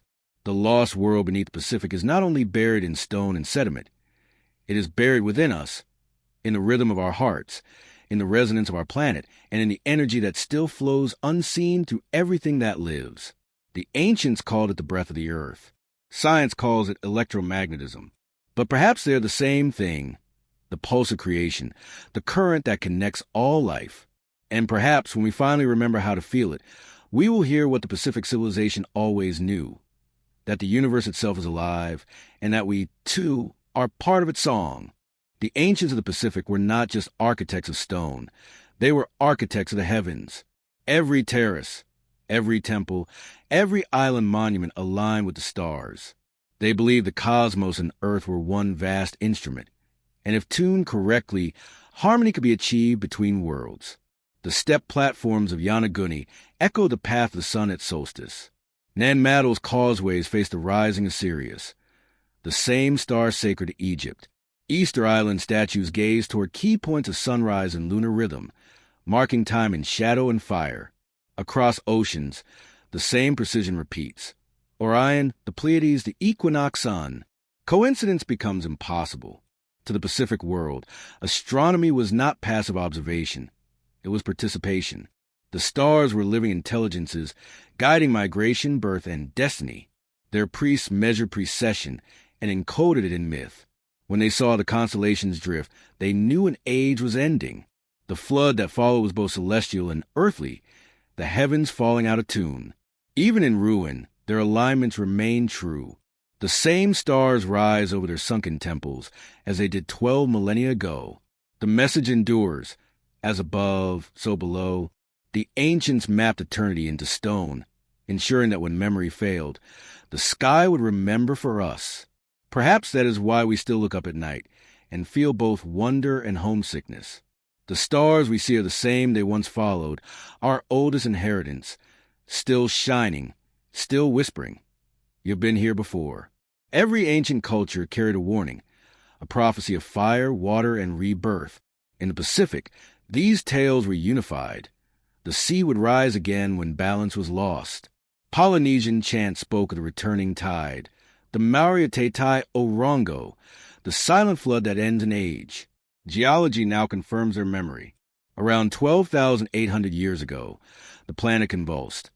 Temperatures plummeted, seas surged, and continents fractured. Whether comet or solar storm, the event was global. The Pacific world vanished beneath it, leaving only fragments of song and stone. The survivors vowed never to forget, and to warn their descendants that the cycle would return. Those prophecies describe renewal, not doom. Each flood cleanses, each fire transforms. The ancients called it the turning of the ages, a heartbeat of Earth measured not in years, but in consciousness. When humanity drifts too far from harmony, the planet resets its rhythm.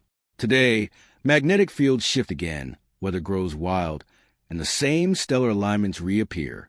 Science calls it coincidence. Prophecy calls it timing. The Pacific's warnings were never about punishment. They were instructions. Live in resonance or begin anew. The myths promise that after chaos comes light. The islands of dawn will rise, not from the sea, but from awareness. The new world will not be built of stone, but of understanding. We are living that prophecy now.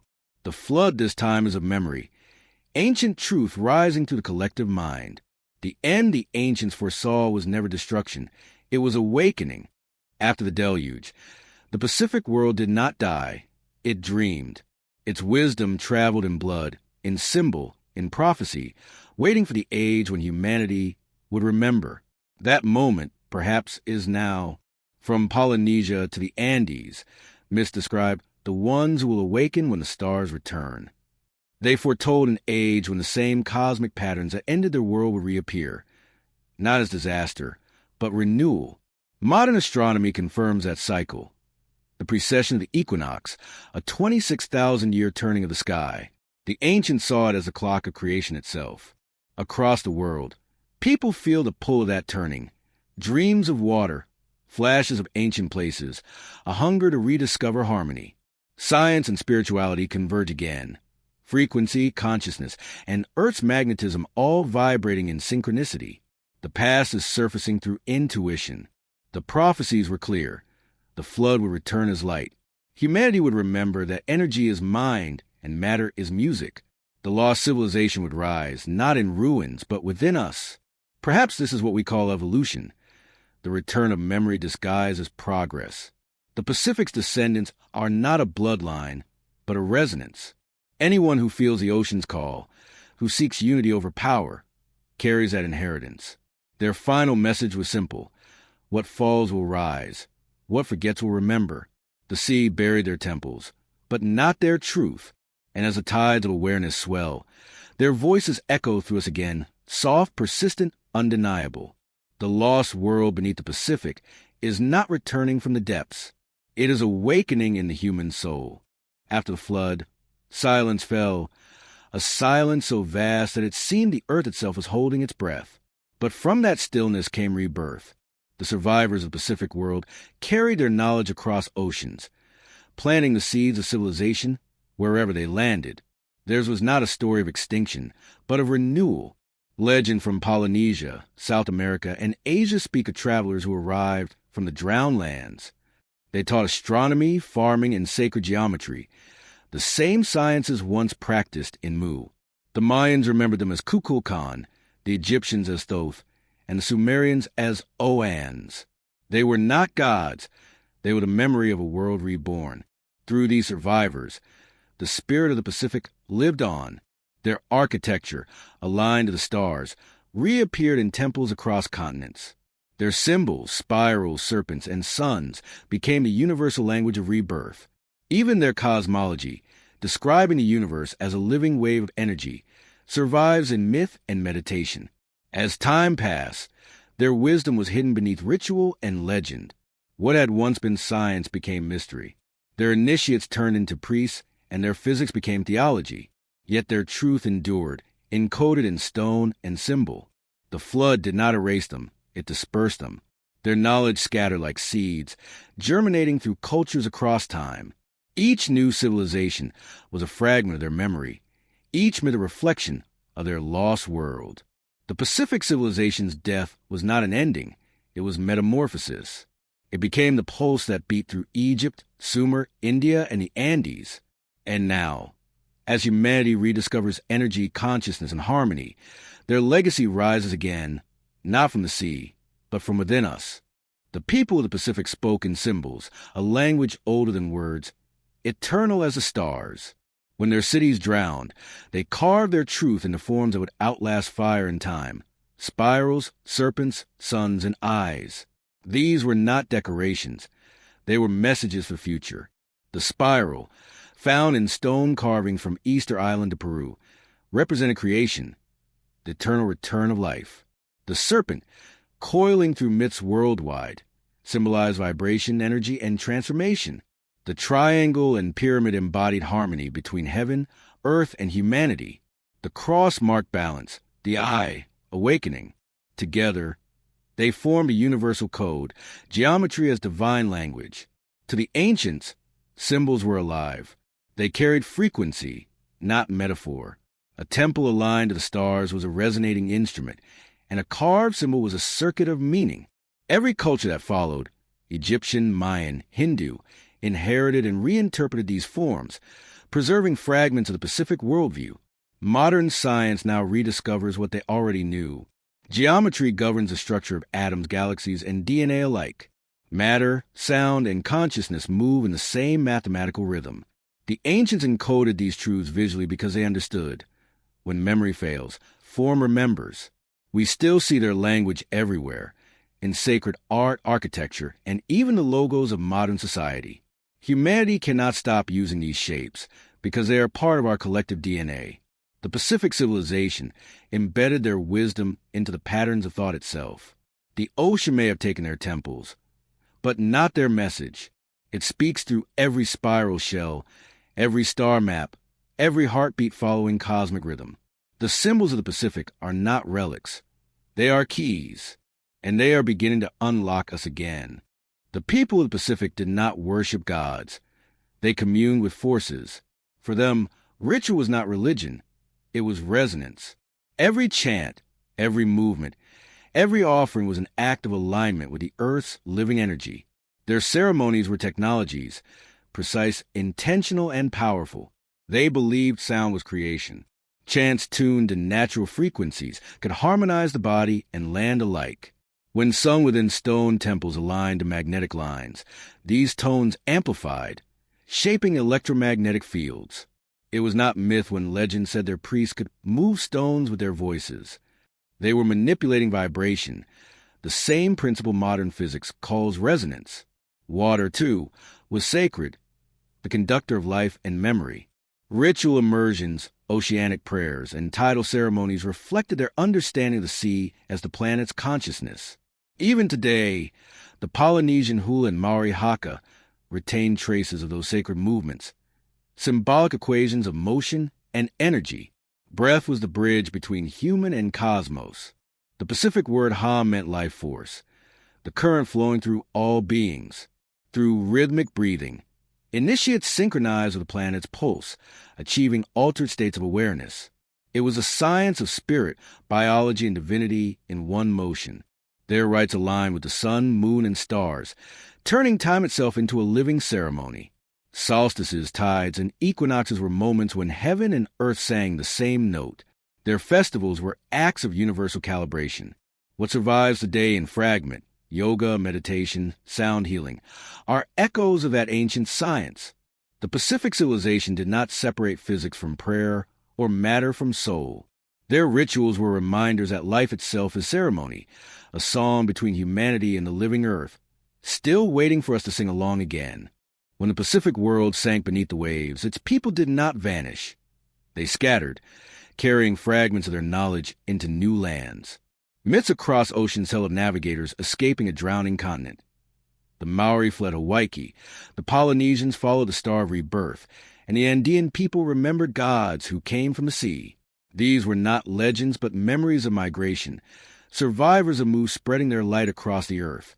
Their descendants built the seeds of future civilizations.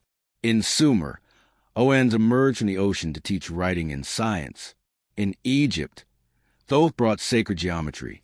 In Mesoamerica, Quetzalcoatl arrived from the east, promising return. Each of these beings carried the same traits: wisdom, light, and remembrance of the sea. Different names, one origin. Genetic studies confirm what myth preserves. Pacific markers appear in South America and Asia, far older than known contact. Linguistic and architectural echoes bind these cultures. Pyramids, spirals, solar alignments, all identical signatures of a shared ancestry.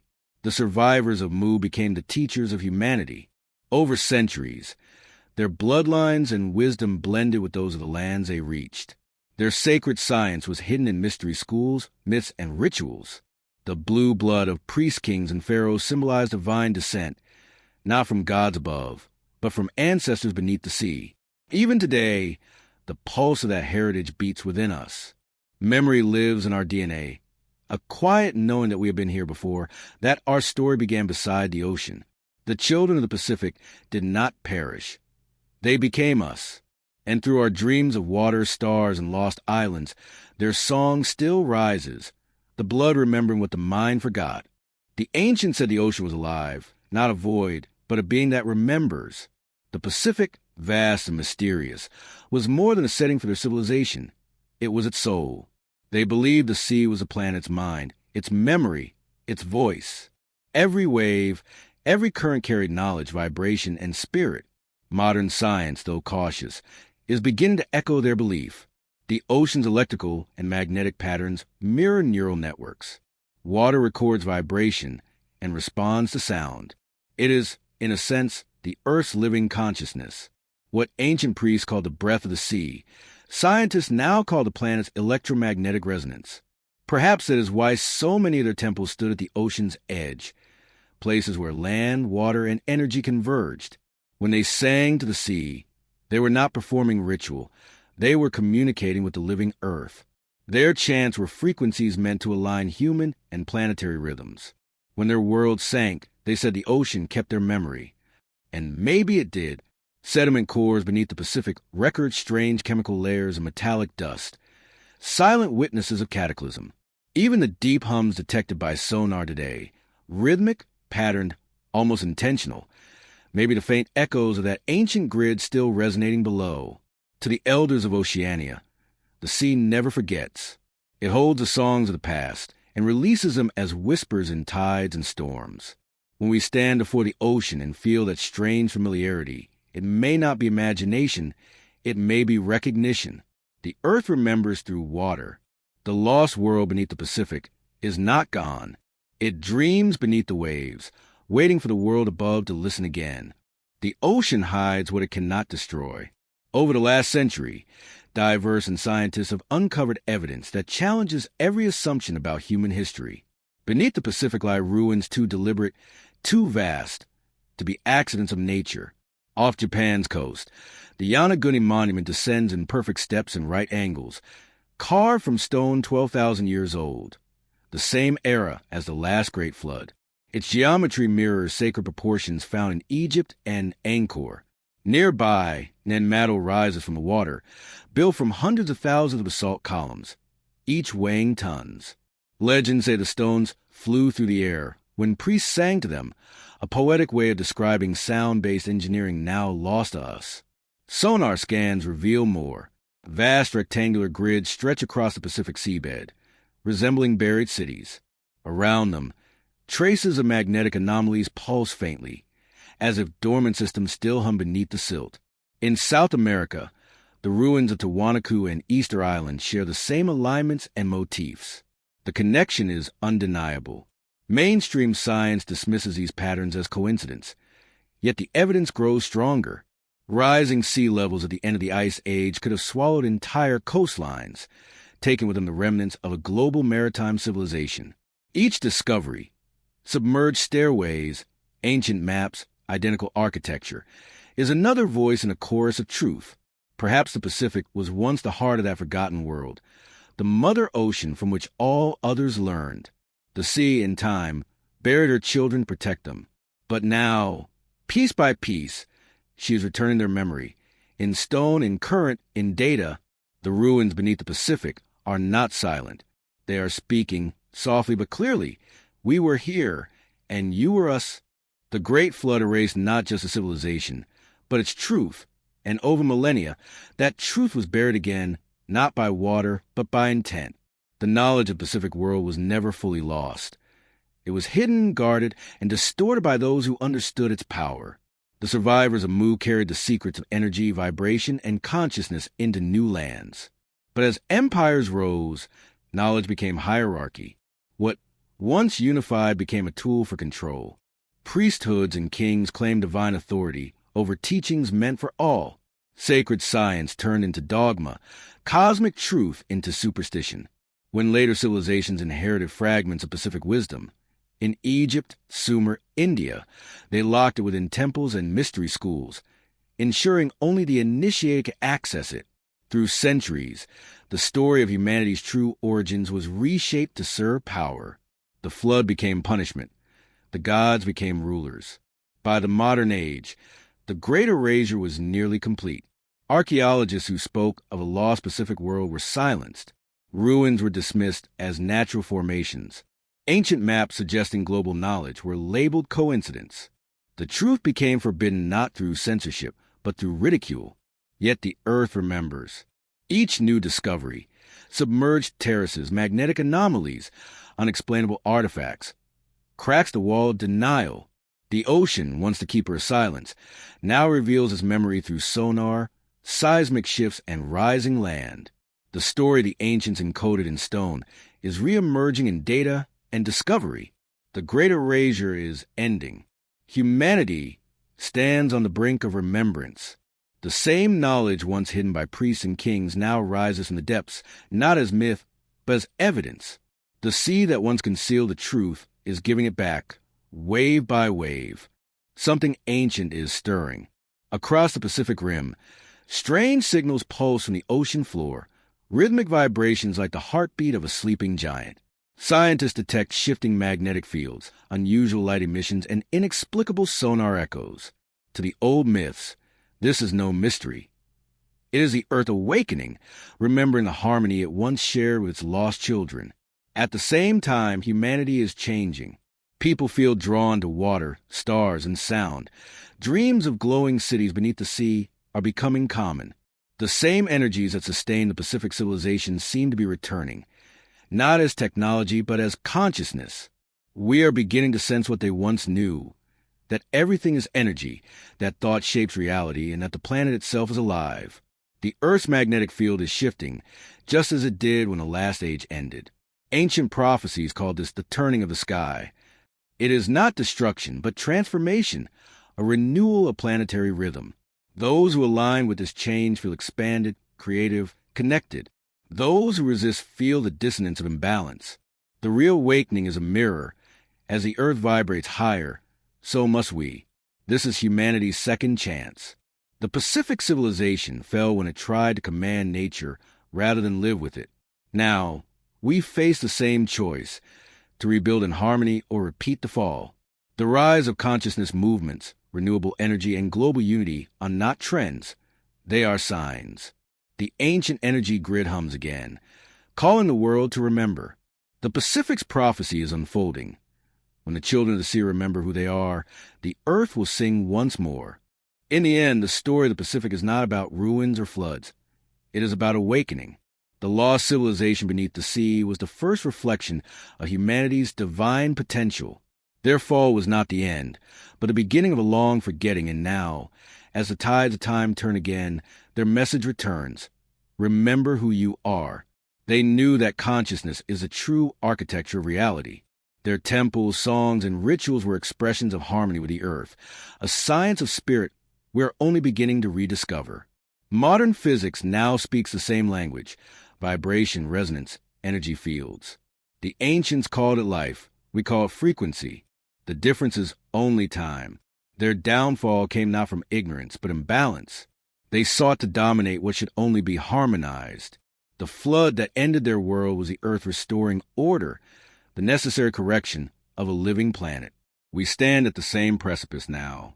Our machines and technologies echo theirs, yet without their reverence for life. But this time, we can choose differently. The Pacific's true legacy is not destruction, but wisdom, the reminder that all power must serve balance. The ocean that buried their world now whispers the same truth in every wave. Creation and consciousness are one.